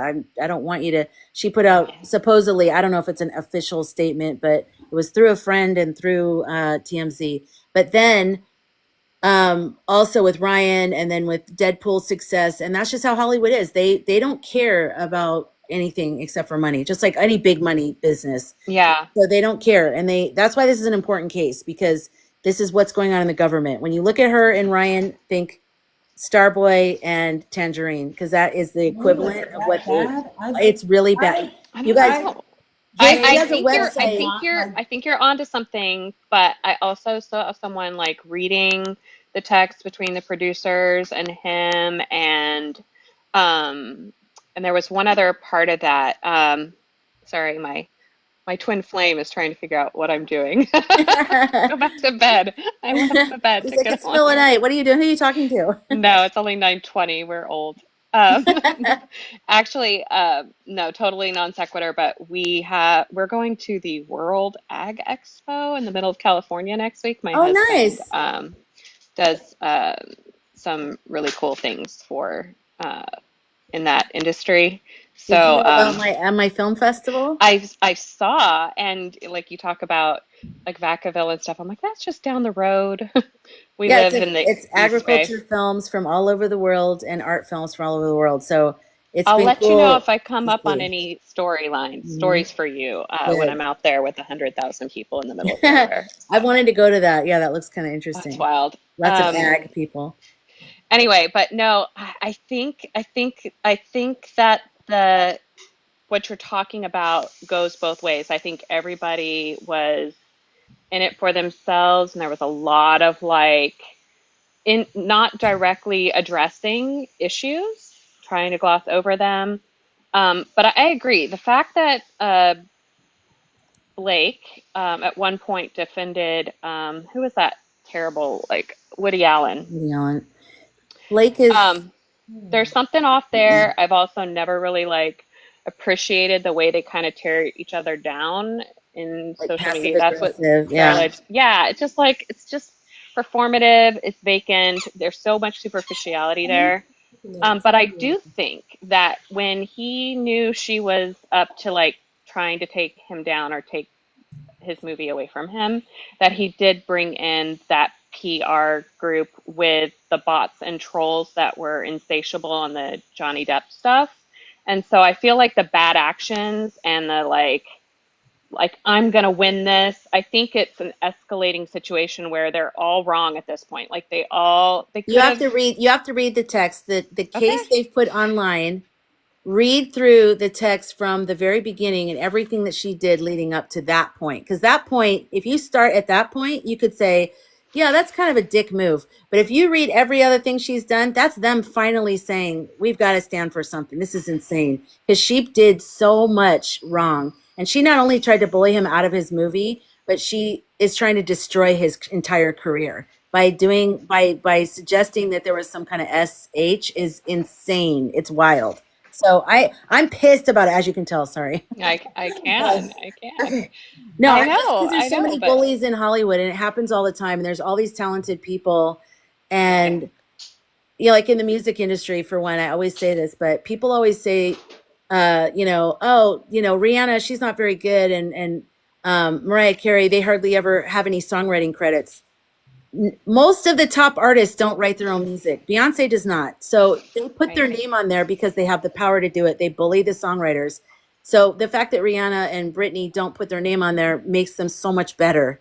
Yeah. Britney does, and also Mariah and people like that. But it's frustrating because what it looks like from the outside, you can never fight that. It's like you keep trying to tell people, but you just look bitter, and it's just like, no, hear me say Yeah, this. no, I No. think there's plenty of evidence, and not just in that story, that there are always people behind the scenes profiting and taking advantage of these Yeah. people. And yeah, it's just it's gone gross, and you wonder why like some of these conspiracy theories take off too about how bad things are in Hmm. the industry, because it's just been going on for a really long time, and they've actually gotten like better and better at locking people into these like contracts and doing things and representing themselves in a way that if they are privy to things that are illegal and whatever, like I've signed NDAs, I've been a consultant, right? Like I know the types of things that you agree to keep secret, and you have like you can't control your own story, you can't control your own experience after a certain point, and a lot of people are very susceptible to giving away their rights in a lot of industries because Yeah. you just don't know better and you believe what people are telling you, the promises they're making. So So what is, because I don't know the full story, what is Blake Lively's end game? Is it just for the fame and for the, supposedly she's trying to restore her reputation because he Well, no, what trashed she her. wants, what she says in all the texts and everything, she says nobody in Hollywood takes her seriously. She wants to produce a project. She wanted producer credit. She wants some accredited credit thing, a high level thing that is only for certain types of producers. And she just kept wanting more and more. She took over the costume designer's job, then fired her. She had them fire her. She pressured them to do that. Then she wanted to get the dailies every day. that are no actor does that. You know, all the top actors don't even do that. You know, it's just bizarre. It's like power grab. Then whose dog is that? That's mine. It's That's Parker. She wants attention. cute. Or that's still your husband. I don't know. I'm I not going know. No, to no, he brought him back inside. I let him out right before I judge. came in. No, anyway, so she wanted to produce the film. She wanted that credit. She wanted, oh my God, it's like a little sky dog. What's his name? Her name's Her. Parker. Parker. Hi, She's from Parker. Salinas. How She's a COVID cute. puppy, kind of like the wild ones you were talking about in your Mine, car earlier yeah, today. they're She has horrible. her and her friend Buddy are not the most socialized, dog I park know. friendly Yeah, I lived ragamuffins. out in Vacaville during the time when I first rescued both of them. So they weren't socialized. They were like farm dogs, and they ran around the vineyard. And Yeah. so when they go in public, they're like, "Who's that person?" And they're all wild. And I'm like, "Oh God, it's so embarrassing." But anyways, I made another video. I made a video about Blake and whatever. Okay. So if you want to check that out, I'm not going Sorry to to talk about take it you much. down that rabbit hole, No, but I know it's a real it's trigger for crazy. me. I was thinking about it when I was making the video. I was like, why am I doing this? Like 10-minute long. I'm like, and I have a part two. I'm like so into it. But I think it's just because of all the years I've worked in music and film. It's like it's on a level of evil what she did to him. It's not just your typical bullying. It's on another level. And I think there's something going on with their marriage. I think there was some jealousy because she keeps falling in love with her co-stars, like the leading man. He was married to Scarlett Johansson when they met. All Then right. so So watch Star Lady Hedge I for will. videos about that, and then let's talk. I'll Yeah. comment you in my horrible comments. This is like the not the right medium for having a conversation, I but know. We're like, let's talk oh about but it actually fits. It's energetically, it's in the same world. It really yeah. is. It's not, Well, you know, I think these are like live theater for us to learn the same things, right? yeah, Like this story is just like what's happening yeah. in DC, right? Like Hmm. these things are real. There are people with very, very bad motives, just trying to have all the power and control that they can grab, and they don't care, um, how it affects us and how it You would affects think people, like you're at a certain point. Your husband is a right? star and he has all this power right now with Deadpool. You're a beautiful woman. You have all these great friends and you have this marriage and you have these beautiful children and you have a great career. Like it defies logic for the average Yeah, person. We go, no, they wouldn't do that, because we yeah. wouldn't do that. But they would do Well, that. yeah, like I can't watch The Handmaid's Tale because it's too close to a potential reality that I don't want to manifest into being by giving it any more attention. But I do feel like there's a lot, okay, like when we talk about the people who need to do the work as pale-skinned people, like Yeah. there's so much that is triggering to me that connects to that storyline when you think about like Ivanka person. Um, Blake. Like I feel like, and who we were talking about earlier, J.K. Rowling. I Mhm. feel like there's a lot of white women who need to take responsibility of the fact that we enable and enforce the patriarchy. Women are the foot soldiers of all of the crap that holds people down. Mhm. I've studied a lot of cults because I grew up in a weird one Oh, myself. really? Been fascinated by it, but I wish I knew how to solve the problems. But have you ever seen any of the documentaries about in EXM or whatever, the one that was a little Oh, it sounds sexual? familiar. It got a Yes. bunch of celebrities into Yes. it. There's several documentaries, like one's on Amazon Prime, one's on Stars. There's Hmm. a bunch. But the thing about cult leaders is they tend to surround themselves by thin white women who like kind of make their message more palatable, do a lot of unpaid labor. Um, and like when you read a lot of the stories about like Weinstein and these other people who got away with like literally terrible things, the people who worked for them, usually women, are the ones covering stuff up, facilitating it, making the appointments happen. Like we are our own worst enemies. And when you think about like how much we've been socialized in our culture to judge our own appearances, to trap ourselves with this like diet and appearance stuff, and then to enforce it with other people. Like, how many daughters have trauma of going through every diet their mother ever like tried, right? Like, it's just crazy to me. Like, I think we need to be accountable for the fact that a lot of times it's not just when we talk about the patriarchy and the rise of the divine feminine, whatever. It's work has to be done on all parts, and there's toxic masculinity and there's toxic femininity, right? That have been used as weapons and tools. And what you see with like the spokesperson for the White House and all this stuff is it's just a repeat. It's an old tape. It's so boring. It's so dull. Like, how many more times do we have to go through these cycles of like literally women being the lipstick on a pig, right? And doing the work and putting a pretty face on some of the grossest stuff that we can do to ourselves and to each other. I remember there's this book, it has a horrible, horrible title. I think it's called Women, Food, and God.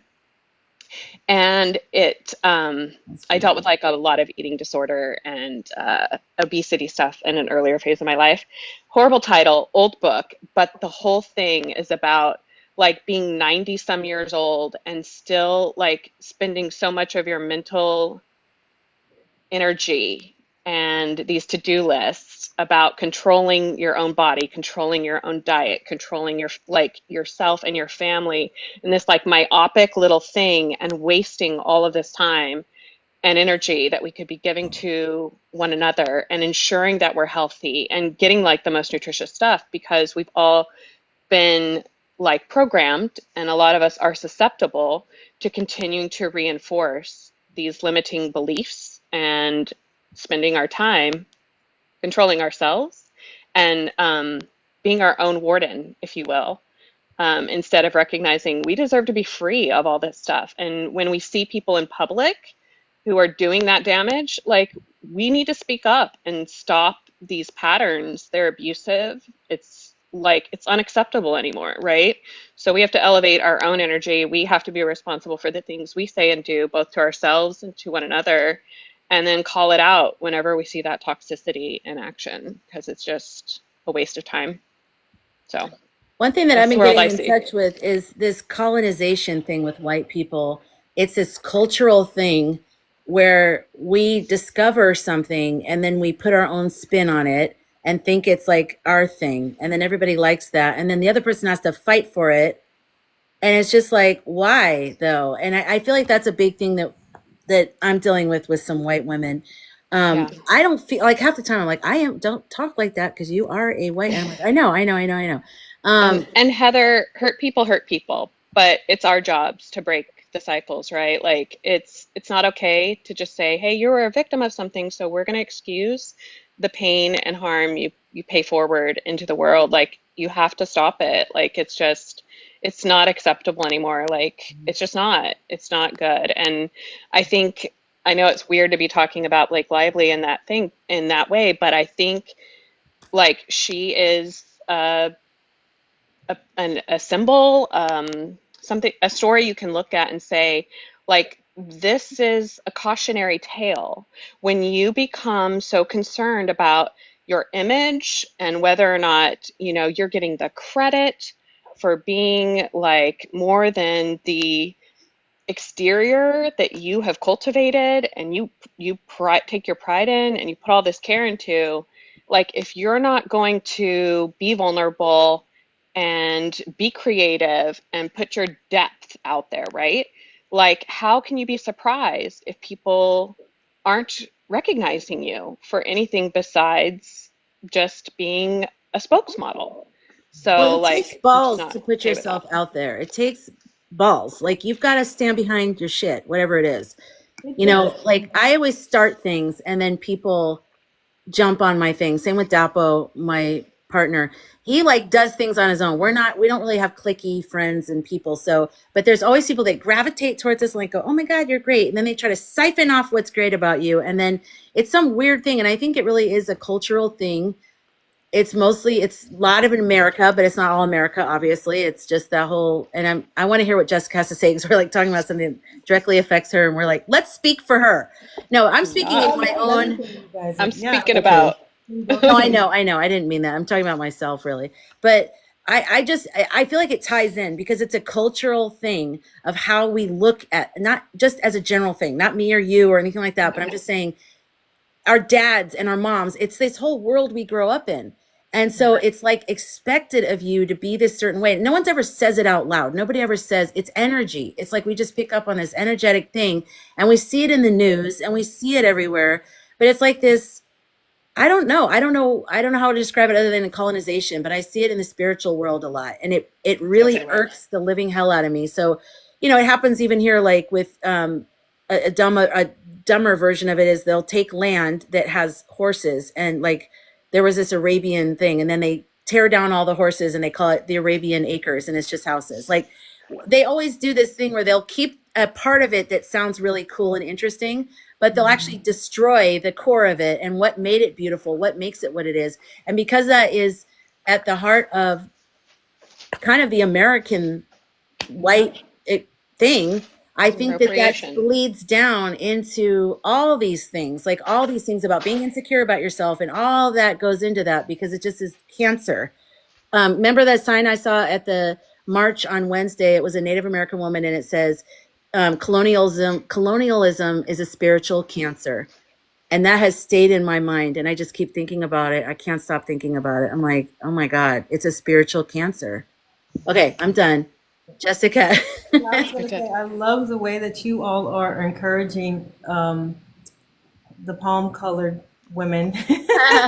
Palm-colored? I haven't heard that before. And to self-reflect, because that was immediately one of my responses when I saw the numbers, although we know those are not the accurate numbers. Yeah. But I'm like, dude, you don't get into the sisterhood until you take some accountability for what you are helping to perpetuate, and to just keep going. And it really does, like, it goes farther back than what we can remember. It's all the way back through antebellum America. It's all the way back to the beginning of America, and it's just like they were, not to let white women off the hook, but they were placed in a very precarious position.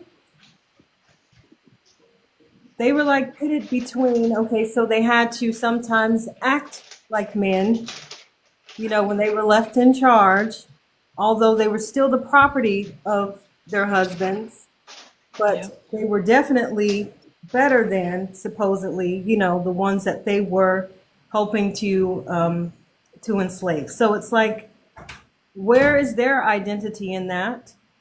They really got some, you got some things to sit with and to ask yourself some really deep-seated, like some deep questions around the foundation of who you are and your entire history. And then you've got to reconcile with your ancestors who did this stuff without, telling us or people in general, just, hey, it's no longer a thing. Let's just put it aside. And it's like, nope. Because that's what we've been doing, and that's why we're at this point in history right now, not only because of race, but everything that we've been putting aside for all of these centuries. So it's like, no more of that. Yeah, if you don't address these generational wounds, right?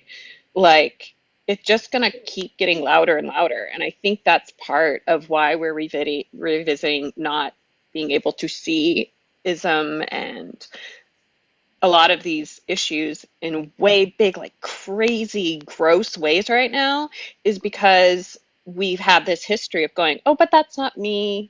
Oh, I don't see that, right? And we just didn't pay attention to the quiet voices saying, hey, we've got some work to do here. Hey, I've gotten away with stuff by crying. I'll be the first one to admit it, right? Like, I know what, like, I wasn't raised with all the right resources or education, but I still have it better. I had it better. I got things that I didn't earn or deserve just because of the way I look. Nobody knows what my background is or anything. But so there's just a lot of work that everyone has to do individually if you're of a certain pigment. I just don't think people give any. The first one to do it. People don't give any thought to the psychological cancer and spiritual, I guess, that palm colored people, what growing up in that, and then generation after generation, and then people who try to go against that, and I just think there's a lot of fuckery, and it's still there. And when people try to act like that's why you can't look at uh, palm colored problems in society without zooming back out and including this story of this. You have to include it. You can't be so micro focused that you're like, well, my dad did this. I mean, that's part of it. You got to look at that. But you got to really understand it further back. Like, you got to look at this like, what's the whole thing that we're even in anyways? What's the fishbowl that, Yeah. so. And here's like a question I don't think a lot of people ask themselves, but how many times when you are out in public, when you are in a store, when you're in a restaurant, are people invisible to you? Like you just accept and expect their labor without acknowledging them as a human being. I That's the love same. yeah. Oh, I'm That's sorry. sorry, Jessica, I'm looking at your face, but that's the kind of stuff we're talking about. It's ingrained in a lot of us to be treated a certain way and to be dismissive of other people's humanity because it's in our culture, it's in our society. It happens every freaking day, right? And So, it does go both ways to an extent because all of us, regardless of what color we are, we have internalized these things. And so we're constantly asking ourselves question in a day to day. And people of color are constantly negotiating the lack of questions that palm color people are asking themselves day to day. And so we'll do small acts of resistance. And I'll give you an example. We are often ignored out there, especially if I've got my hood on or something. Like nobody even sees me ever. But I know this and I recognize it. And so if there is an exchange, someone's in my path, they expect me to move to the side, and I will not do it. yeah.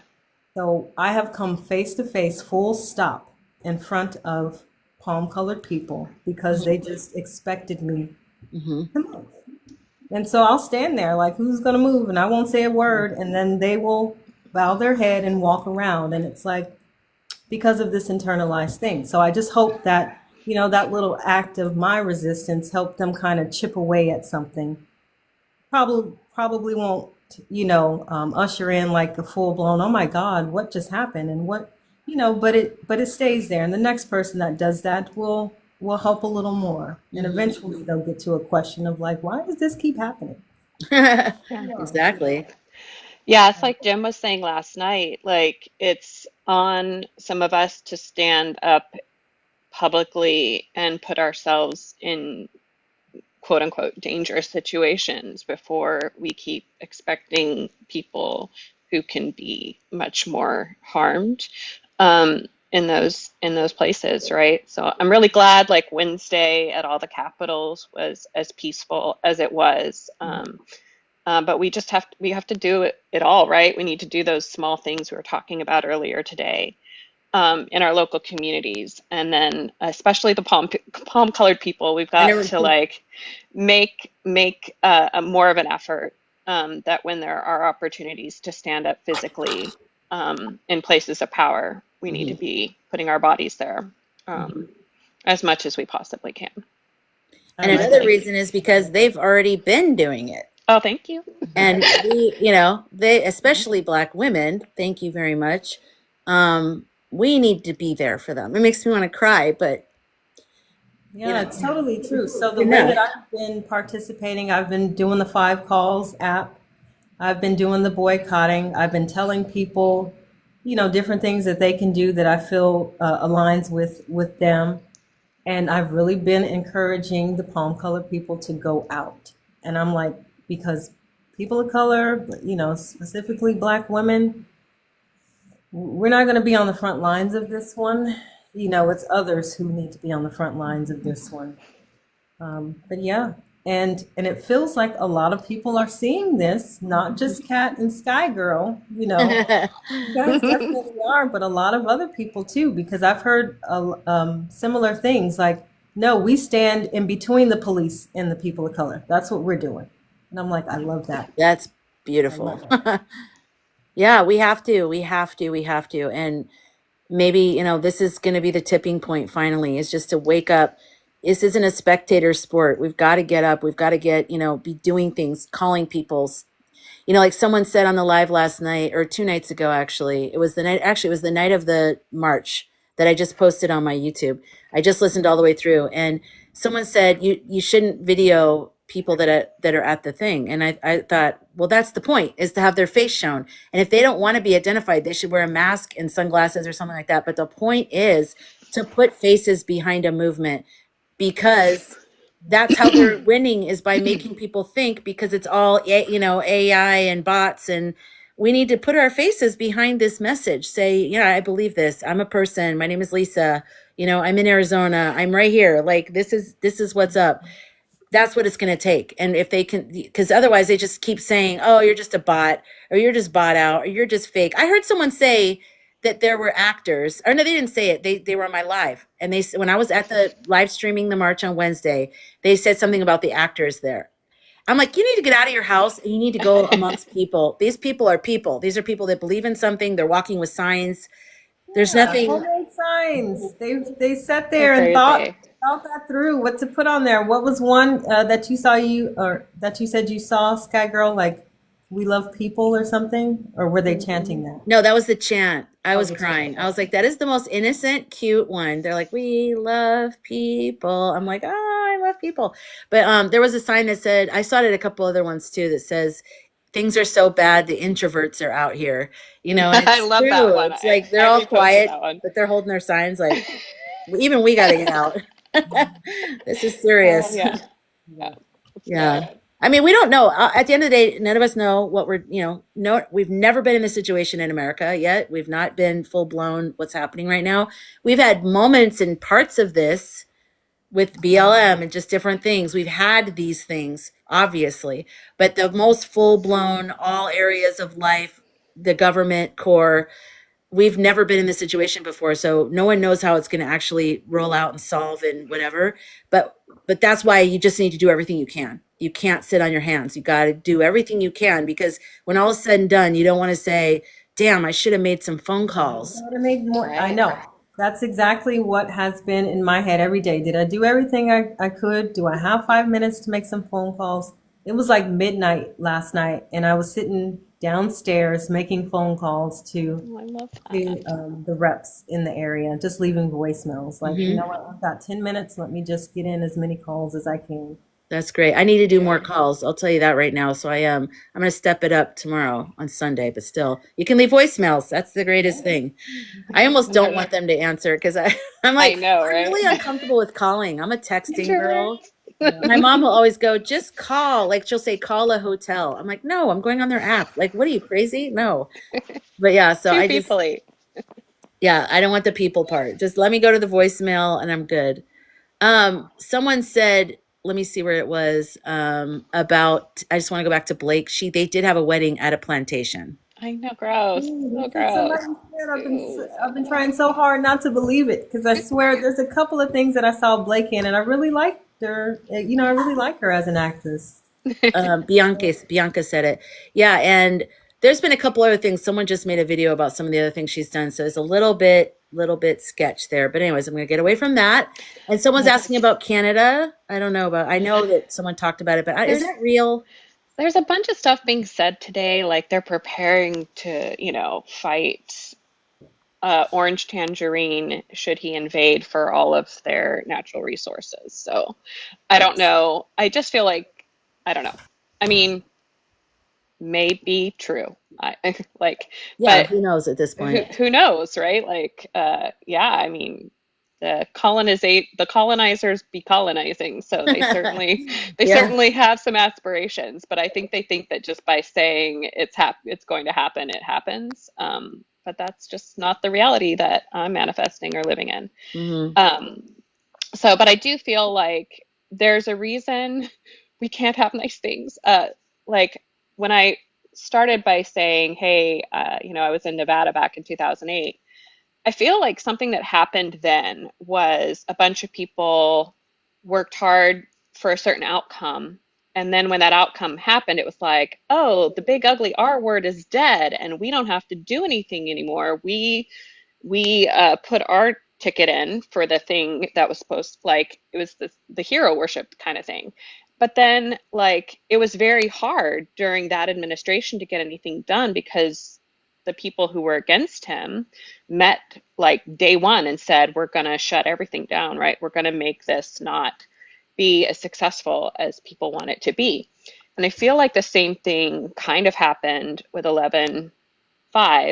If things had gone the way we wanted them to, all the pressure and the onus would be on her. And it's not okay. It would not have been okay to have a Black woman be responsible for the messed up system and how difficult it would be to change things without being fully equipped with the power of the people. And that's part of why we're going through what we're going through now, is because she asked, like in her speeches right after what went down, was like, I need you guys to do your part, right? And that is why, unfortunately, we need to experience the things that we're experiencing today because all of us have work to do and a role to play.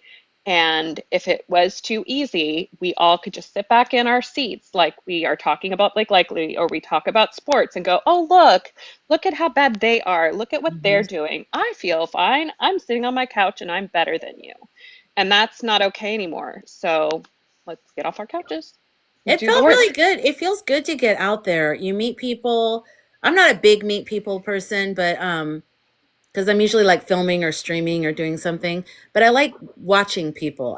But you're seeing them. I was overhearing some of the conversations with the older people talking about, we already fought for this. What are we doing? Why are we having to do this again? And I don't know, it's something about just get out there, stop living even on your phone, your computer, like just get out and meet people if you can. I know I'm not a big person, like I said, to meet people physically, but it's healing because we need that. It's what we are. We're a person in a body. We're not a brain, connected to a machine somewhere. We need to be around each other and around. I mean, it was a beautiful day. The sun was shining. Everybody was happy. I mean, not happy, but happy to be around each other and happy to be doing something, to be out of your house, be chanting things, be holding signs. And it makes you realize we do have power a little bit, but we have power. And you put all those little bits together and it's a lot of bit.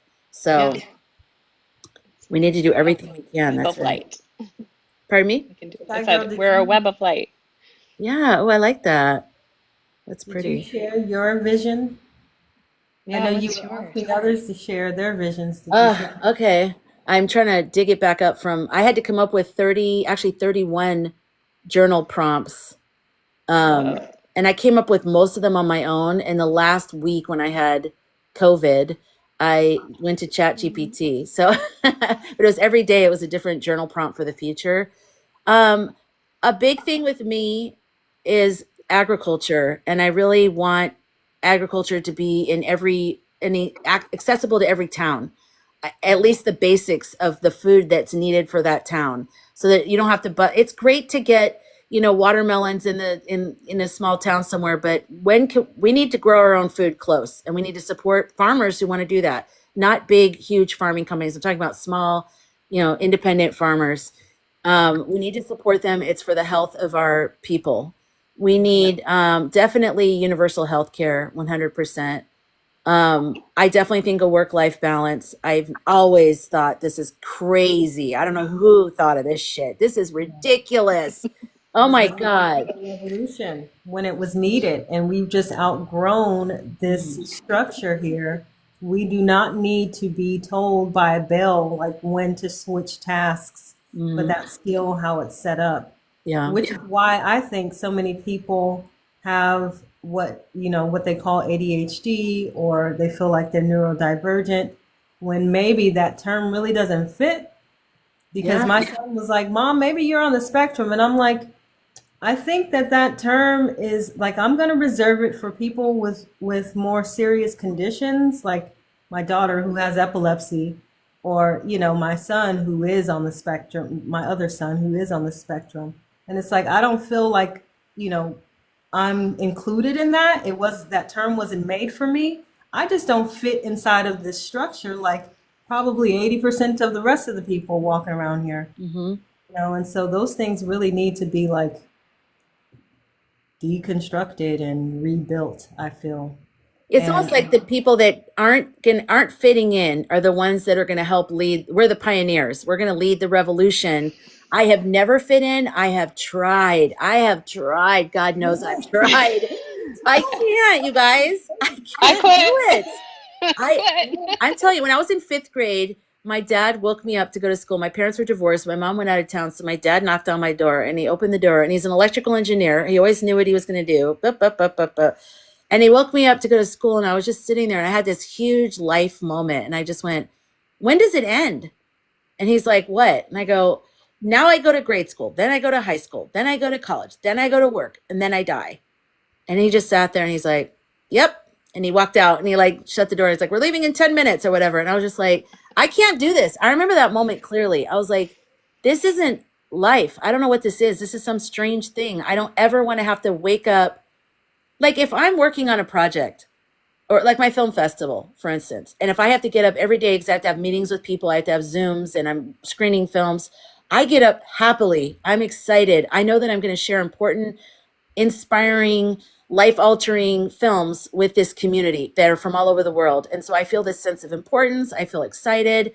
Why can't that be what I do? And then I get a livable wage off of that. If I'm providing value, and it's a lot of hard work when I'm doing it, I'm running around. I'm barely able to enjoy myself during the weekend of the festival, but it's a lot of work. It's a year-long thing of, raising money, getting sponsors, getting all the pieces in line.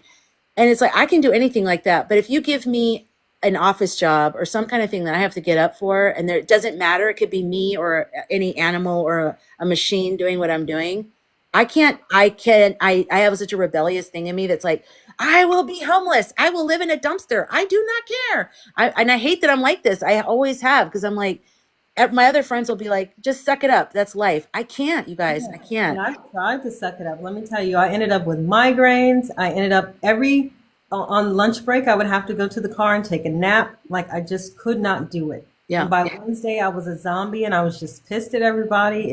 It's like it just doesn't work for some people, you know? Right. Yeah. Like, what if normal is just the patriarchal lie? Like, and I Yeah. respect what you're saying, Jessica, as far as like honoring these labels and making sure that they're not appropriated for people as excuses, like Kanye just did and EM has done, right? Like, using them as an excuse also is pretty gross. Um, but uh, I really, really feel strongly that a lot of what we've labeled as divergence is really just different levels of spiritual evolution.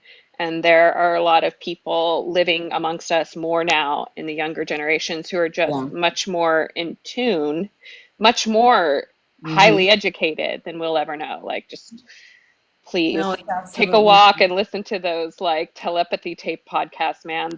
I gotta It's listen just to that. fucking amazing. But yeah, it's like we just have gone around like labeling ourselves and each other for so long and trying so hard to conform to, like you were saying, Jessica, these outdated industrial revolution like structures that are really just about turning us into robots, right? And have been for a very long time. And, you know, it just, once you stop trying and you say, well, that's all cuckoo LaRue, and I'm Kookaroo. actually like perfectly okay. I'm gonna figure out how to use my stuff and make it a superpower.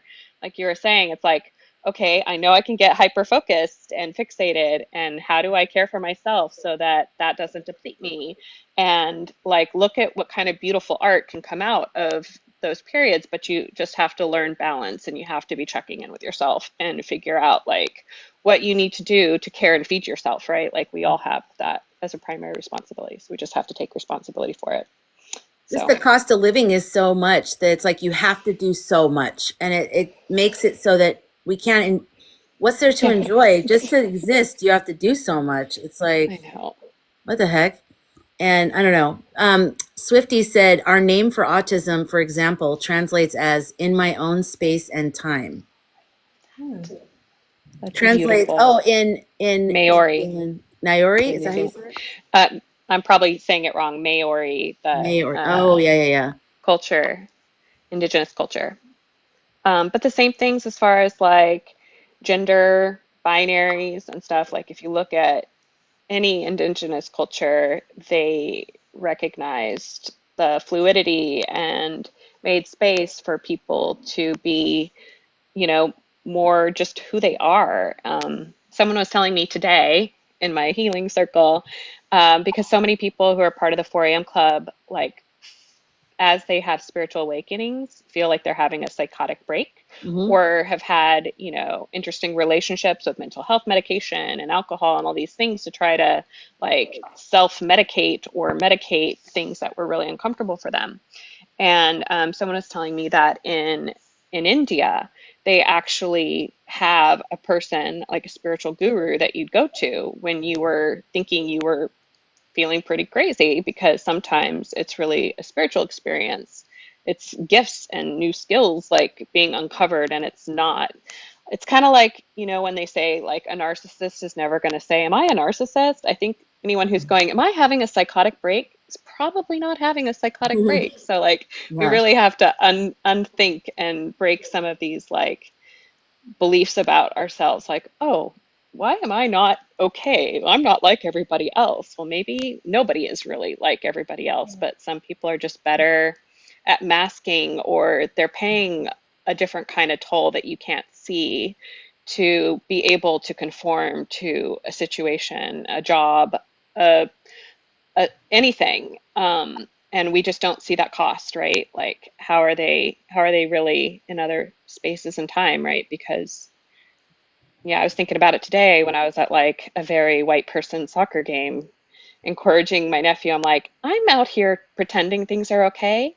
I wonder how many other people are just like me who are pretending they're okay right now and they're not, you know? Yeah. And I'm sitting here judging them going, look at all these Republicans, you know, like, and it's probably not the case. Like, maybe they're just like me. They're brokenhearted about something, but they're trying to not like bring their doom and gloom to the soccer field and, you know, Yeah. just trying to be, act like things are normal when we're not. So You know, you guys seen the Black American woman who goes to Pakistan? I heard about Oh, I this. think I did see a clip of She's from the her. Bronx, right? Yep. So I've been watching this Pakistani creator on TikTok. He's so amazing. He was just on the what's the radio show in LA? The interviews. Anyways, why do I have the worst memory nowadays? It's bothering me. I'm gonna have to get some of these gummies on here or something. Um, but basically, you know, I TikTok shop. watch a lot of. Pardon me. Are they on the TikTok shop? Yeah, probably. um, so I've been watching his videos, and there's a man called the humanitarian, and he's the older man that's been walking around with her. You know, she just walks around and she's like, "I'm here, and I want $1,000 or $2,000 a week, and I'll help you guys clean up your town." Like she's just, she went there. She catfished a guy, I guess. She went there to. He's like 19, and she's like 33. She had the Nicki Minaj filter on, I guess. And then when she got there, he didn't let her in the house. I don't know what, she didn't really tell anybody what happened, but so then she just was now walking around saying, okay, so me and my husband are moving to Dubai. And so the news got involved. But the thing that was so beautiful about it is that, and this guy, I've reposted a lot of his stuff and I'll try to remember his name for tomorrow night. But he said, this is our culture. We don't care. We see her as a person that needs community. And we love her. We don't think of it like anything, because this is the best thing that's happened to Pakistan in forever. Because now the world is looking at us and they're seeing how we're treating her, and like, this is my culture, and I love this. And so the man that was with her, the one with the beard that she kept yelling at, he's a humanitarian, and I guess they have these roles where they just make sure everyone's okay. So he took her. He said, "What do you want to eat? Anything you want to eat, I'll pay for it." And she's like, "McDonald's." And so in Pakistan, he took her to McDonald's and she got all his food. And then he brought her to the hospital, like different things. He really took care of her. And I just thought the concept of like a humanitarian. And then I heard someone say social worker when they slipped up. And I thought, that's interesting, because I wouldn't think of, maybe when people go into social work in America, they're feeling like a humanitarian, but because of the structure we have around their job, it becomes this limiting officey version of something that should be beautiful, like a guy with a long white beard following you around. Like maybe that's what it's supposed to be. I don't know. I don't know. You guys have to see it. It's really amazing. It's That's amazing. cool. Did you end up finding out about Doug's winter party? I did go there, but when I Google it or whatever, when I look it up in here, it was like a bunch of Wanting to come? people's, like their posts. So I could never find Ah, his post. okay.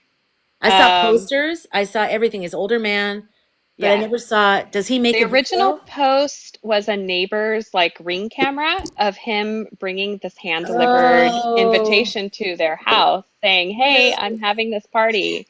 I guess his wife passed away and he's a super cool old dude and he's just doing what we need to do, which is connecting with his actual neighbors and bringing them together. So I wish I knew that. If I find the name of that creator, I'll let you know because she's going to live stream that day all the people who come to Doug's winter party. But I oh, think it would good. be super awesome if whoever can, like, tries to have their own block party on 215, right? Or at least like just take some cookies or whatever to your neighbors and just say, "Hey, I know my dog barks at you through the fence, but I just Yeah, wanted to make sure, like we're here and we care about you guys. And if you ever need anything, just knock on that's our door. Here's my beautiful. I love number." Yeah. that. Anyway, Is there a but it makes me website? think, Like, how are no, people? I think most of what you were seeing is all these like other posts now, people going, "I'm bringing a case," and like it's kind of Yeah, taken over. But I think that and the Pakistani woman thing and Hillman Talk University and Redbook. Like, there's just been a World Talk. Like, there's been so many things that have happened in the last 3 months that just are showing us all like we're so much more alike than we're different. There's so many ways we can connect, and there's so many things to admire about people who value one another's humanity, right? And so, yeah. like, we're getting these opportunities left and right to just appreciate and recognize each other. So, Yeah, I definitely think the way forward is more humanity, less structure, more, maybe it's hard because there's so many people and we have so many different cultures, but we've got to just bring more humanity into stuff. And the reason why you have all these regulations and stuff is because you realize common sense isn't common. And so you have to put these like rules in place, but then the rules become the problem and they start trapping everybody. So we got to figure out a way through that. Like how, and it seems like it's humanity. It's like it's culture or community. It's like, hey, Tom, you know that thing you did? Just actually having conversations instead of being like, find like a stamp, it's just Yeah. something like that. It's yeah. community. It's like I've been getting that as the theme moving forward for a while since 11, how are we saying it? 11/5. 6, 11, 5, The contest. Oh, since the day after the The contest. contest. Yeah, since the contest. since And 4 a.m., kept wherever you coming. were. Unity, community, find it. I was like being pushed by my spirit team to go make some new friends and find a space that I could, frequent just to see some familiar faces eventually once, so the thing is I had to like pick a spot and make myself show up because I am very to myself most of the time. And so I had to set my calendar like, okay, every other Friday I'm going. It Good. doesn't matter what's happening. And one day I remember I really did not want to leave the house. And I just played this game with myself because that was my day to go. And I was like, what if I was going? What would I wear? And Mm-hmm. so that way I was kind of like tricking myself to prepare without it feeling like I was forcing myself. Silly little game, I No, know. that's neat. Yeah. It got me out the door and in the car and that 10 minutes down the street so I could see some people and build community. And I feel like that's really what we got to do. I see a lot of people, mostly on threads where I hang out a lot, and they'll be like, man, it's so hard to make friends. And I'm like, you gotta do the uncomfortable thing for, and not even for that long, a week or two, and then all of a sudden you got somebody to talk to and you're like, hey, let's have some coffee. And Mhm. bam, you've made a friend. Yeah. but it's just like that initial, like, let me get over this hump, that people are reluctant to do. I feel like Yeah. a lot of people like to complain and not really do the work, Yeah. you know, Right. when the solution is right there in front of them. And Hmm. so, but anyway, with more people waking up, spirituality has a way of transcending cultural things, bringing people together regardless of color. And so, with a lot of people waking up, I feel like it'll be easier to build community and to understand what that needs to look like, because a lot of us have just been hiding behind our phones for quite some time. Mm-hmm. So, I feel like it will be easier, and it won't feel like so much effort, to make those initial connections. Hopefully, fingers Mm-hmm. crossed. That's one of my. What do you want to see? I just want to see everybody happy in the Mm-hmm. streets, like Yes. peace and love. That's right. Yeah. More community, less fear, less Yeah. feeling like everybody's a stranger, everybody's out to get you or whatever. Just feeling like, yeah, we're all one. Hi, Create Courage. When you said your guides were guiding you to go out, for me, when I went through all this loss, I went up to my friends. That's when I went to Vacaville. I needed to get away from the industry. I needed to get away from everything. And I went up there, and then there was just other stuff that kept happening. And so I just kind of like shut down into myself. I didn't talk to anyone as much as I didn't want to talk to anyone, because I feel like what I was going through was so deep that you can't be like, hey, hi, what's your name? So anyways, I have all these people dying in my life right now. And like, it's so deep. I don't care. I don't want to be around anyone. But I kind of shut down, and that's like kind of a big part of me is I like to connect. I like to create community and stuff. And my intuition kept telling me to get on TikTok. And I thought, I didn't understand what the app was, and I resisted it a lot. Finally in July, I started this account a long time ago, but finally in July I was like, I am going to post every single day, and I'm going to go, and as soon as I got enough to go live, I said I'm going to go live every single day until the end of the year. And it was hard in the beginning because I didn't know anybody on this app. And I would go on, and nobody would come in. It'd be like, and I'd sit there and I'd force myself to be on at least 30 minutes, and I just sit there and go, and I'm like telling stories. And anyways, then now, I mean, look, now there's like a community. Now every night that I go on, I know people will come in. That I did not have that before. It was like I would come on and nobody would come. And a lot of people I've gotten to know, a lot of people I text, or we send DMs to each other, or I check on them. I make sure they're okay. They're checking on me. And even though this is just like, this isn't what we're talking about. We're talking about get together physically. Sometimes this can be a All step of it. in that direction. Exactly. So, I mean, even coming up and being on camera, I know for a lot of people is like that's a big step for, it's like, okay, here you are, you're on camera and people are looking at you and they're judging you. No, but it's like, That's what we think, and then you just kind of got to get over that. Because I heard two days ago in meditation, my guides were like, "Okay, prepare. You're going to get like an upgrade, so to speak. Like a new awakening in a different area for me." And I'm like, "Well, what is that going to include?" And they were like, and then I heard, "Prepare to go on lives," and I'm like, "Oh no." You good. know, Oh, And then no. she called you up. and then she Whose called guides are me, and talking I to could whose not say guides? no because I'm like, Yeah. I guess that's what I'm supposed to do. That's weird because as soon as you came into the room, your picture kept standing out to me. I kept looking at right when I saw you, I thought I have to remember, like look to you and see if you say something. I don't know what it was. There's something tonight, and I noticed it the last time too, but tonight it was even stronger. So I was like, all right, we're bringing Jessica up. As long as you want to come up, I'm bringing you up.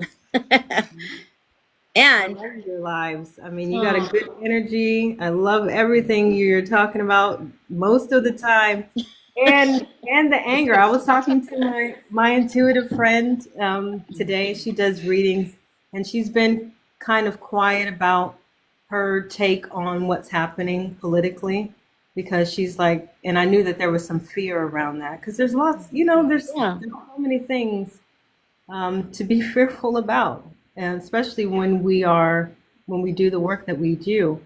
And I said, yeah, but one of the women on TikTok, Sky Girl, was talking about one of her tools for the toolkit.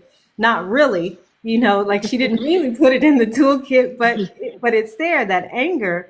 And I was like, so whenever you feel that flicker of anger, because she'll kind of like get a little, you know, fearful, but then a little bit of anger is behind it. And I'm like, when you feel that glimmer of anger, just remember, it can be a tool, a useful tool to like motivate you into some constructive action. Hmm.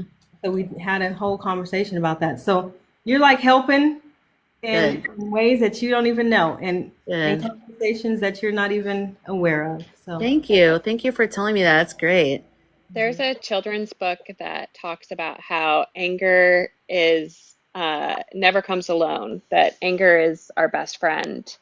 And Oh. when it arises, it's trying to bring your attention to another thing that it's protecting, right? Mm-hmm. So anytime it comes up, it's like, hi, hi, look over here. There's Mm-hmm. something right here that needs our attention, and Oh, we need to do something to help this little part of I ourselves. love that. So I was trying to don't think trust of it.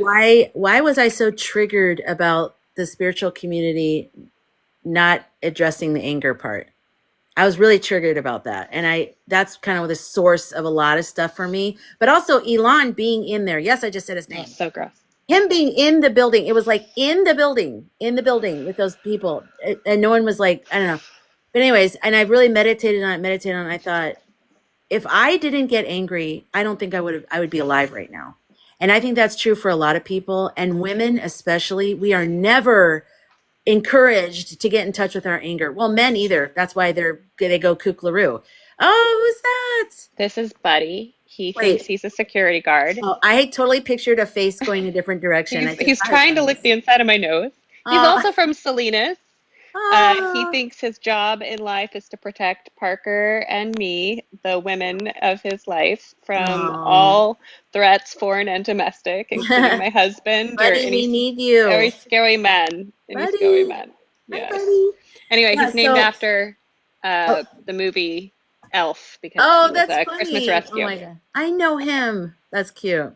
Okay, he's done. No, I He just had his think that it's this whole thing with anger, especially with women and especially with anybody brown, white men use this to control people, that they're the only ones that can get mad. And the rest of us have to just be like, what, I don't know what. And I'm being angry, especially if you're not used to it and you're not used to how you use it. It's messy when it first comes out. It's not, and that's okay. We're human. You have to figure out how to work this thing. It's hard. And you can't learn to master your anger if you never let it out. You can't master it inside of you. It only gets mastered as it's moving out of you, and then you learn it. It's like walking. You can't learn how to walk by sitting on the couch thinking about how to walk. You have to walk. So, but nobody wants to be allowed to have the messy part. Nobody wants to deal with you maybe getting too mad or saying the wrong thing, or and I feel like my guides are pushing me the hell off this cliff, and they're like, just teach it, and like they're teaching me by me flipping out and then being like, okay, why am I flipping out? But then I look back at the video, I'm like, I didn't flip out the way I thought I flipped out. What it felt like was way more like, oh my God, I got so mad. But then when I looked at the video, I was like, I just got mad. Like it wasn't like so mad. But that's what I'm saying. I'm all messed up about what is proper madness, what's okay and what's not. And I'm tapped into that, and I want to help people. So, I've gotten mad at doctors, and that saved my life. I've gotten mad at teachers, that saved my life. I got mad at people that were abusing me, and that saved my life. So I know I'm not alone. I know we're all nodding our heads. If we don't get mad, that's what protects us. So not to bring this full circle to what the palm people need to do. But there's this person, Joniki, and she posted, yeah, she's been on my live before. what would be hilarious is like, how they're saying like someone needs to storm the building. She's like, you guys are, and it's Empress, I think, who was like, yeah, there's got to be some tactical, like military people who could come up with a plan. And Joniki's like, no, you don't understand. You need all of us 50-year-old menopausal women in our tights. Like, first of all, we're pretty invisible. All we have to do is say, hey, I really need the bathroom. I've just had 5 kids and I have to use the bathroom every 5 minutes, and let you right in. That's See the perfect. floral printed shirt, and you just go in there like you have an appointment, and take it back, right? Like, so I just think it's Oh hilarious my God. A bunch of because Karens. Yeah, we'll just go in yeah, there. let's Like, channel our Karen, inner Karen, everyone, makes a joke of it, but there's a lot of pent up rage. Like some people really need to turn into something constructive. So, Talk about invisible. Overweight, middle age, older, yeah, middle age, older, just any age over like 30, or if you look whatever, you become more and more and more clear. You're just like "Toot, toot, toot, toot, toot, I toot." think that might be part of why they say like the uh, divine feminine rising is the thing that's going to actually like win this thing. Is like I think it's an underestimated, laughed at idea, like spirituality, women, like all of this energy that's been suppressed. And do you know how much baggage I had about buying a pack of tarot cards or like a crystal bracelet? Like I was raised in a Christian cult, right? Like these things have been demonized for me.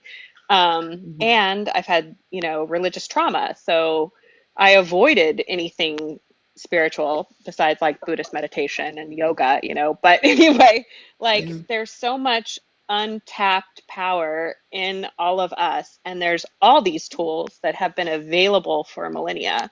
And it's up to us to listen to our inner voice and find the tools that we need in order to transform the situation that we're in. But yeah, it's on us. Like we really do have to do all this work. And I'm not speaking in a binary gender wise. I'm speaking in this energy, this type of creativity, like birth giving. I haven't had children myself, but like there's so many aspects of femininity that we need to take and use in a way that's like actually constructive for everyone and not just our little home or our little safety.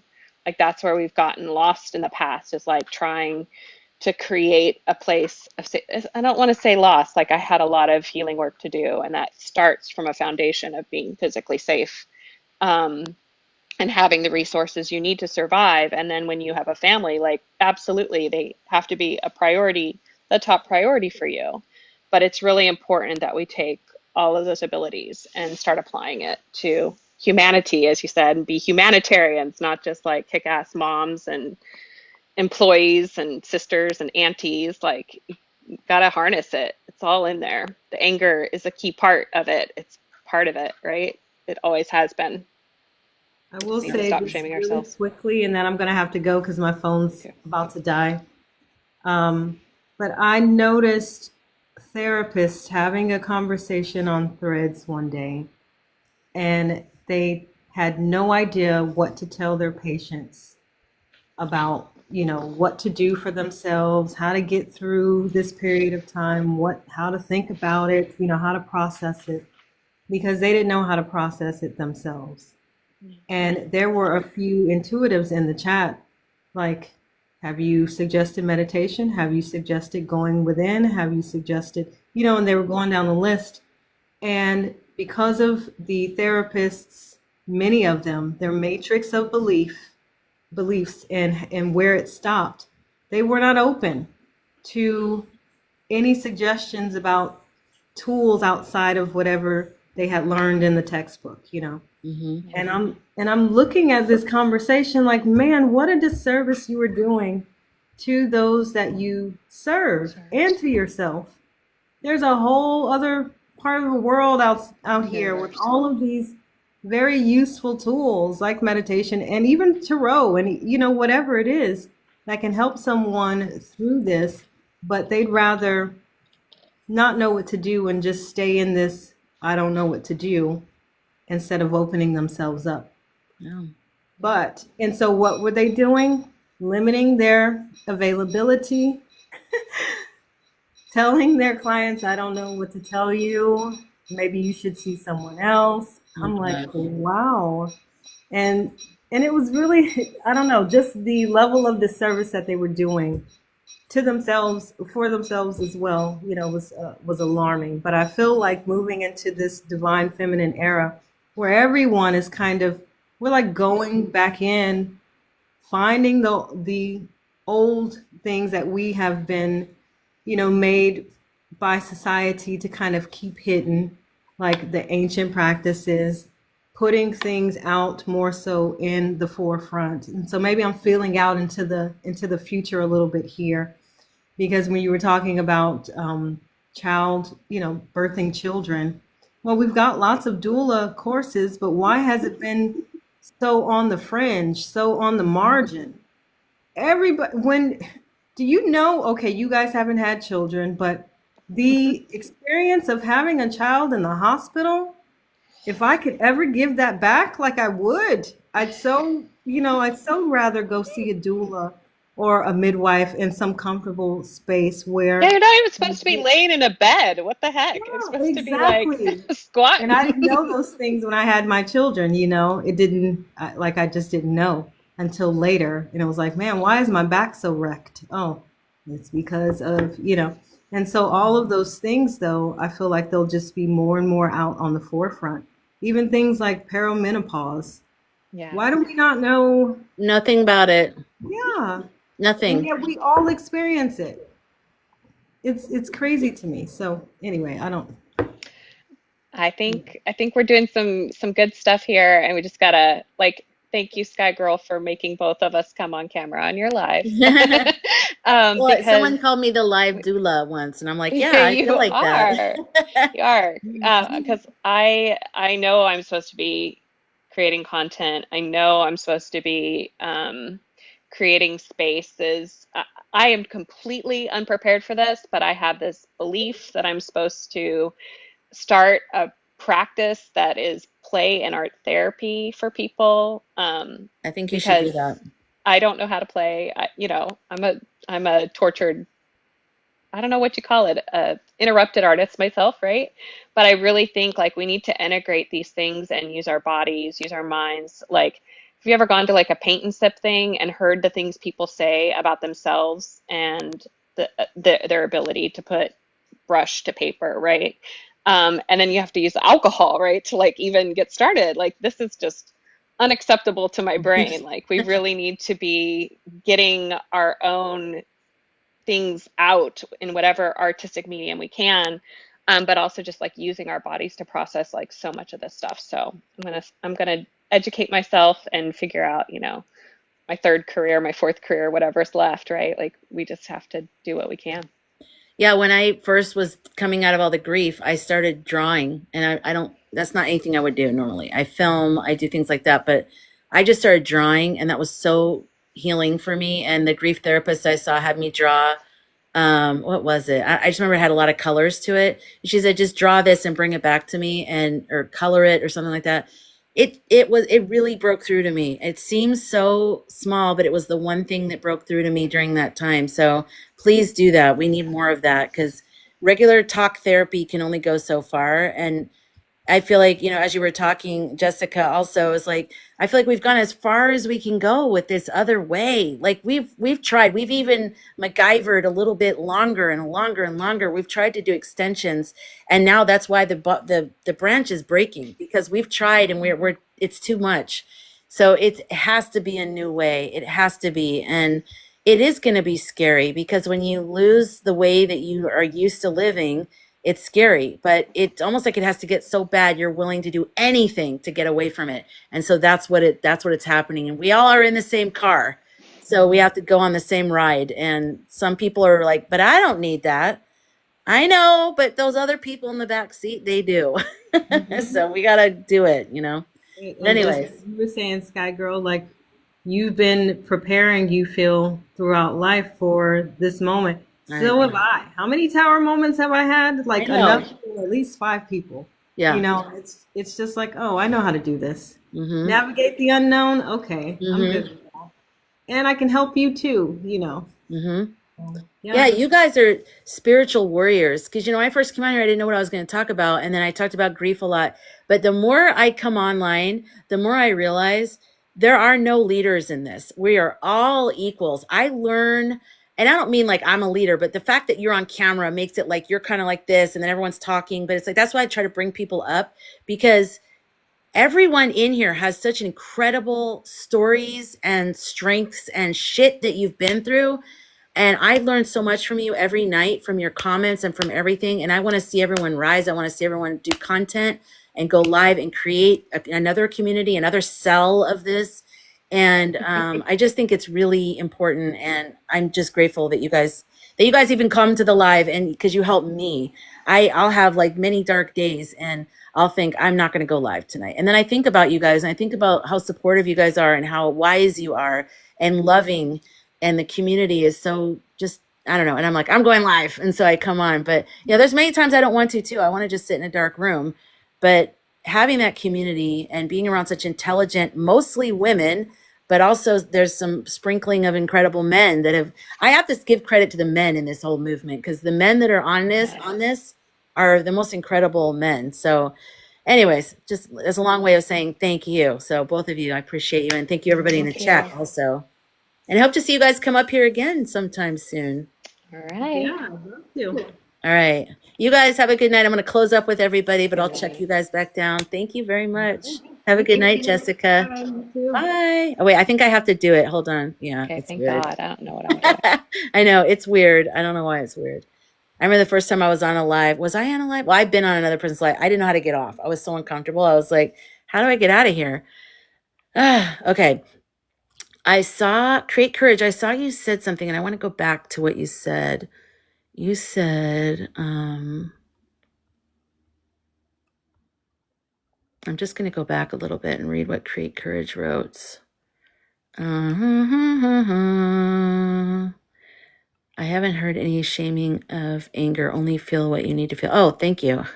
I don't know if I'm going to get everything you wrote. I thought you said something about you needing to be alone. Is that right now? We need to be integrated more into systems. Yes. Call the Midwife. Create Courage. What show is that? Call the Midwife. The live doula. That's right. I brought on Ethical Psychic, and now she's great on live. She's so important, especially when she does the meditations and all that stuff. Create. I love everyone saying what I've been saying in my mind forever. I know. Isn't that what it feels like? It's the true community, because it's like finally people that have a similar, like, none of us really fit in. We've all gone through these big things, and it's like, finally, there's a purpose for that. Finally, the fact that we didn't fit in is going to be our superpower now. It's like X-Men. You know, the one thing that made us not fit in is the one thing that's going to help build the new world. Our superpowers are going to help build the new world. So thank God. Yeah, it's 83.6 likes. You guys, thank you. That's a lot. That's amazing. Thank you so much. I got to a point my therapist fired me because I really said I don't think there's anything left you can offer me. I'm glad you said that. I'm glad you said that to her or him. Many tower moments. That's right. Bianca, arts, crafts, dance, music, hour. Ooh, I like that. I like that. You got half of your followers in the last 3 months. Oh, that's awesome. That's awesome. Kat, I appreciate you coming up. It was great. I love seeing you guys on camera because I just have an energy feeling about you. And I see your profile picture and I see your name and then the energy of your words. So it's really neat for me to be able to see your face, and maybe other people in the chat also. So Laura, you're next. Just letting you know. Also, Jacob, if you're still here, thank you very much for coming up. I appreciate it also. And who was the first person that came up? Oh my God, you guys, I need some magnesium or whatever it is. Who was the first person that came up? Yay, Jacob. Good. I'm glad you came up. Was it Jacob that was the first person that came up? I thought it was somebody on camera. It was somebody on camera. I also commented that I took everyone's suggestion last night and wrote what I saw. That's what I saw. You said that, yeah, you wrote down. Good. How did that feel? And I think Nino also said that also. No, you were good, Jacob. You brought up good stuff. It's hard when you get on camera because you kind of go, what was I saying? So no, you did a good job. All right, you guys. Well, we had a good night tonight. We talked about interesting things. I'm bummed that I can't get the recording from last night. I really liked that live, and I'm bummed that I can't. I usually, download the recording and then I upload it to my YouTube, but it won't let me because of the V, but I'm trying to fight it so I can get it. Because, I mean, what was the V? Like, they don't tell you what you did. They just say you have a V, and that's it. Jessica, thank you so much for coming up. Maybe I'll take a video and read oh, yes, create. That sounds like a good idea. The more you practice, I practice like the way I got myself out of I feel like when my brother and my friend died, I like a BOMB went off in my life. Like it destroyed all my confidence. I just felt like a destroyed person. But the good thing is I got to rebuild myself, kind of what's happening with the government, kind of like what Jessica said, like the tower moment, but then you rebuild. And that happened many times over and over and over. But um one of the things that really helped me was writing, journaling, but then also I would try to do video. First I did audio journals just to hear my voice. And I would listen back to it and I would really hear myself saying things I didn't realize I sounded like that. Then I started doing video journals for myself. And I saw things in me. I saw pain when I brought up certain things. I didn't realize I had pain in that. I don't know. I just saw, I was like, there were things I thought were so bad, weren't so bad. Things I thought I was okay on, I saw that I wasn't okay on. So there's something about that that was really healing to look at those videos. And then I can imagine journaling about something that you've experienced and then reading that to your camera with possibly thinking that you're going to post that that would be very healing. So I definitely encourage you to do that. So nice to see you up there, Jessica and Kat. Yes, Swifty, you're next too. It's Laura and Swifty. They don't let you appeal a live V. Only a video or comments. There was no place that said I could appeal it. It just said, boop, that's it. You got a V. Create the songs I heard too, the things I noticed learning from you all. Good. Oh, good. I'm so happy. Jacob, I'm really manifesting more people waking up and seeing through what they are trying to get us to argue about. Yeah, you're starting to see it, right? You're starting to see the patterns of like, what are they doing? What is that whole, and then you're like, they're just trying to do red versus blue. They're trying to get us to be against each other. I'm not doing it. This is the haves and the have-nots, the patriarchal versus the rising feminine. And I'm never going to win the patriarchal argument, so I'm not even going to try to have it. I'm going to just focus on the feminine and rising and build that, but also be fighting things. So I know I haven't been saying, maybe it's something I just do in the beginning when I'm still trying to get into it, Okay, we'll try to get it. Are we close to 100K? Because mine says 84.6. What does yours say? Health and happiness. That would be awesome. Let's tell TT to release the recording with our superpowers. Yes, I love that. I always say out loud, let them speak. Yes, I need that. That live last night was good. I really it was good tonight too. I'm excited that there was no T so far, or V, sorry. No V, so we can get the recording and put it. But I really wish that I could get the one from last night because yeah. Let's see. That's easy to forget. What's easy to forget, Luke? Yes, the old systems, new healing progress. Yes, we really aren't that different. Like, honestly, it's keeping us distracted so the top 1% can keep the money. Exactly. They are not like us. Just the way he says groceries. Just remember that. Groceries. People go to the store and buy like a tomato. Did you know that? They go to the store and they actually buy a tomato. When they're groceries, he goes like that with his mouth. Groceries. It's a word. It's an interesting word. Groceries. People make fun of me for saying that, but it's a word. Groceries. It's like, okay, we get it. What are you doing? Well, of course we know what groceries are, you weirdo. Hey. So they're not like us at all. I mean, if we could just spread out that wealth and we had a more women leaders and broke down this patriarchal thing and then rebuilt, we had the free universal health care. We get rid of GMOs. We get rid of all these chemicals in our food, in our water. We just start treating the planet better, supporting small farms and farmers and getting healthy fruit and vegetables and other produce and farm stuff. Just preventative health care, better education, free college, probably. I mean, I don't know. I just feel like, why not? Isn't this weird? It's like if you had like little people or Barbies and you made it all hard on them, why would you do that?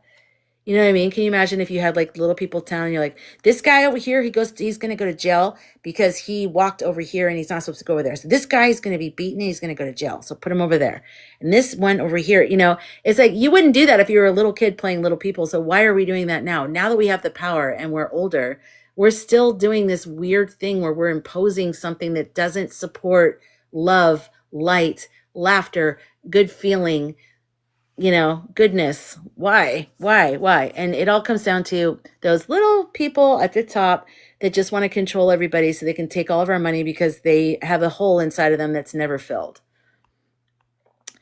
Yes, keep the vision that we keep talking about. Please, if you have to write it down and read it every morning, read it every night, just keep picturing what you want. Make that the last thing you think of before you go to bed, not the news you just read on your phone or heard on your TV, if you still watch news on the TV. Don't let that be the last thing you hear. Make sure it's positive something. So close out TikTok, close it all out, open up your notes app and just read what you wrote. Read down all the beautiful things you're visualizing for the United States, for the world, for the way we interact with other people. And I'm going to make that link available with all my journal prompts because I think you guys might find some of them kind of interesting. But all of the different relations with the world, with ETs, also, we didn't talk about that. ETs and how they incorporate into our culture. And also in our own lives, things that we do with ourselves differently, things we do with our bodies and our minds, and how do we navigate our lives too. So there's a lot of things to visualize. I really hope we can get back to that Paris Climate Agreement. We will. ND introduced legislation to make ND a Christian state. Yeah, we saw that. We talked about that earlier. ND's nuts. I listened to Lotus interview with Brene Brown. Oh, did that just come out? I didn't see that. We need to spread a spreadsheet of all the parts of the dream of the new America. Let's do that. Let's start a document. I'm going to start it, actually. I'm going to create it, and you guys can download it tomorrow night. I'll create it, and I'll put the link on my Linktree, and you guys can download it. I'm just going to do a crude thing, and you guys can add to it if you want, okay? I can't even relate much to the old world. That's right, health and happiness. Many have dropped out of my life naturally since November 5th. Yeah, it's it. Exactly. It's the microcosm is transforming and the macrocosm is transforming. So, we're all transforming. And some of us don't have that much transforming to do since November 5th because we've already been through it for the past 10 years or longer. And not knowing what the hell was going on, but we were being prepared. So I'm just focusing on what I want, not giving energy to anything else. Beautiful, create. Laura, if you look at other countries, oh boy, it is shocking how many have free education and maternal care. I know. Don't you guys think we're so barbaric now that you look around at other countries and you actually try to get world talk? And they're like, oh, yeah, we're just hanging out during the day because this is when we all meet and have lunch, and we take 3 hours off or something. You're like, what? It's not that great. We don't want to be whatever it is those guys want to be. They're like, we want to be number one, have the best military. It's like, I don't know. I want to have a good life. I want to have something that's worth fighting for. We've lost that will to fight for anything. That's why they have to brainwash us and do all this stuff with us because naturally we don't want to fight for anything anymore. Every country has universal health care. Exactly. Let's see. We need to learn and be in alliance with the world. That's right. No, it was on October 28th. What was? I'm thrown off. Oh, it was an old Brene Brown interview. I see what you're saying. Okay. You know that blind and deaf lady said that ET will come out during major sporting event. Oh, that's right, Jacob. That's right. That's what I forgot about. I kept thinking there was something about the Super Bowl that I'm forgetting. That's what it was. I feel something about that. I felt something about that a couple days ago, actually. I'm sorry, Gems. No, you're okay. I know. We've been on for a while, but I'll be on tomorrow night. I'll be back on tomorrow. I have to record a video too, and I might need to, I don't know, I have to research how I'm going to do this. Yeah, maybe I'll make it a Google sheet. Exactly. We really aren't as advanced as we think. I know, we think we're so America's the best country. And it's like, why? What makes us the best country? I don't think that. A lot of people don't think that. And it's not because of the reasons they try to tell that side what it is. No. We've been brainwashed to believe USA is the greatest country on earth. I know, we have. and that is not true. Maybe during Kendrick's halftime show. What if Kendrick is an ET and he like just rips off his mask and he's like, "Doo-ba-doo, my name is Nurkbaum and I'm here to say hello and teach you guys what the real deal of life is." And he's like a light form. I like it. I think something will happen tomorrow. Okay, Laura thinks something. Health and Happiness thinks something. Create, my guides did say something about the football. James, hi James. Is he in here? She predicted, it just went away so much correctly, even 9/11 and the Ukraine conflict. Wow. We were indoctrinated to think that we were taught to be nationalists. Yeah, it's like we were being trained from a young age, right? That it's the significance is significant. I don't think they would be having it right now. And Lola has become all police. Oh yeah, it's very, that's what would make it even better, you guys. That's what makes it an 80s movie right there. Like, remember when E.T. and they were all chasing him, like, and he goes on the bicycle and he starts flying because all the people are like the cops and all the government officials in the military, they're all coming to take E.T. out of the closet. And you guys have to see that. If you're too young and you didn't see that movie, go watch that movie because that's like government against the ET and against just that kind of thing. So the seeds have been planted for many generations for this moment, for those seeds to finally germinate and to be something that we need to now harvest and consume and become. Because that hope and that fighting against all odds, that feeling against the military, against the government, against all that, and still rising and still whatever, that's where we're at, man. Oh my gosh. You feel it. You thought it too, Bubba? Bye, Kat. Or hi. No, you're saying hi to James. Hi, James. How's it going? We had people up here. God damn, I was asking if you were here earlier because I wanted you to come up. Let's see. I was having strange feelings about Super Bowl 6 months ago, but assumed it was about the bathroom. What? Gems? Let me see what her name was. Like Gita, Vita, something like that. Her name, I think. Let's see. Do you want to come up for a second, James? Do you want to just say hi and goodbye? I just sent you an invite.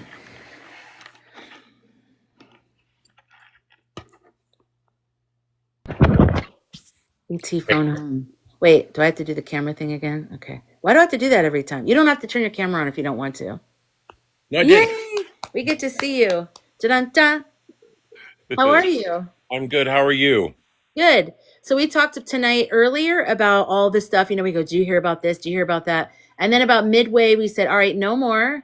Let's talk about what we visualize, what we would want. What's our dream list for the future development? So I want to ask you, what is in the new government with the women leaders that's going to come after all this destruction, after the messy childbirth? What will be the birth of the new? What are your top dream lists? Um, I apologize. I'm only using it as a template and not or anything that may be perceived as slightly elitist. I just think everything that we've experimented with here in like Los Angeles and the Bay Area and San Jose and, early childhood development and there's California has a lot. California is a feminine energy. Okay. Yeah, that's true. It's I was raised around extraordinarily strong women, and I was never raised in an environment. I mean, I'm 70. My mom was born in 1936, and I remember her like taking on police officers, for treating her inappropriately. And I watched strong women handle their shit all my life, and I was raised in a community of that in the Bay Area as well as down here in Los Angeles. So the I'm already, for lack of a better word, preconditioned or something like that. I just hope that everything, how we kind of run it here, how women are can be strong and assertive and just go, oh, she knows what she wants, as opposed to using the B word. You know what I mean? It's just like, no, I want this, this, and this. And it's always, the boys here in LA, we all go, okay, great, she knows what she wants. When in another state, it's like, wow, what's up your, like, you know what I mean? So it's just a different culture and being raised differently.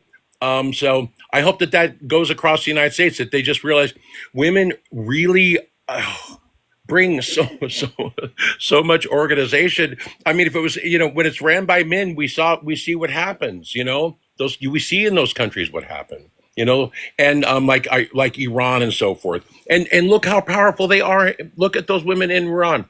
They have to wear a Kate Smith like ballroom gown with a hoodie, and then build a campfire and make bread with their left hand while flipping something on their right. I mean, seriously, the nomadic women of those countries are astronomically powerful to be surviving under those conditions. Yeah, right. You're right. Yeah, because no man could live like that; they'd die. Right. So I think that once people realize that the non-histrionic organizational skills to move ahead, to understand that you can be competitive and share.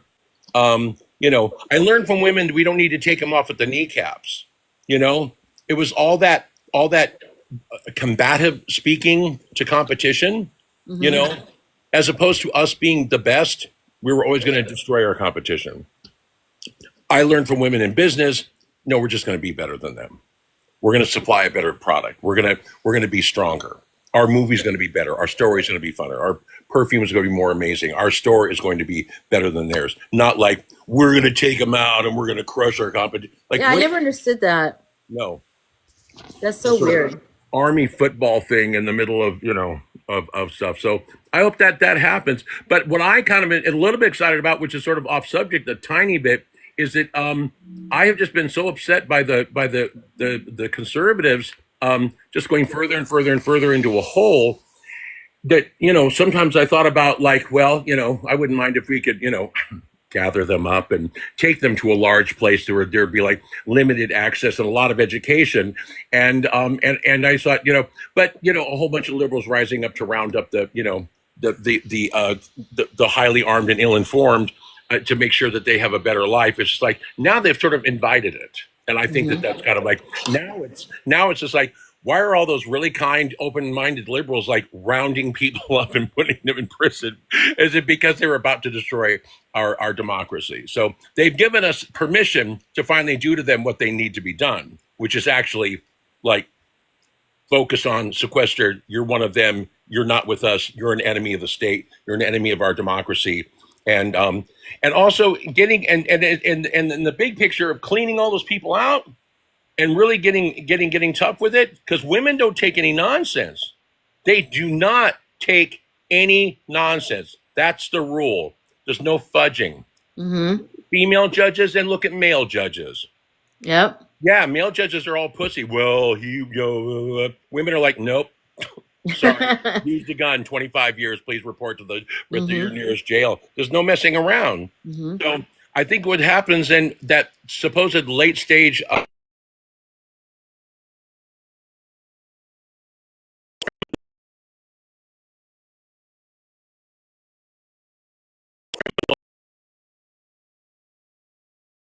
who make stuff and people who make things that are great. And I think if we can just get all the criminals out of our capitalism, we can see that normalize again and be more equitable across the board. And pick up some tips from where my relatives are from, Finland. Like when you have a baby, maybe you want it to turn out good and not have it to be dependent on the state and so forth. Let's look at how much stuff we can do for the parents and for the children early. Yep. That's right. Yeah, it's a more holistic approach.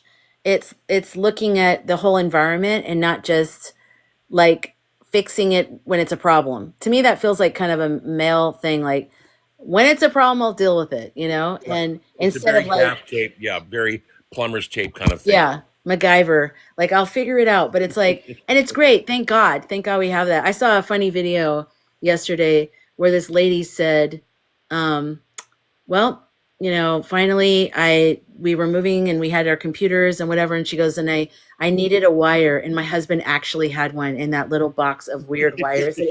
And she goes, I just have to give him credit. And it was so funny. I'm like, God, guys are like, yes, finally. But no, I think that's the great thing about men, among many other things. But definitely I think women in general, or at least the feminine energy that we all have, the feminine spiritual energy inside of us is much more inclusive. It's an all-encompassing, holistic Like, let's talk about the environment. Let's talk about when she's pregnant with the baby in the first place to make sure she gets the nutrition. Right. And let's make sure that she's not totally stressed out and homeless. Let's make sure she lives in a safe environment, that she's not, in a domestic violence situation where she has to worry about stuff. Like, we're going all the way back. Instead of waiting till the kid is in trouble in 6th grade, we're trying to make it as much as possible a better situation. So I'm looking forward to having more women leaders just for that. Like, what will that feel like? Because we've always been under the male leader and like a token woman here or there, which how much can you actually put forth the full energy of what we have to offer? But to have it from the top down and have a lot of significant roles of women and different types of women, not just, some women are more naturally masculine, so then that's a whole different, that's cool. But what's it like to have like a more in touch with feminine, but leader, warrior type? Well, I think where I learned that was is in Los Angeles and oddly Washington D.C., where women were more traditionally demure, but were loaded for bear. Completely, it was like, it was sort of like what we call first lady power, and it was just like, everybody was gentle and everybody was kind, but if you have to follow the rules, and I really. I have most of my life. Anybody who knows me for a long time, all of my bosses were. I ended up trading around as like a sort of a corporate toy, a boy toy, but not on a boy toy. It was women said, "Oh my God, I found a guy." And I was always the guy. And he goes, it's just like, he's great. He's just, I get all the dude stuff without all the, the man shit, and so, yeah, I worked for some really powerful women. Anne Lewin, the Children's Museum in Washington, D.C. was a big one. Did a couple of projects with Madeleine Albright in the English Embassy. And when I was in DC, I just worked with really powerful women, and I was excited. I don't know. I was excited for them for the power that they had, Mm-hmm. and how they were, and seeing how they were using it, and what were they using it for? Children's education, nutritional programs. Right. Mrs. Anwar Sadat, after she came to the United States from the exile, she worked on children's education. And it's always about the nurturing and the continuing of mothering, and the fact that you're bonded to creating human beings. I don't know why we're fearful of those people being in charge of our lives. So I don't understand it. I know that I'm a gay man, so it's like, it's like I'm not going to convince any heterosexual, but for me, it's clearly clear. These species over here actually cook us up in their tummies and then they bring us into the world, and then they feed us and they make sure we're okay, and they worry about us until they're no longer here. Why would you be afraid of that person running, I don't know, American Express or or a major corporation? It's probably going to be like a bigger, better version of that. I feel like it's projection, because for the ones that don't like women energy are always the ones that are like the jerks of society that, that screw everybody over and have multiple chicks and whatever, and they're dishonest. And so then they project that onto the woman and think she's going to somehow be like that, but her version of that. And it's like, what if she's not like that at all? Can you conceive that? What if there's not even that is in their world of their galaxy at all? So I don't know. That's what I'm wondering about. I see a lot of transplants here in Los Angeles who objectify women in a way that is not comfortable for modern women to handle at all. They have some Playboy Mansion stripper pole thing. Yeah. Now I have no problem. I know lots and lots and lots of women who worked as entertainers and athletic, just unbelievable athletes that can spin themselves around a pole for like 2 hours and make like $2,000. So I mean, I'm all good with it, but it's how they object their personality, into that, which is something's been concocted in their head somewhere between Esquire magazine and Playboy 1959. They've imagined this sort of fake Hollywood, dumb thing that's apparently going to be like, oh yeah, which never existed. The fantasy of what insecure. It's the fantasy of insecure women. It's a fantasy of insecure men. Yeah. Like in their mind, who would that be? And immediately they lower they lower their aptitude. It's like, I don't understand why. I would think, I believe anybody with a high IQ is going to be like, oh, you're gonna come out from sex missing a tooth, okay? Like every time, intellect makes for better sex. And so, Yeah. anyways, I think it's gonna be great. I think anytime, even as a kid growing up, anytime there was a gaggle of women, a group or whatever, I always went over there, always gravitated towards the girls, and it was the freedom of enjoying everything, and toxic masculinity limits things you can like. Because I remember there were boys, straight boys, big old macho straight boys that liked to crochet because they thought it was fun. It was like a fidget. Yeah. And I would go, "What is this?" And they go, don't you, like they would have it under their mattress, afraid their father would see it. This guy's got today wife and 4 kids and grandkids. He liked knitting. Yeah, you know? I never understood the making fun of sexes for doing. I don't know. I'm from another planet. I always say where I'm from, we don't do that. Like, I don't know what that is. What do you guys do here? You make fun of someone because why? Yeah. You have hands, you have eyes. Like, why wouldn't you want to do that also? Like, I don't know. That's just weird. All right. Make sure you guys, everyone in here, you follow James. Make sure you follow James. I forgot to say that. Did I say that with Jessica? I feel like I did. Maybe I didn't. I don't know. Great energy. I love that person who said that. What person? I'm trying to read here. Health and Happiness, which sounds like a soul song from the 70s.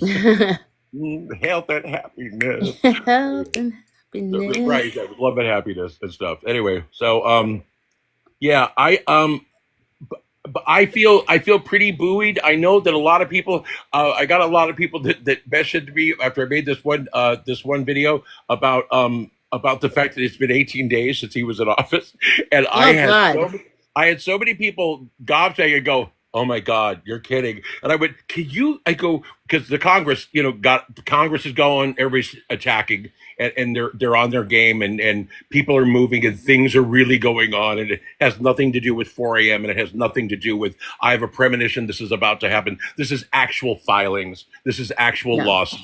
This is actual people in the Pentagon turning around. This is seriously big, huge stuff, which includes apparently the electric car man being completely extricated from his nation and losing all of his. I love that. Yeah. So there's a big thing afoot right now. But I saw a tremendous amount of people just screaming. And like because I was on the timeline. I was okay. I knew what was going on. I had some time in DC. I thought 14 days to counterpunch was fast for government.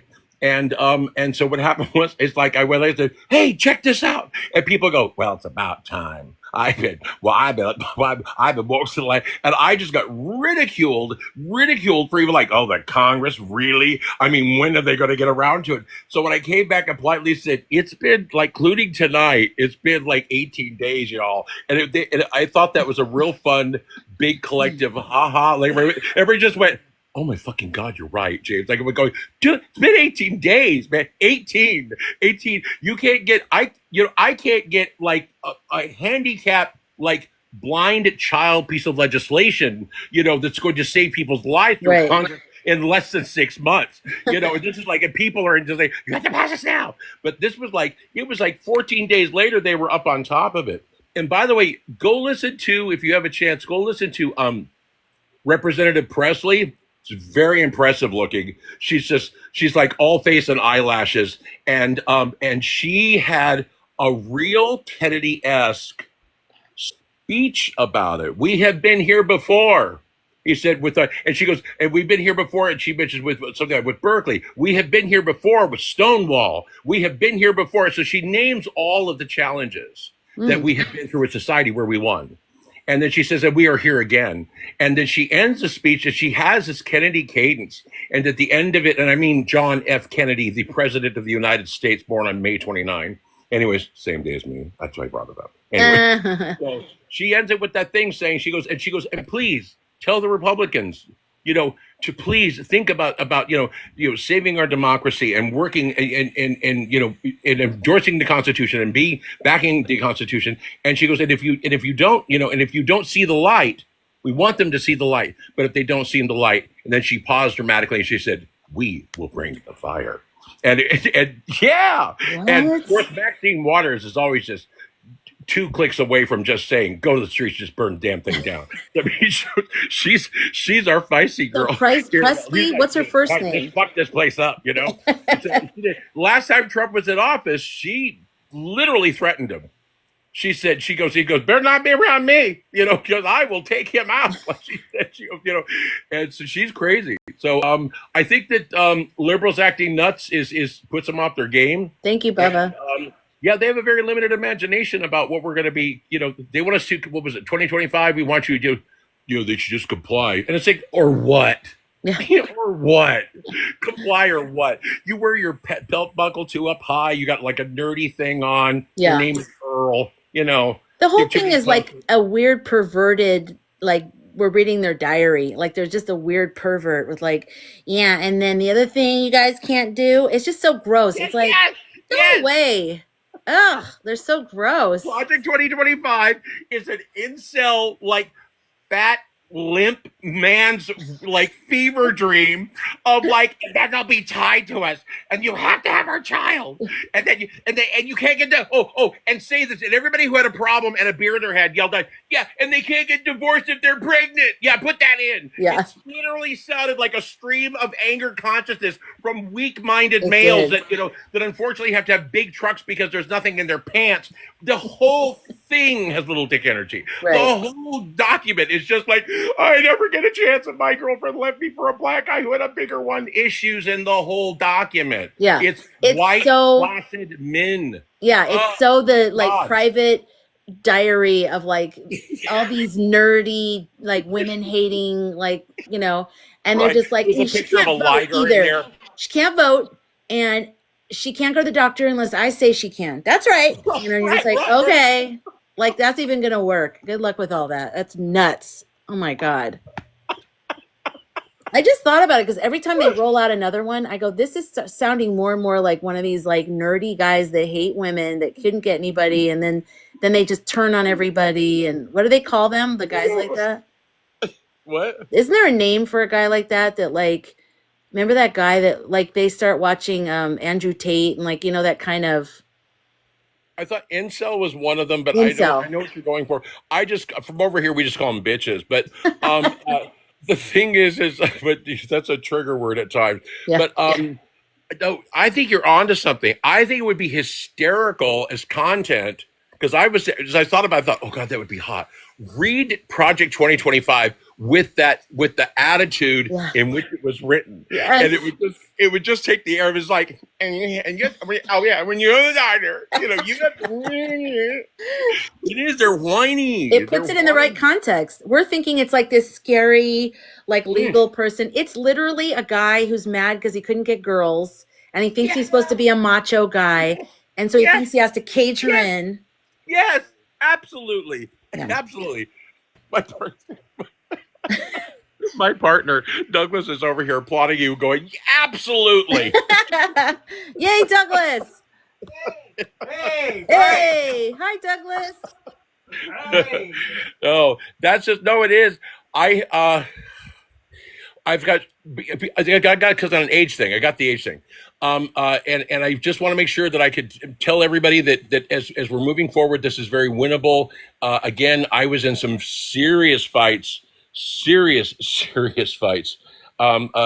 the 1970s when they were coming for us, and how we won. And we're you and all of us, and people need to understand we're the descendants of survivors. Yeah. My grandmother threw Molotov cocktails at Russians in Finland in the teens and the 20s, and wow. Look, and it still says Finland on there, Yeah. So we are survivors of that, and this is very survivorable. Yes. So it's very, because they're not competent, and you go, because people go, they're stupid. Well, okay, there's your first clue, and the second clue is they're just going to roll forward, and they never have a plan B. Mm-hmm. If you they're like going to go, you follow me or else, and then you go no, and then they're like. Bullies have no backup plan. Mm-hmm. The movie in their head is always moving in that direction. Yeah. You go, once you yell at them, and which is why, dumb straight guys are terrified of women because they'll tell them to do something. They say no, and they're confused, because they don't even deal with that. Yeah.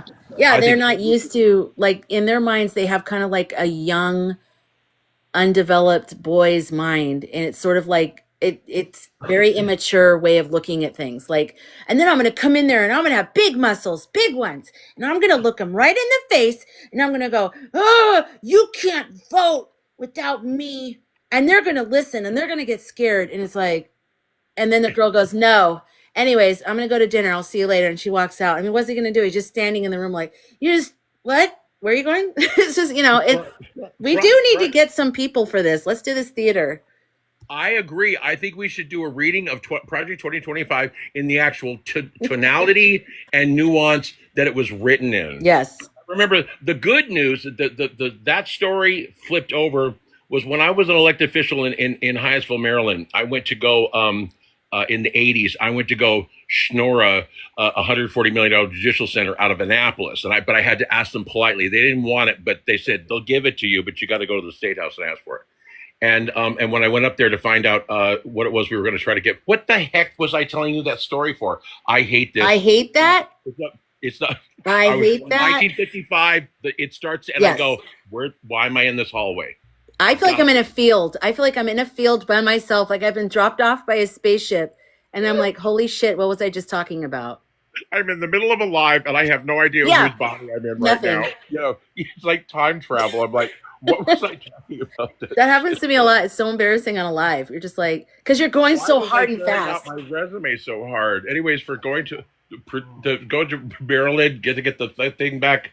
Oh my God, I have no idea how that paralleled together. Anyways, I'll come back to that another time.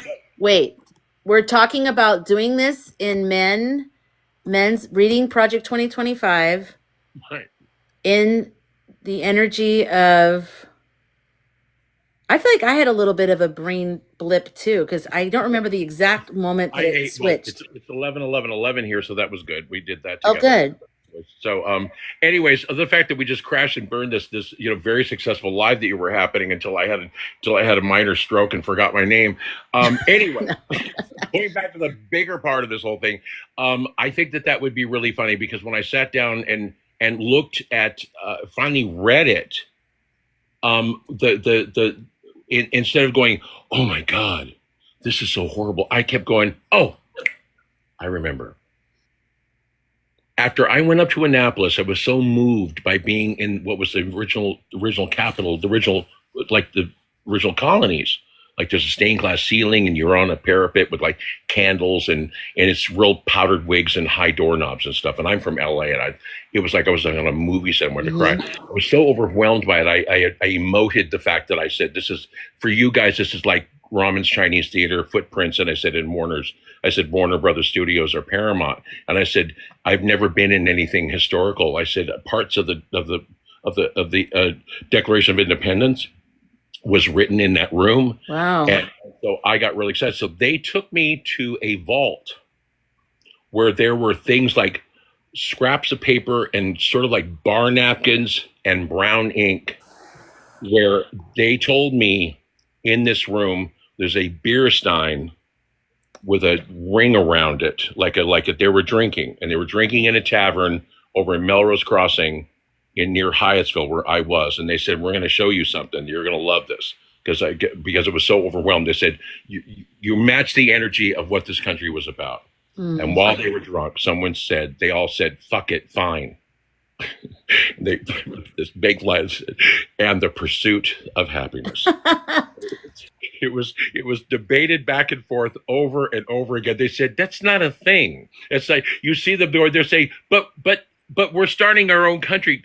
What if it was the dare to fucking be happy. He said, but when we're all together and we're writing and we're drinking and we're having a good time, can't we also just put that in the Constitution? Thank God. Yeah, it was so advanced. And in the moment that I learned all that, I got really excited thinking about, that is a pretty out there kind of hippie thing to be doing in the 1700s going. And it was, of course, loopy handed and half drunk. They're like, pursuit. You see two styles of P's. And so which letters are we going to use and stuff like that. And they really put it in there. And the pursuit of happiness at the end of all that. And I thought it was so great. Yeah, that our forefathers were like, no. And on top of all of this of trying to have your own, then go be happy. And that's the part I hang on to when I come to things like Project 2025, where that whole document is nothing but a joyless, Yeah, bot driven third world, like, get in the trailer, I'll beat you, existence. There's no entrepreneurialism or magic, you that's can't play any true. music behind it. Yeah. Where's there when you wish upon a star, That's just Yeah. like, when you want to, like, when you wish upon a star. Well, that's not inspiring to Project 2025. That's just some bad Corel de Villa basement, nasty, weird stuff written by. But yes, we should do a reading of just whining men voices. Yeah. Yeah. I even like the image of a woman, sitting in a desk in the bedroom, kind of singing that even to herself, humming. And all of a sudden the guy's like, were you saying something to me? He comes in because he's so like he doesn't think like, wow, that's beautiful. What are you singing or what's going on? No, he just comes in like, how come, where's dinner? What did Yeah. you do all day? Because this place doesn't even look clean. And she's like 9 months pregnant. She's like, I'm just singing. Dakota Girl says, James. Oh yeah. She's a part of a cool group, who I think are the moderators for Jared Mallet, and they call themselves what is it? What do you guys call yourself? It's such a hysterical name. You're called like, Hi, Jana. she'll do it in a minute. Oh, right. The monarchy. That's good. The monarchy. Wait, I love riarchy. it. Matriarchy. Love that name. I thought that was great because some mods, like, get a little stringent. We've talked about That's that. funny. When I got introduced to them, they were called the monarchy. I love it. That's very Well, clever. yeah, as this form and this medium comes through, and I know that you were toying about the idea, Sky Girl, of doing a documentary about the 4 a.m. thing, and I think, it's the documentary you're going to shoot is not the documentary you end up shooting, that, but Hmm. I think probably just this environment of, like for instance, like when we were just kids on the street, or when you're teenagers and you make up terms and so forth. I think monarchy has got to go down into That's glossary that's incredible. history as, Yeah. as a group of very together women who run a live extremely well. We don't give two F's. That's her quote. That's going to be on your shirt. On the back, it says monarchy, and then on the back, we don't give two F's. Thank you guys for getting the live to 100,000 likes. Thank Oh my you. God, we're on a hit show. Thank you. I knew, you know what? Whose name is on the door? Whose name is on the door? Whose name is on this door? Is there a door? But yes. Yeah, what is yeah, 100,000. Thank you guys so much for doing that. I appreciate that. Hi Jana. What did she say? She said, have to go back. She said something. What did she say? I don't know where it is. John Adams has joined the chat We're again. texting each other quickly. In fact, we have to text each other because we live within 15 minutes of each other. It's a rule. Who? So, Sky Girl, if you're within 15 minutes of where I live, you have to text me on your phone. I will. I promise. Yeah, I'm going to get the Google Docs together because I'm going to have one. We're going to start a list of all the things that we want for the future America. And I'm going to have it be, we talked about it tonight. So I'm going to write it down, what I remember. And then tomorrow I'll give everybody the link in my bio, and it'll be like a Google Doc so people can add to it and you can download it. That way I'm encouraging everybody, before you even read any bad news in the morning, if you can, it's hard. That one was hard for me. Read the list. Just read it, just to remind yourself and align with the energy of the new world that we want. Then before you go to bed, read the list again. Don't have the last thing you read something that the Tangerine has said or Starboy. Let the last thing before you go to bed be the vision of the future, because that'll help you go through the messy birth of this time. The mod. By the way, this is a Cold War. So instead of buildings dropping, it's going to be things being attacked. And their weapons are their words to disrupt and scare and disorganize, which is done in Ruski land. And if we all stay aware that this is not, oh my God, what are they doing now? It's more like they're doing this to us on purpose. Then your resilience to it is purposeful. You're not ignoring it. You're fighting back. Yeah. It's very different. Your head is not in the sand. You're taking a stand that your shit today. I don't care if it's shutting down the parks department for 2 weeks until we get them back open, or trying to do some other bullshit. All you're doing is trying to wear us down. We're not having it. Yeah. We all came to play. We all came to play, and we're not scared. And for me now, and I'm not an adrenaline junkie or nothing like that, but I'll say that since the gay civil rights movement, where we did some serious damage and so forth, I've been all like, are we back there? Are we doing it again? Are we ready to go? Yeah. And I mean, seriously, I'm like ready to hit the bricks. I'm like, where do I need to go? I got to get my throwing arm together. So, That's and right. the thing is, remember, those billionaires are so soft and lazy. You and I can have a standard crappy day, and we bounce back by 5 o'clock. So the same crappy day on them, like a shortage of mayonnaise or something like that, they will fire people and lose their shit and fall apart and go. We only have to turn the screw a quarter of an inch, and they completely lose their stuff. The amount of pain that you have to put into them is very little in order to correct strongly. My new outlook is, I came here to chew gum and kick ass, and I'm all out of gum. So we're here to kick ass. That's from a movie, I think. I don't know. Dapo told me that, and I love it. I'm like, I texted him the other day. I'm like, what's that quote again? I got to say it. I came here to chew gum and kick ass, and I'm all out of gum. Yeah. And the quicker you let people, adopt that attitude, I think the people of especially, this is your first national crisis. This is your first actual. Is this your first national crisis? Is this your first national crisis? The way you said that, especially if it's your first national crisis. Right. We've been here before, and we fought. The point is that you are coming into the shoulders of 130 million Americans that have histories that go back. We are in the majority. The winners of this are in the majority.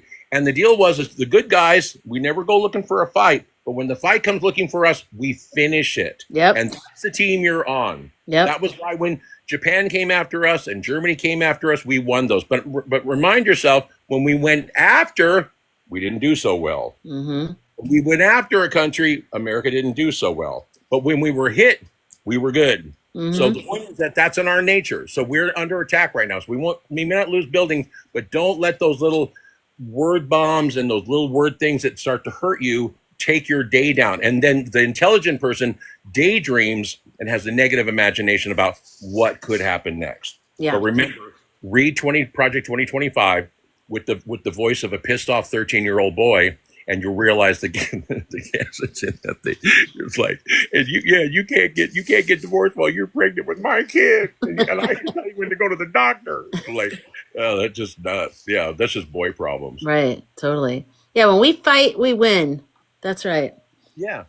Yeah, I think that definitely. I think about the people that they had it so much harder. I mean, they didn't have the internet. They couldn't talk to people like this. They had to sneak, if they could even find anyone that they could trust. We used a thing called Postal Instant Press. It was a local, actually at one point, I think the Republicans wanted to close down their company. It was a franchise across the United States of America for making flyers and birthday cards. And it was like Signs for Success like you have today, or Kinko's. It was called PIP, Postal Instant Press. And we would go in there, and what we had, save this, or don't let them tear down the, Union Station, or we did it for a lot of historical preservation in Los Angeles, and also for demonstrating against civil rights. And we would make those things in the middle of the night and pass them out. And then instead of dealing with us, they decided to try to close down Postal Instant Press because they were part of the gay rights insurrection. And Gotcha. I'm like, yeah, it's like, yeah, that's another smart move. So the gay rights movement started as a thing called the Gay Liberation Front, which probably sounds creepier and scarier because it was. Mm-hmm. But the point is that we advanced ourselves pretty quickly, and we were the first time that we showed people that cops could run from you. We said, "Oh, wow, what the gay dudes found out, we could make cops run." So yeah, we became very, very scary and costly. And finally, the costliness is that what happens in the billionaire class, we realize it's cheaper financially to let them have it the way they want it than it is for us to continue to fight. We need to be a liability for all of it: business, property and everything. When the citizenry is a liability and they put it on paper, it's just cheaper. It's just cheaper if we just did it their way, and then we can go back to our lush lifestyles. We don't have to worry about our family or our estates or our property or our business anymore. And then we all go home because we love peace more than we like fighting. And it gets done quickly, which is why I think that's going to happen. I think this is going to be over quicker than we think. Yeah, and I mean, there's two ways this can go, okay? There's the quick way or the long way. But the third way that they think it's going to go, it'll never go that way. Women will never be underneath a man in that way, like where we're going to be like, oh, okay, whatever you say. It's never going to work. We would rather DIE than have that happen. And also, you can't make people un-GAY. I can't say that word on a live. You can't be that. You can't the things that they want to undo are people being themselves, people being true to who they are. You can't stop that. You can't change that. It's just, you better learn to live with it and understand it and respect it, or there's going to be a long time of unrest. It's either going to be a short time of unrest, like right now, and we get a handle of it, or there's going to be years of this type of fighting. It's not going to be their way. Whatever that third way is actually isn't even a way. And they're thinking that's the only thing we can do. They don't understand. They haven't heard about us. They don't understand. We are not going back into a box. No. Sorry. It's not going to happen. You're crazy. Yeah, it's going to be over fast. Nobody wants to drag anything out. Even those weirdos, they don't have that much energy. I mean, they have all these stupid ideas with their diary entries. But then once it goes out and everything, they're just going to want to go get a peanut butter and jelly sandwich and go back into the basement. They're not trying to they don't have like a real strong, what we're fighting for is generations and generations since the beginning of time. It's truth, it's justice, it's love, it's people, it's like all this stuff. They're fighting for some weird whimsical thing that they thought at 2 a.m., after they were playing video games all night. I mean, that's not good. It doesn't have any sustaining power. No, it doesn't. And then Cybertruck Man really fits in that whole thing pretty well. Our boy. Did you guys see they spray painted a bunch of his trucks? Oh, yeah, I did. I think I posted one of those videos. One guy was doing it in LA, and the guy was doing it while the guy was sitting in the car. Oh my God, really? Yeah. Good. Yeah. The thing is, and it's real good. You know what? That's it, Sky Girl. That's it. Good. Smack them back, hurt their shit, make their life a living hell, and bring everything that they want to bring to us and match that energy and make sure they are fucking terrified of us. Fucking terrified of us. And namaste, motherfucker. They had never fucking started this. Yeah. That's what they want to do. You want to wake up a bunch of PhD people and piss them off? Do you know that my dad taught me how to take a salad bowl from a caterer, punch a hole in the bottom, grab the crap outside of a microwave, shove it to the hole, tape it closed, hook it up to a battery, and point it at something, and it blows up. Okay? That's the shit that we do, okay? We ain't gonna be going to Earl's gun shop. No. We'll be using cleaning equipment to wipe out entire towns, okay? We can do more with Febreze and a Bic lighter than Bobo can in his fat truck with his stupid tires and his breathalyzer trying to waddle to his truck to get his bullets in time. Fuck that shit. Where is this coming from? Wiggly Wiggly, I'll have the entire water supply on fire, okay? From like 409 and like Vicks Vapor Rub and a joint, okay? Fuck them. No, you woke up the giant, man. We have an education. We were sitting in a trailer drinking fucking Mountain Dew and smoking cigarettes. We went out there and said, well, maybe I can use my chemistry degree to, I don't know, maybe level 4 states or something, Fertilizer. Great. Try that, No, they're done. They're done. They're in the board. The calls coming from inside the house. Yeah, exactly. That's where we are. The calls coming from inside the house. Get the steak knife. You don't need to be, well, I think we should maybe we should reach across and what? Cut their arm off? Yeah, I'll do that. I saw the fire in your eyes. Done. My way or the highway. It's us or them. Don't care. Stop. It's been that way for 20 years. Yeah. all my liberal friends are just go, they don't like us. So guess what? Don't like them back more, and they'll go away again for another Yeah. 70 years. I think it's time we stop. There's a different way you have to deal with people that aren't willing to be fair with you. You have to change the way you deal with people like that. I've learned that lesson on a personal level. So if I've learned it on a personal level, and I know many other people have too, there's something about that. We need to move the government to that too. There's something different about that. Oh my God, you're so funny. I saw it coming. It was like this slow build. It's like the salad bowl from the caterer. I was just like, oh my God, this is great. No, my dad. Okay. Remember not to say certain words, though. It's a quick story. Okay. But wait, don't say certain words like the pew pew. I know I was dancing all over them. I got a V last night. Them quickly with a gay accent, it wouldn't count. Anyway, so my dad was a big engineer in the Bay Area, and apparently a group called, I think it was Xfinity, was going to put in a big Wi-Fi system for the whole entire city. My dad, they said, if you go to my dad, he said they'll give you all the azimuths, and he knows all that stuff because of his engineering thing. He worked at Livermore Labs, and he was a big brainiac and so forth. Reverse engineering, anyway. And great upbringing with him was access to the craziest information in the entire world, which may be the freak I am.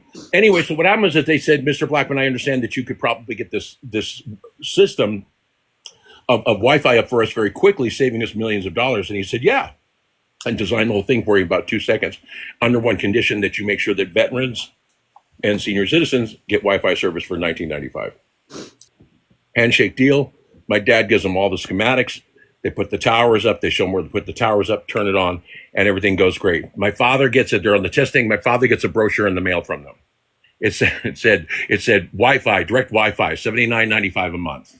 My dad's looking all over it for the 95 part. My dad gets really mad. Yeah. So he goes to the catering store in Santa Clara and buys a salad bowl, punches a hole in the bottom, takes the guts out of his. He goes, I took my own, microwave anyway. So what about it? And he knocks it out, gets the microwave element and shoves it into the bowl. Then he tapes it with like gaff tape, and then gets a big ass, huge old big battery, like from those big nasty old flashlight batteries, tapes it all together, and with jack boots on.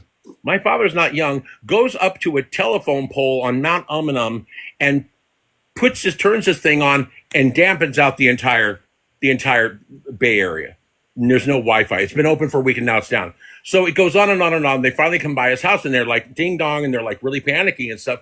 And they said, they go, Mr. Blackman, we're out. He goes, and my dad goes, you held the brochure. You said $19.95 for senior citizens and veterans. I said, and you're not honoring that. And they said, oh, we're gonna get no. You print that. I'll get it back on. And they went. He said, he goes, it would take me 15 minutes to get it back on for you. So they ran and bought TV time. Veterans, $19.95 if you sign up now, and senior citizens for our new rollout program. Use this code, and my dad turns around, gets in his truck, drives up the hill with a rifle, and those guys that were waiting, they were waiting, of course. Anyways, and he said, he goes, just follow me. He said, I'm just gonna. They got scared because he had a gun, and he said, no, you just said it again. No, because he wants to shoot the. He wants to point the thing at the thing on the pole to neutralize it and make it go away. And so that's what he did. And he took that thing out, just bang, gone, and turned the thing back on. That's where I learned about the salad bowl. And I said, you can do that? If you pointed at somebody, it would be not a good thing for them. So, no. I'm only laughing because it fits. It's funny. It's theatrical for our theater performance this summer, the thing that we've been talking all about, and just for entertainment purposes and all that stuff. 2025. It might be a little too much for the theater size that we're working in, but we can do something, right? I was a musical theater producer for 30 years. I know I think the Project 2025, like the vagina, I think it would be like that. Yeah. We do the Project 2025 readings and do it real whiny. And I think that would be would get a lot of attention. Would it be like the scrotum monologues? Yeah, right.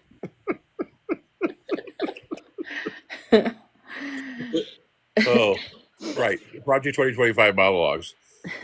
Hysterical. Well, remember what's his face? Will Ferrell did took all of George Bush's speeches and put them into a one man show on Broadway. He's Oh, yes, and I think the one man show was called Strategery. that's right. I never saw it, Yes. but I remember Yeah, that. you were Yeah. probably a baby at the time. It Yeah. was very funny. It was very funny, and he was like Fry said strategery, and just did this whole deal. So yeah, one of the, how we deal with people that are not good is that we laugh at Hmm. their follies and stuff. So Yeah. We have to take the scariness out of it and just make them human beings, and that helps. well, the reason I'm not scared about it is because of the fact they're giving me permission to think all those horrible things I've always thought all along that I've always wanted to do to them, but I really couldn't do it because it would be completely outrageous and inhumane. Now it's not. Now it's like, yay! So for the better of humanity, I can make you people go away any way possible because you are making everyone's life a living hell, and everyone can see that you're doing it. They've Mhm. not, unless you're white and and unattractive and you're male. Apparently, you're not in the group. Because I mean, come on. I mean, I know I'm going to be shallow in LA, but my God, those are some funky looking people. Yeah. Yeah. That woman on that press secretary. I mean, why did she do that to her nose? Can she breathe through that thing anymore? She's got like two little things in there. And Donald Trump, whose face always looks like he's just basically got ready to like suck the wall. I can't believe that mouth that's always like this apparently was writing a recommendation about straws because the paper ones don't work. It's just all the constant. Yeah. Uh, I just, you know what? We forgot to. We have to add this to the list. Just the fact that we won't have that. I don't. I want to know that the leader is taking care of it, whatever. And then every now and then we check in, and yeah, just reminding you to speak in code, James, because we don't want to give away our theater idea. All these people that steal the theater ideas. I like the theater. But yeah, I mean, just not to have that constant daily, like, what is he going to say? What's he going to say? What's he going to do? I hate it. I'm sick of it. I can't stand it. It's like being forced to listen to the person you can't stand the most in the world. I do not want to hear. That's why I don't like working in offices. Because if you just have one person in the office you don't like, you have to deal with them all the time. Like, hi, here's the invoices that you told me to bring, and they're like, thank you. And you're just like, I hate my life. You just don't want it. You're just like, I don't know. I'll get the list together, you guys. So starting tomorrow, we're going to start reading our list and adding to it. We're going to create the new world through our wonderful minds, all of our minds coming together. All right. That laughter was my final, like, ta-da, like release of energy because now I'm ready to go to bed. All right. I don't want to because I love talking with you. I'll be the last one on the sofa for you. I'll take you to the 11 o'clock, like the Johnny Carson Tonight Show. I'll come on after midnight because I swear, Yeah. and You're the one that's like a little unhinged and like right, dirty. right. I'm in the dirty part of the last half hour of the talk show. Yeah. I'm never the first guest because those are always appropriate. It's too close to children's Yeah. time. I'll come in late, bring in the booze and the bad chat. Yeah. We were in Vegas, and then she said to me, "It has a rock roof," and I'm like, "Okay, fine. What the hell's a rock doing on a roof?" Oh yeah. It'll be fun. It'll be fun. Anyways, We're going to do it. 100%. by the way, thank you for giving me this opportunity. This is so much fun, and you're such a sweetie pie. I Aw. was on stage at the Civic Light Opera in Los Angeles here for about 30 years. I kicked off the show every single night, 7 days a week, from Tuesday to Saturday. It was an 8-show week. And we killed it. I was up there all the time, every time. I did that from 1992 until 2015, and then through health stuff had to retire. And it's fun sometimes to to crawl back up on that horse, and I do it comfortably with you, and it's a lot of fun. Awesome. I thank you so much for. It's like taking the horse out of the corral, letting him run down the road a little bit, and then bring him back and say he ain't going to go too far. He'll turn to glue if he keeps running any further. But I appreciate you taking me out on a trot. I love it, and I will always be of service to your program and make sure advance whatever it is that you're doing. And thank you so much for including me. I really like that. Yeah. Thank Even you. my Thank you, puppy had a James. I laugh. love having you on. And I swear to God, I told you, I said, I think we should do like a regular thing. Like, I don't know. Absolutely. I will sign an NDA and a contract, and I know whose name's on the door. Yeah, And I just remembered. No, I'm just kidding. Like I have any power around here. It's like two people in here. I'm like, you better look at my name. It's always the people that don't really have any power are the ones that do that kind of stuff I too, know. right? It's the TSA middlemen. agents. What? TSA agents. Yeah. But it's like the real powerful people are usually pretty cool. They're like, oh no, don't worry about it. You know, the middlemen are like, I am powerful. Okay, so maybe we'll do it like on weekend nights when everybody's like, or just late night during the week. So we could be all Sure. the couch. What should it be? What should we call it?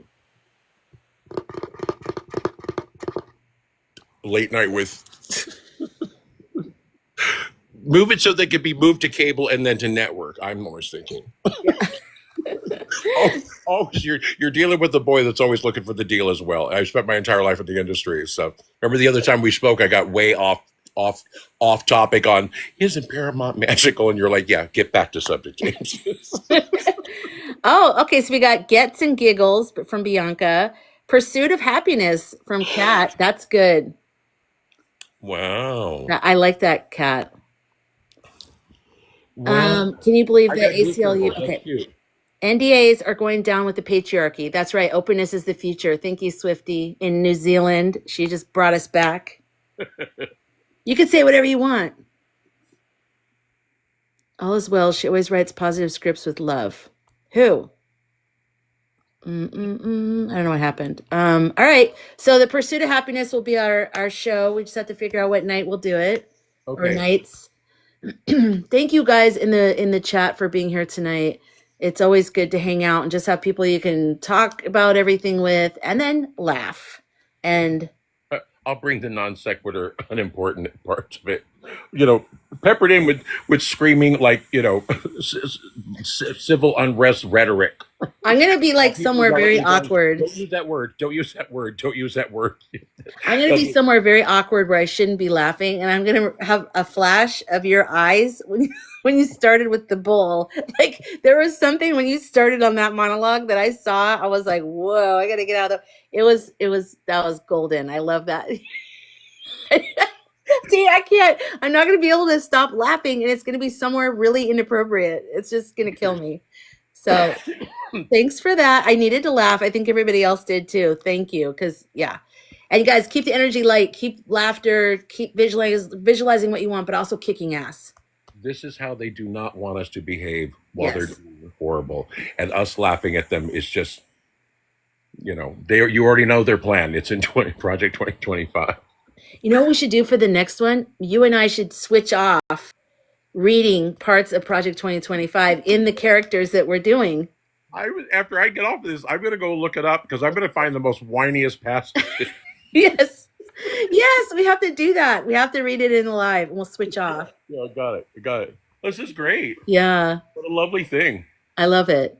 Thank you very much. Thank you, everybody in the chat. Thanks for getting me to 104.5K likes. You got more numbers than MSNBC right now. You know, it's easy. Better than legacy media. That doesn't say much anymore. I want to be on the top. Built-in script. Oh, I like that. Should be called. Oh yeah. I'm all out of gum. Oh, that's cute, Bianca. I'm all out of gum. I like that one. I like that one. Yeah, that's Cody. I love it. It's got a real code. They like, well, what's that mean? It was because I came to kick ass. Okay, good. I'll get the visuals. I'll start the marketing and the PR. I'll get the press release out. This is what I do every time. I'll do it, and I'll work on the logo because I'm, autism and Asperger's. My stuff looks good. Yes. All right, good. All right, I'll see you guys. I'll be live again tomorrow night. Thanks for tagging me and stuff. Oh, aclu.org if anyone wants to go there. I don't know why Laura's doing that, but it's good for all of us. Good night, James. Good night, everybody in the chat. Thank you. Having fun. See you tomorrow.